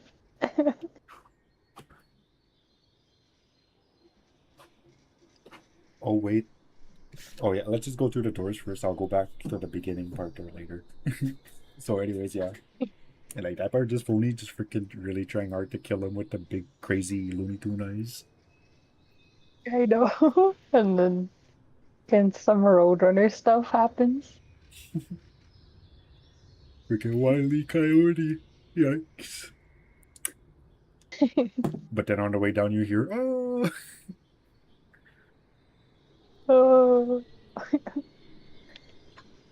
And and then this is where she goes to the door with all the Jaxes. Freaking just playing poker while Jax is while the evil Jax is playing the piano. Yeah. Quote unquote evil jacks. hmm Freaking that part And though, then that's when that one was just weird. I know, and then they're talking about reality and that one Jackson the maid outfit. Reality is gay.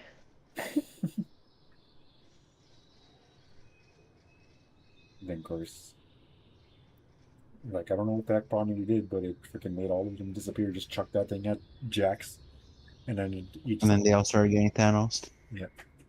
If anything, Thanos snapped his fingers at that moment, and then those ones had to go. At least that one had time to give her a key before he got dusted.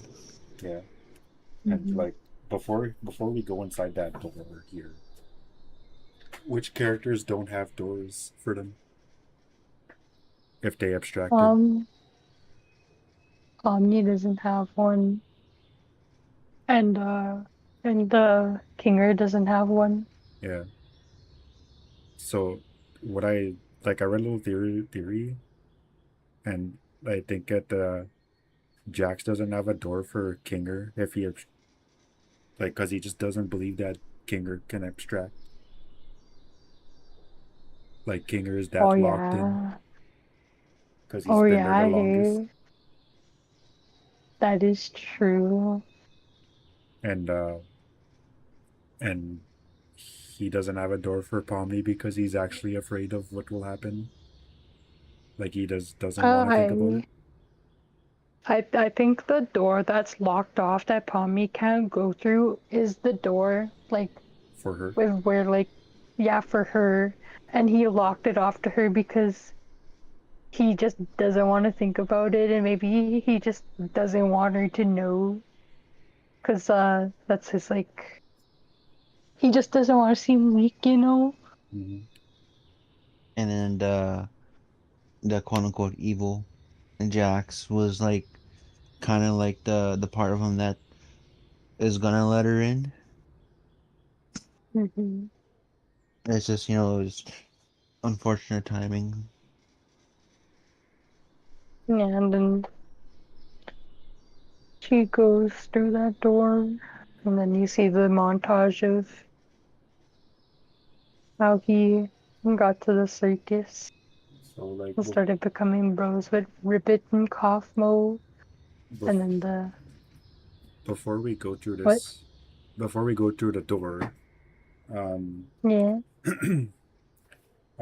I was gonna say something that happens in the beginning of the episode. Mm-hmm. Uh, it was before they went off. Shit, what was it again? I'll remember later. So let's just keep going through the door. Okay. Well, anyways, it just shows when Jax got to the circus, how he started becoming friends with Kaufmo and Ribbit, how him and Ribbit became besties, and then them in the room talking about stuff, Oh, talking about what happened and their regrets in the real world. and then freaking Cosmo coming to ruin their moment. I know, man. It was so sad. After he just opened up to Ribbit, and then he swore her to secrecy. He's like, you better not tell anybody what happened. And then he starts telling people, if Ribbit tells you anything about me, it's not true. Freaking, but like, yeah, that's kind of too bad though. That Jax is all the basically the reason why they abstract. I know the like Cause It's too bad. It's unfortunate. yeah, cause like Ribbit, she's really trying to like like make that reconnection, and Hmm. until they have that big argument in the snow in the summit area, that same globe that Jax was looking at, Yeah. and then after that she basically says that she'll leave him alone, and then from then on she just every time she sees him she just doesn't go there, Hmm. and then it shows him like he's actually like he actually does miss talking to her, and so it basically shows him outside his room every now and then Hmm. trying to knock. Trying to go talk, but they just can't. Yeah, and then next thing you know it shows him looking at her door. It cuts to him hiding behind a couch, and there's abstracted Ribbit running around, Oh no. and then it cuts to him looking at the door again with just her face cross off with the red X. Hmm. See, like when I was watching it, at this point I was breaking. Like at the first time when it's showing the past and basically what happened to those two characters and how they abstracted. Hmm. It was an emotional scene. And then after Rupert's abstraction, he started pushing away Kaufmo and even laughing at him when he's talking about the exit. Yeah, there's a freaking meme about that. I kept seeing that. Did you see it when he's like, I know we haven't been getting along, but I found an exit. No, I didn't see no memes. You'll have to send me them. uh i I was gonna save some of them, but I was like, I'll see more of them. But yeah, it basically shows him saying that, and then it shows him walking away. and then it And and then it shows oh, and him then it opening the door, like which door? Cosmo's door, when he's Yeah, abstracted. yeah, and he opens the door, and then when he goes to the mirror and he's talking to himself, trying not to break down, I guess, and then that's when you see him back in the first episode when he's like, "Sup, fellas," and then they go down to the Zoople hole where the Glen Queen was. But do you want to know what's interesting? You want to know something?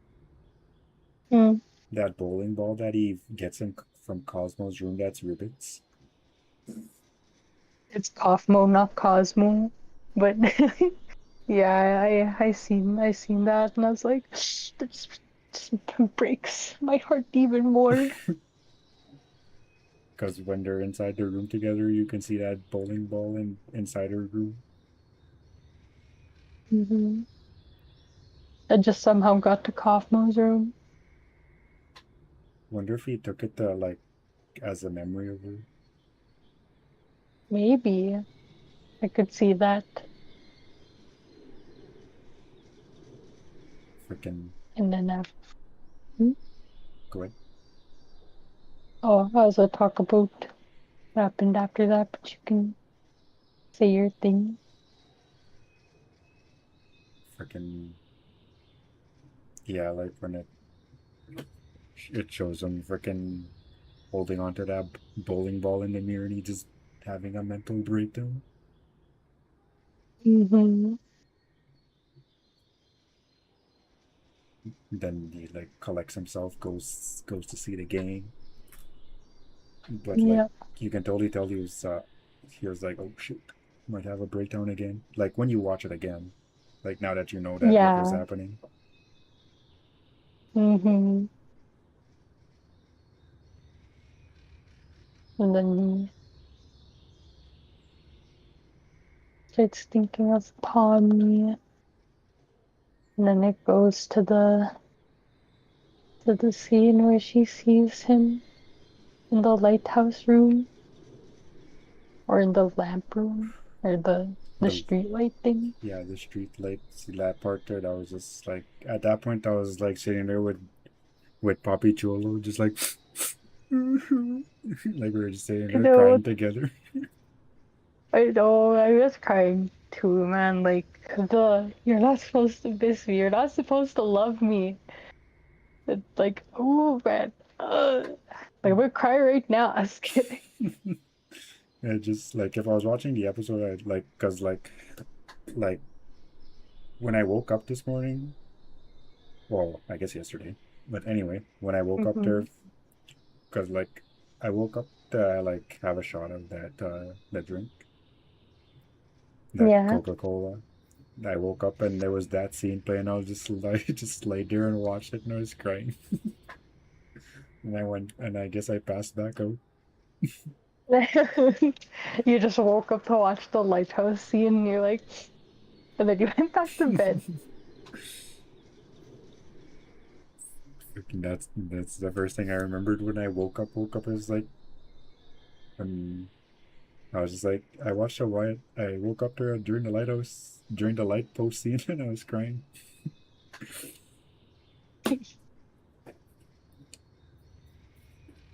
And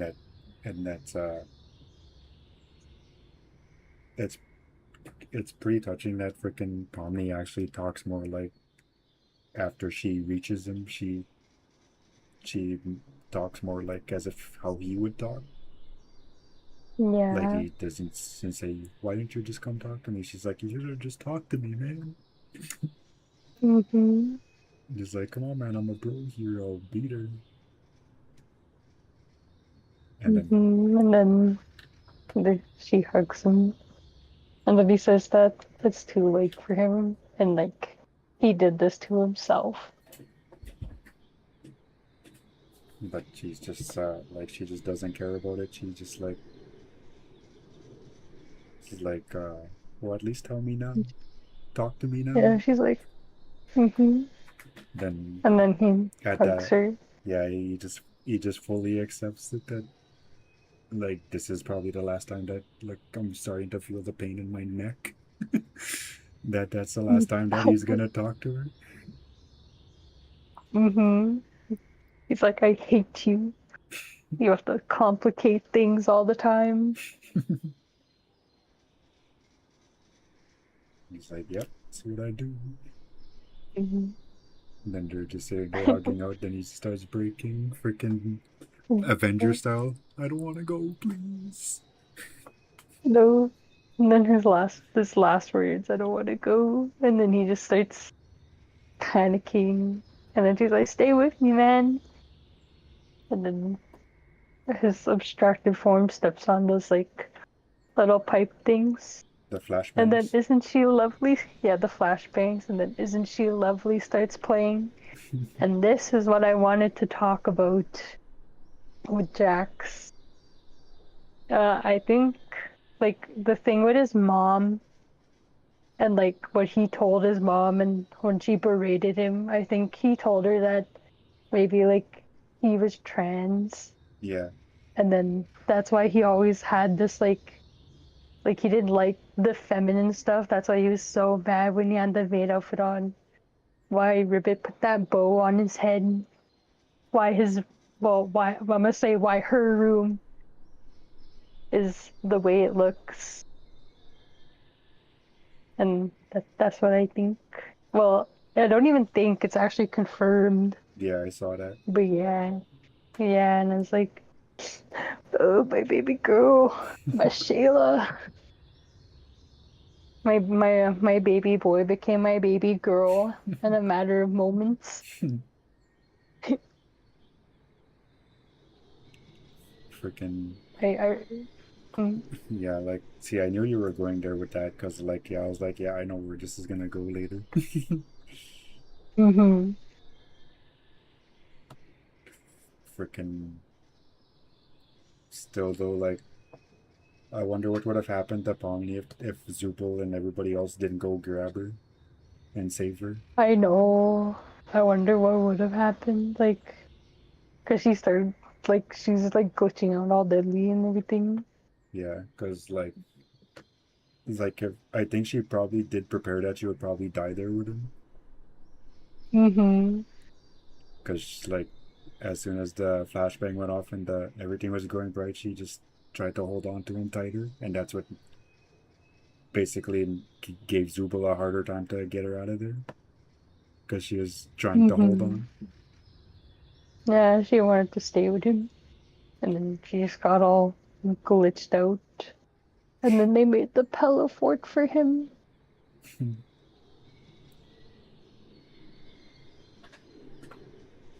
And then the freaking whole after the whole like they do all that for Jax, and then they're all just chilling together. Then all of a Mm-hmm. sudden, freaking Kane's in the background watching them, and then it Oh shows yeah. his little how he gets there. Mm-hmm. Also, I didn't notice this like the first times I watched this, but Zubul's arms, the ones that she's using to pull Jax into like the tent, they're actually all glitching out too. Yeah, I did notice that on the Right. second time around. Mm-hmm.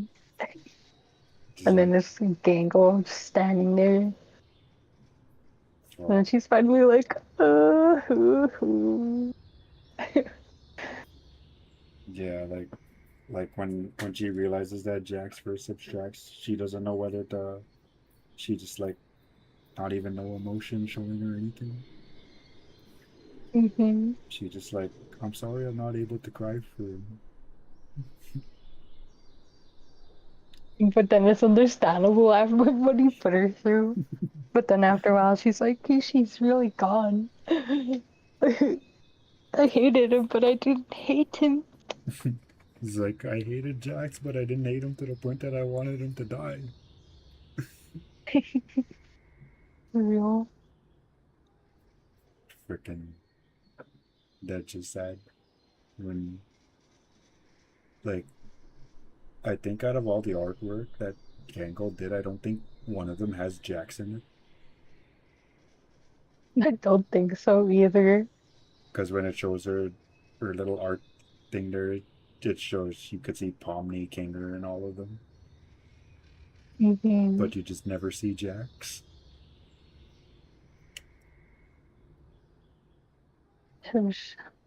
Like she has them hidden somewhere.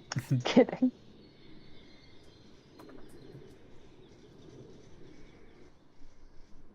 Mm. And then yeah, Mako talks about Kane and shows him, and he's watching them, and then it has his little story. Freaking poor Kane.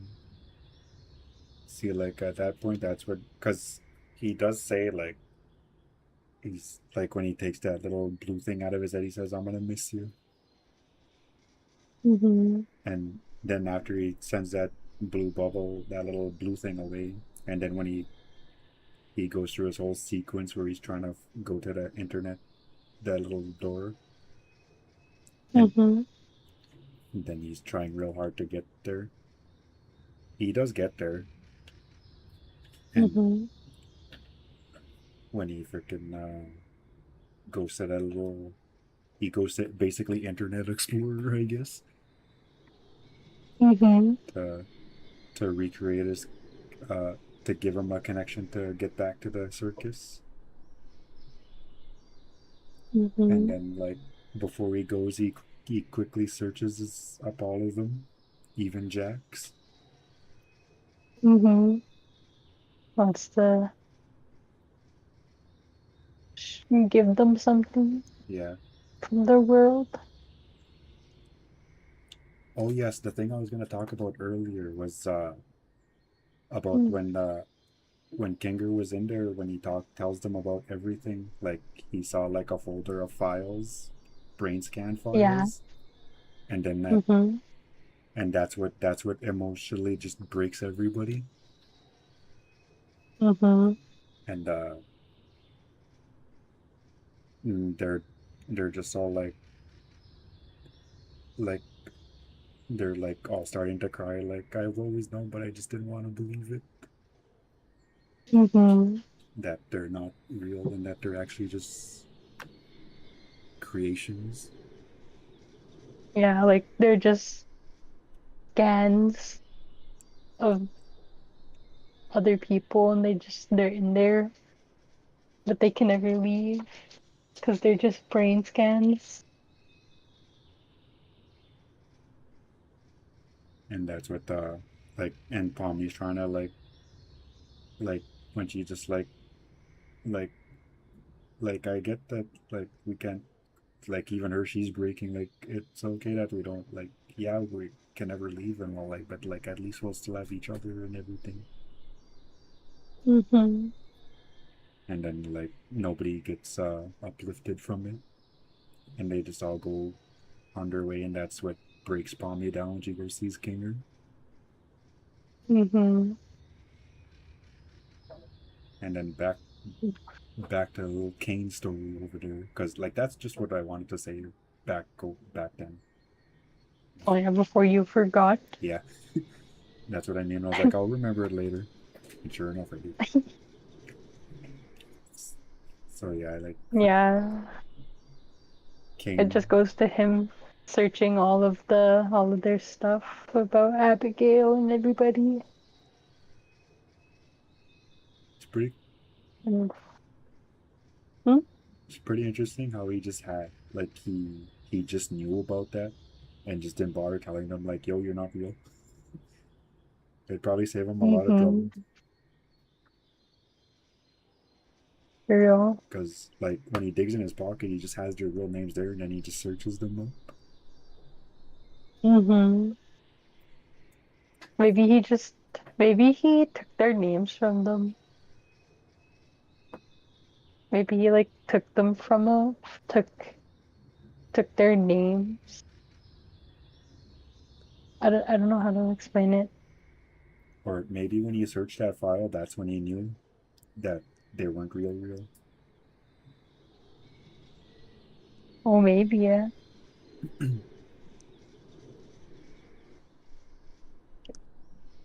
But yeah, then Kami gets his stuff, and all their information, and then he pulls out Bubble from his hand. He's like, "But I miss you."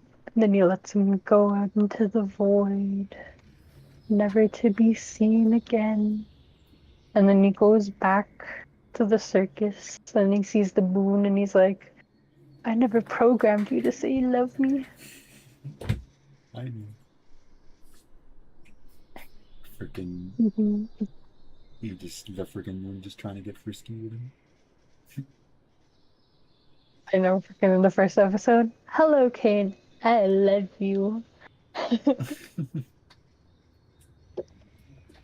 And then he goes and sees them, and they're all like, "Oh my gosh, she's back!" And then they're all They're just all cautious of him. they're freaking Zuba's just really defending Gangle there, like extending I her arm, know it just. saying like, "Get behind me." Like I don't stand a chance, but I'll fight to protect you. I'll fight to protect you.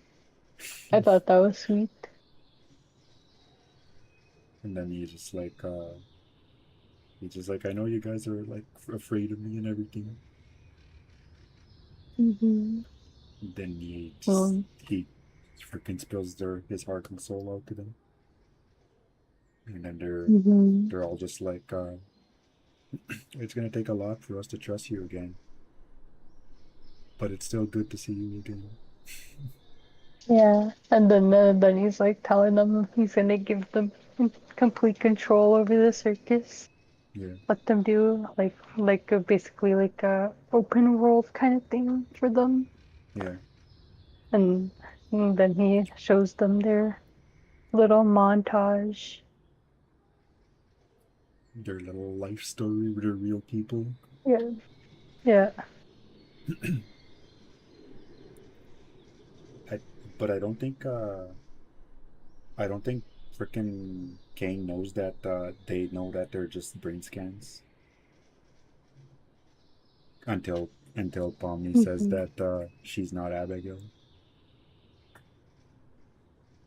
Mm-hmm. Oh, That oh, she's just Pomni. yeah. Like at that point when he's showing them their real life, that's probably just like, oh, they probably don't know, so I'll show them their real life, and then they basically do know, but it, Oh yeah. but they're probably just all relieved to be able to see how they're doing in real life.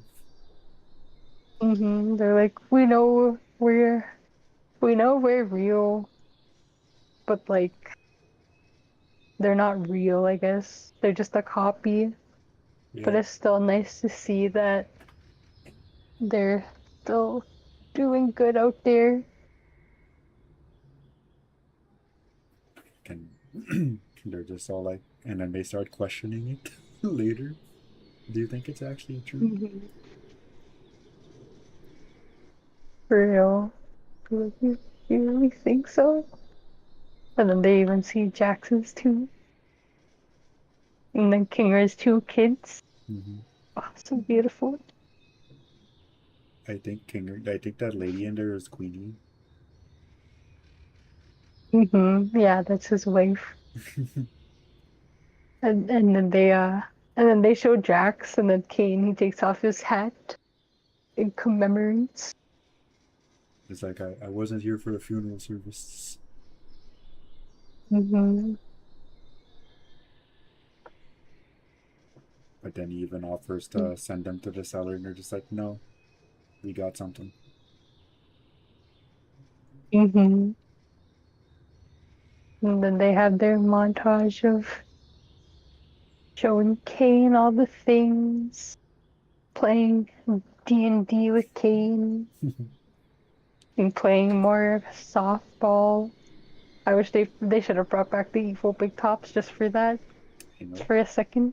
they should have just like like we'll get to this part there at the end of it. And anyway, so Mm-hmm. freaking yeah, like they show all that, and then it shows the aquarium. Like like see that part that just made my heart sink even more because the only two who actually went down there was Ginger and Pomni. All I know, Everybody Tinker I else, for thought his. Jax got to reunite with fucking Kaufmo and Ribbit, Ribbit though. freaking just way later. Yeah, I know. I was actually wondering for a while where he went. I was gonna say he's probably just freaking crying because he's broken from the episode because he didn't want to show the Oh, emotion. actually, straight up, I'm actually fucking kind of tired. Yeah, no, Like, we're all there too. plus I gotta be up in like 4 hours. Gonna be up in Oh, two. I know I didn't think the stream was gonna be this long. Yeah, like yeah, I did say we'll cover the whole thing,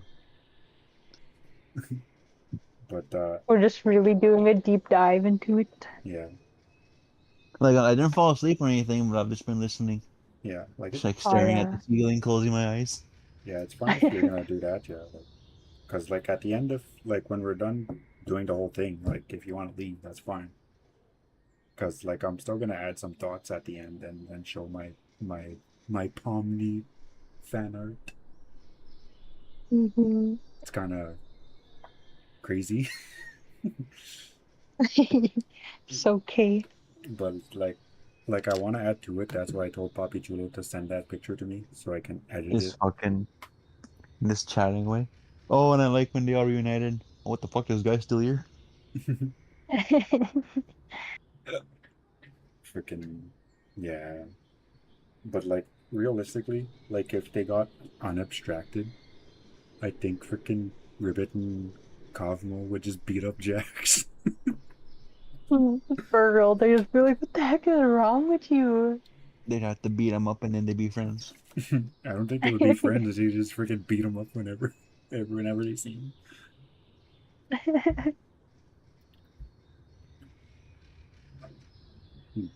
So yeah, that part, that was just like, oh man, And like this is basically the end of the episode now, right? Yeah, and then it's just them doing their montage, and then they have their feast And all together. They caught the spoiler fish and cooked them. yeah, Yeah,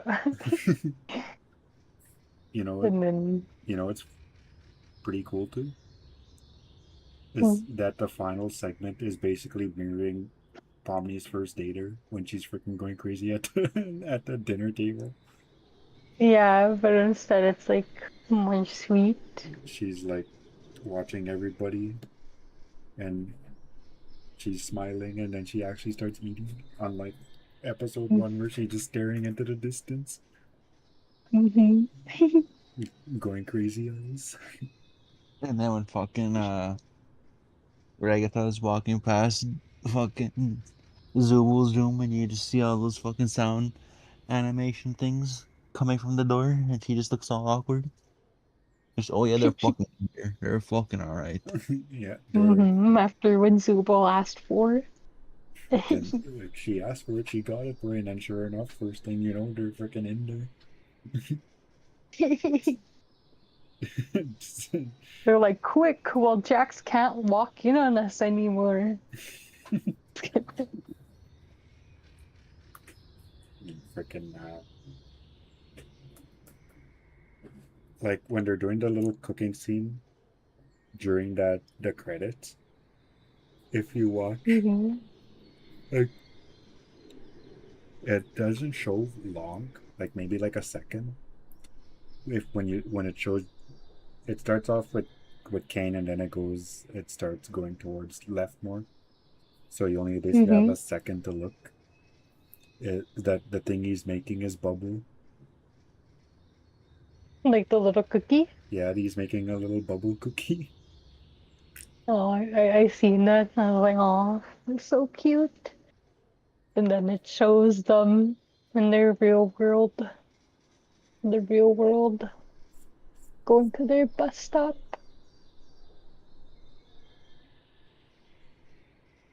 What's also interesting too is that some of them actually met in the real world. Mm-hmm. Like I'm pretty sure they all hang out together. freaking when it says that Jax occasionally goes to Zubul's bar with the Mm-hmm. homies, and then it just shows them at the end with just all sitting there waiting at the bus stop together. Oh, it was beautiful. You know, people actually like found this bus stop in real life and they Yeah. were leaving like little mementos We'll go and find and that that. bus. Like, No. it's so phony that people were like, oh, that's a shitty ending. This isn't what we wanted. I'm like, well, like, I get that you wanted everyone to be free, but this is still a good Hmm. ending. Yeah, Like, like everyone's still like off living their best life. They've come to accept that, and they taken their actual names rather than their real life names. And hmm it was like, I don't know. I thought the ending was pretty good. Like, if they ended it with just like, oh well, we're stuck here now. That would have been like, okay, that's kind of shitty. But knowing that they were still out there living their life, I was like, oh well, oh, this is actually a good hmm ending. Yeah, hmm like they like I didn't think that they really needed to know about how they were doing in real life because like at that point they already accepted that they're there. But then hmm them learning about it, it was just a nice touch to it. Yeah. I feel like it like maybe if Jax was there, maybe he would have been like, oh, I didn't kill my mother. She's still alive somewhere. The cops didn't take me. You know what's funny too? Mm. Like, yeah, it's touching, it's beautiful for the main characters, but I like how he's like, I'm not gonna bother looking into everybody else who's been extracted. I don't No kidding. but the I know Kaufmo and Ribbit's real names though they were I don't know if y'all know. No. Where'd you see that? No, y'all don't know. The creator, like people were asking like what their names would be, and Kaufmo's name, if he was in real life, his name is Doug, and then Ribbit's name is Leah. Oh, we should go watch Dougie if you ever put on a headset and got lost for a few seconds. Yeah. Got lost for a few seconds. So you know, and so that's why Cosmo sounds familiar.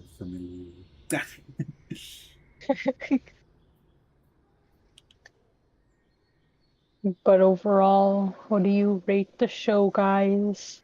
uh, it had my attention, and like I willingly went back to watch it on my own time. Mm-hmm. I 2 out of 10. I don't know. I didn't understand it. Just kidding. I willingly sacrificed playing StarCraft 2. And that's saying something. Yeah, That is saying something. like this was before the finale came out in the in YouTube and Twitter and Netflix. Like we Mm-hmm. already watched it in theater at this point, and I was just like, you know what? I want to go watch The Amazing Digital Circus. So I just shut off everything. I went to the living room, put it on, and I put it on, just lay there and watched it. Right from Oh yeah. episode 1 to episode 7. Like I could have watched episode 8, but I was like, nah. It's like I'm gonna have to wait I need till to then. relive the experience. Yeah, I saw episode 8 and 9 together as one, so that's how I'm gonna watch it together. Mm-hmm. So what's your overall rating, bro? So yeah, like another thing too is like I don't like watching stuff. Mm-hmm. So that's saying a lot that I would actually just I would put down StarCraft and go watch this show. That's saying that's a 9. Mm-hmm. Yeah, so if it ain't Spider-Man or Trailer Park Boys, that's amazing if he goes and rewatches it. Yeah, like that's like a 9. Mm-hmm. This is a 9.5 for me. I think I would go with an 8 out of 10. If they had Jax survive and end up like being chill with Pomni or even starting a relationship or whatever, I think it would be like a 9.5. But Mm-hmm. after getting all the Jack's backstory, I was actually kind of disappointed he didn't make it to the end.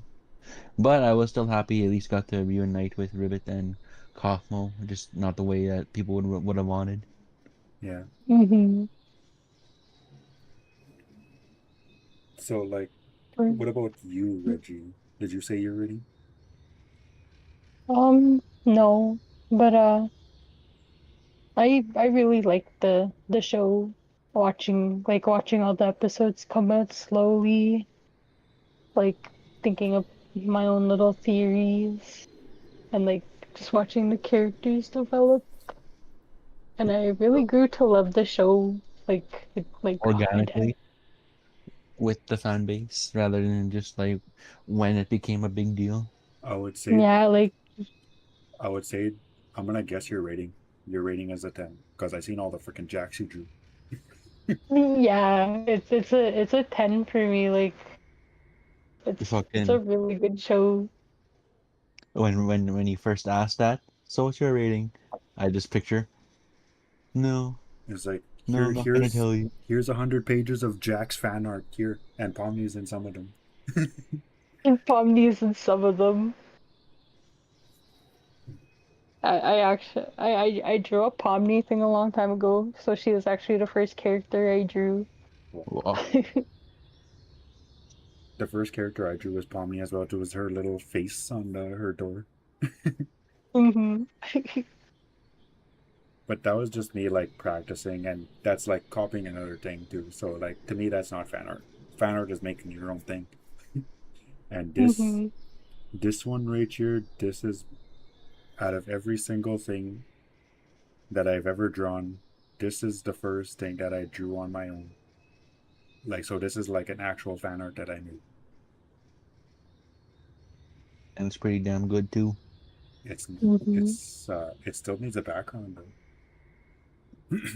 You gotta make one. So then that just means it'll get even better. Yeah, like it's dark because like you want me to show it now on stream?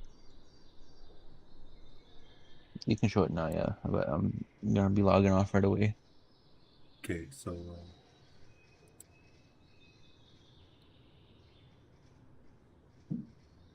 Like, cause I don't know, I'm just like, yeah, I'm fucking drained now. Plus, I still gotta have a shower. What? okay, Just delete. so let me Yeah, just well, do I would just have a shower when I get up, but I know I'm gonna image, basically sleep right until I need to get up. image to properties, browse, um, there.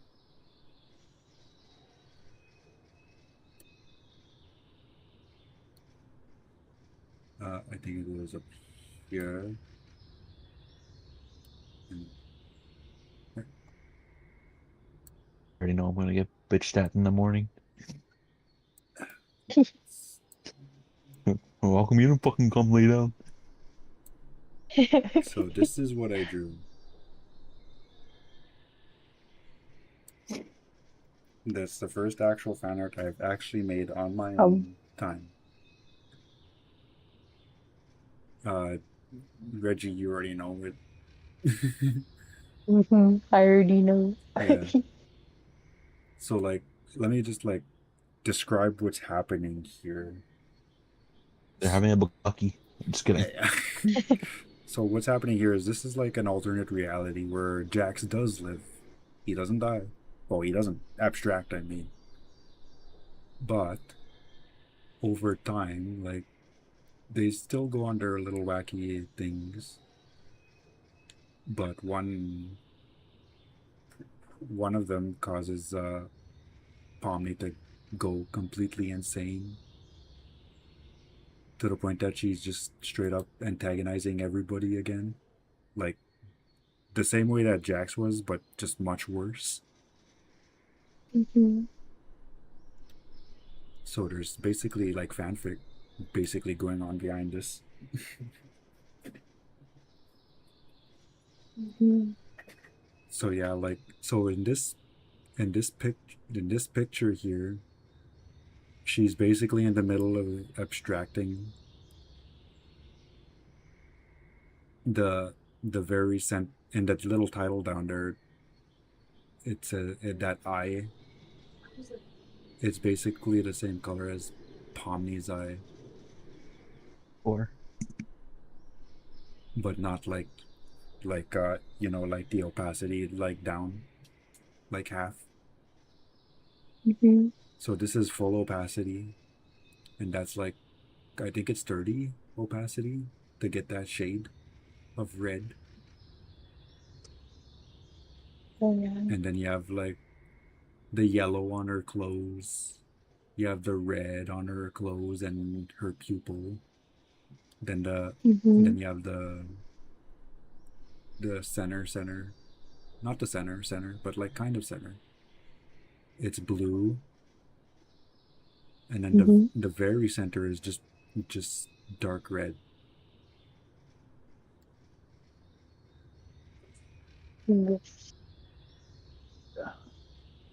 So like, but already, y'all. I gotta go now. okay, Ready, goodbye.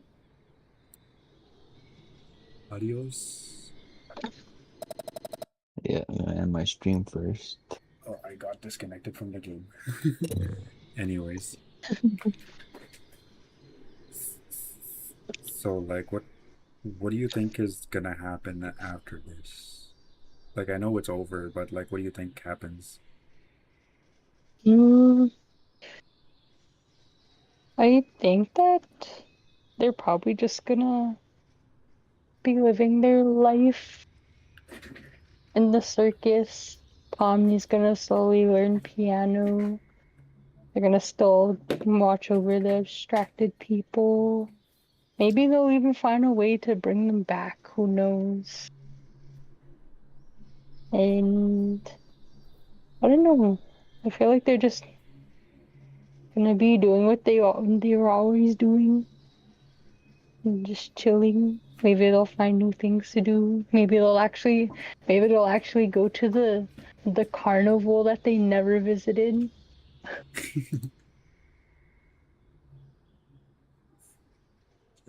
A thing like so like this is something I would like a real interesting thing that I would want to see is like you have evil Pomni Mm-hmm. meet episode 6 Pomni when she's going crazy with the gun. Just wonder how Oh they would yeah, interact with each other I know. I wonder that too. I wonder because how she would interact with evil Jax. she probably like if she was in that headspace she'd probably be annoyed. Like she'd probably just shoot him. But like I think that the only reason that Pomni does freaking go go crazy with her gun is that when she sees that Jax is actually just hitting it up with evil Pomni as a bro, Mm-hmm. and that's probably where she like because Pomni does go to him first, Yeah. but based on what Pomni does say is that Jax went to her first, which is kind of true because Jax goes to evil Pomni Mm-hmm. and they talk. So I guess that Pomni just saying like, well, you came on to me first. I seen it happen with my own Mm-hmm. eyes. I seen it happen. It's like that's how surreal it was. For real. Mm, I think I have anything else to say, but I did like this little thing that we did, the little talk. It was fun. But I think I'm gonna go be old now. I'm gonna go be old, pass away. Yeah, I'm gonna go abstract on my bed. Oh, before you go there, while I was drawing this Pomni, Mm-hmm. uh, after after I was done adding the color to her, I was like, "Geez, man, you look creepy with your freaking color on." That same freaking night, I had a freaking dream about her, and She's gonna get you. not normal Pomni or evil Pomni. The Pomni I drew, that's the one I saw in my dream. No, that's just scary. Like But it was pretty intense. Like I didn't see her like long. Like it just was like just in the distance mm-hmm. with the evil smile. I'm just watching you. Mm, But alrighty, I'm gonna go. Goodbye. I had fun. goodbye.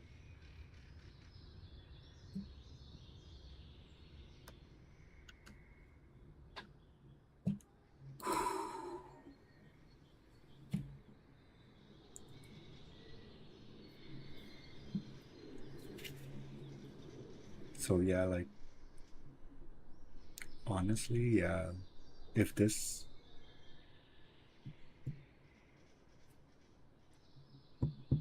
like in the theater, like I was crying a bit, yeah, for sure. There was tears. But if at the ending, when it showed the tent, if Jax walked out of there normal, I probably would have just jumped up and from my seat and just started clapping like, "Woo, we made it!" Like he unabstracted. So that means there's hope for the others.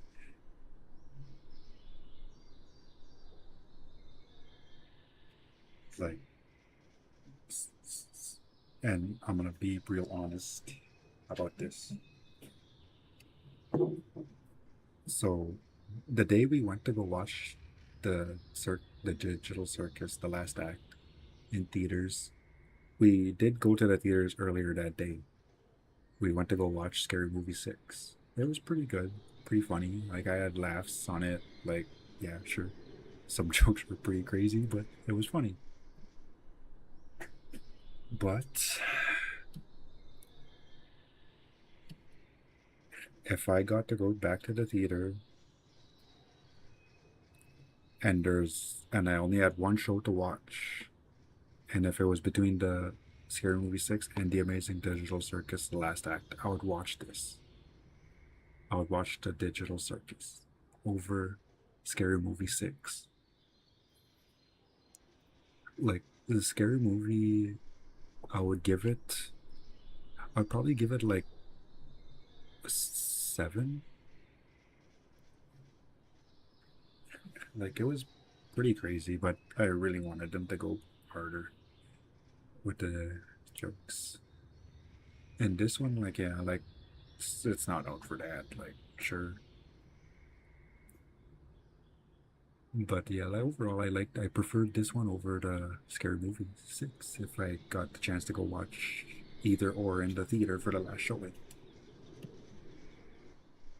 And I actually said that too to my friends when they went to go watch Scary Movie 6. I said, "Yo, man, could I go with you guys? I'll just go watch The Amazing Digital Circus again." I said that to them. Like, you guys can go watch Scary Movie 6. I'm just gonna go watch this again.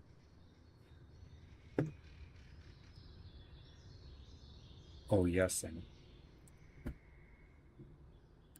I totally did order stuff on at the theater because I didn't even know about the show like for a long time. Like unlike Reggie there.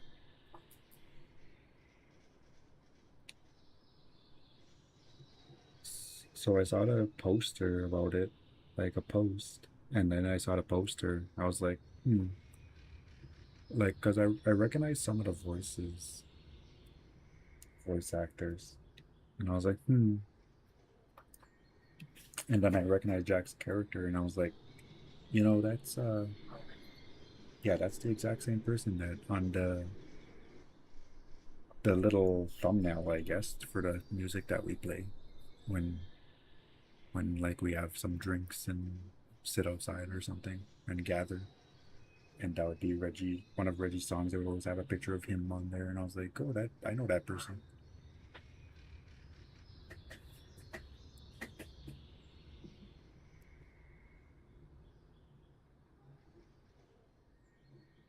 So yeah. So then I told her like, you know what? So they're having their little discussion like, "Yo, we're gonna go watch the show," and then I was just sitting there thinking, I'm gonna give the show a chance because they said they were gonna gather and watch the all the episodes, and I said, I told them, okay, when you guys watch this show, could you take me to? Could you take me? And you guys take me to the theater too. I'm not gonna go on my own. I'm gonna go with you guys. So things happen, and like them, they were gonna go to the big city to go watch it, and this was overlapping with me and Papi Chulo going visiting Steve.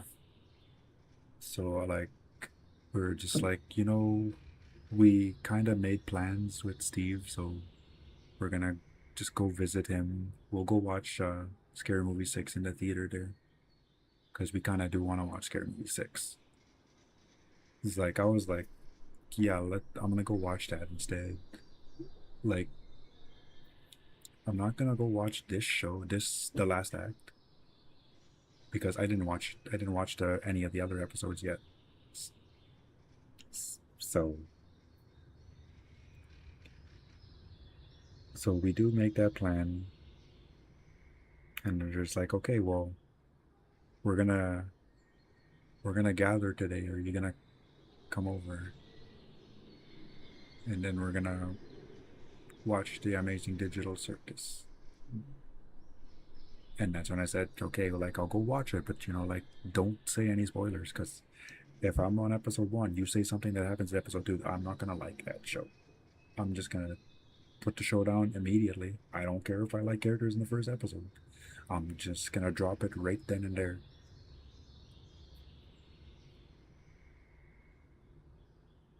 And yeah, they held back on their spoilers. and and because of that, I'm a legit fan of this show, and I am pretty glad I was in the theater to watch it, because that last episode broke me. And when I watched it over again, able to react, I was laughing harder. I was straight crying. Like I wasn't like like making little cry noises. Like I was full on crying.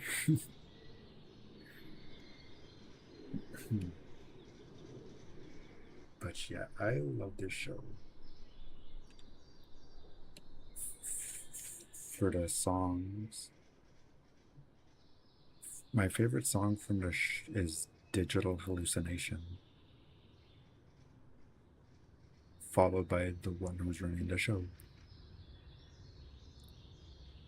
and then the intro theme song.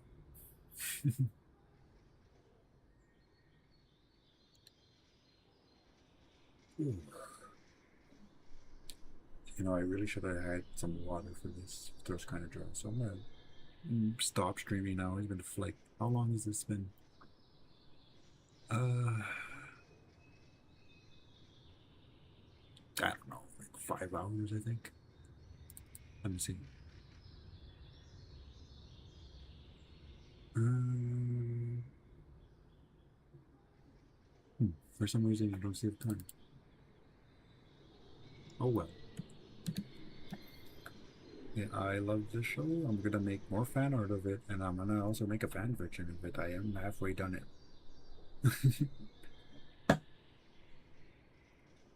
And it does tie with that picture that I drew.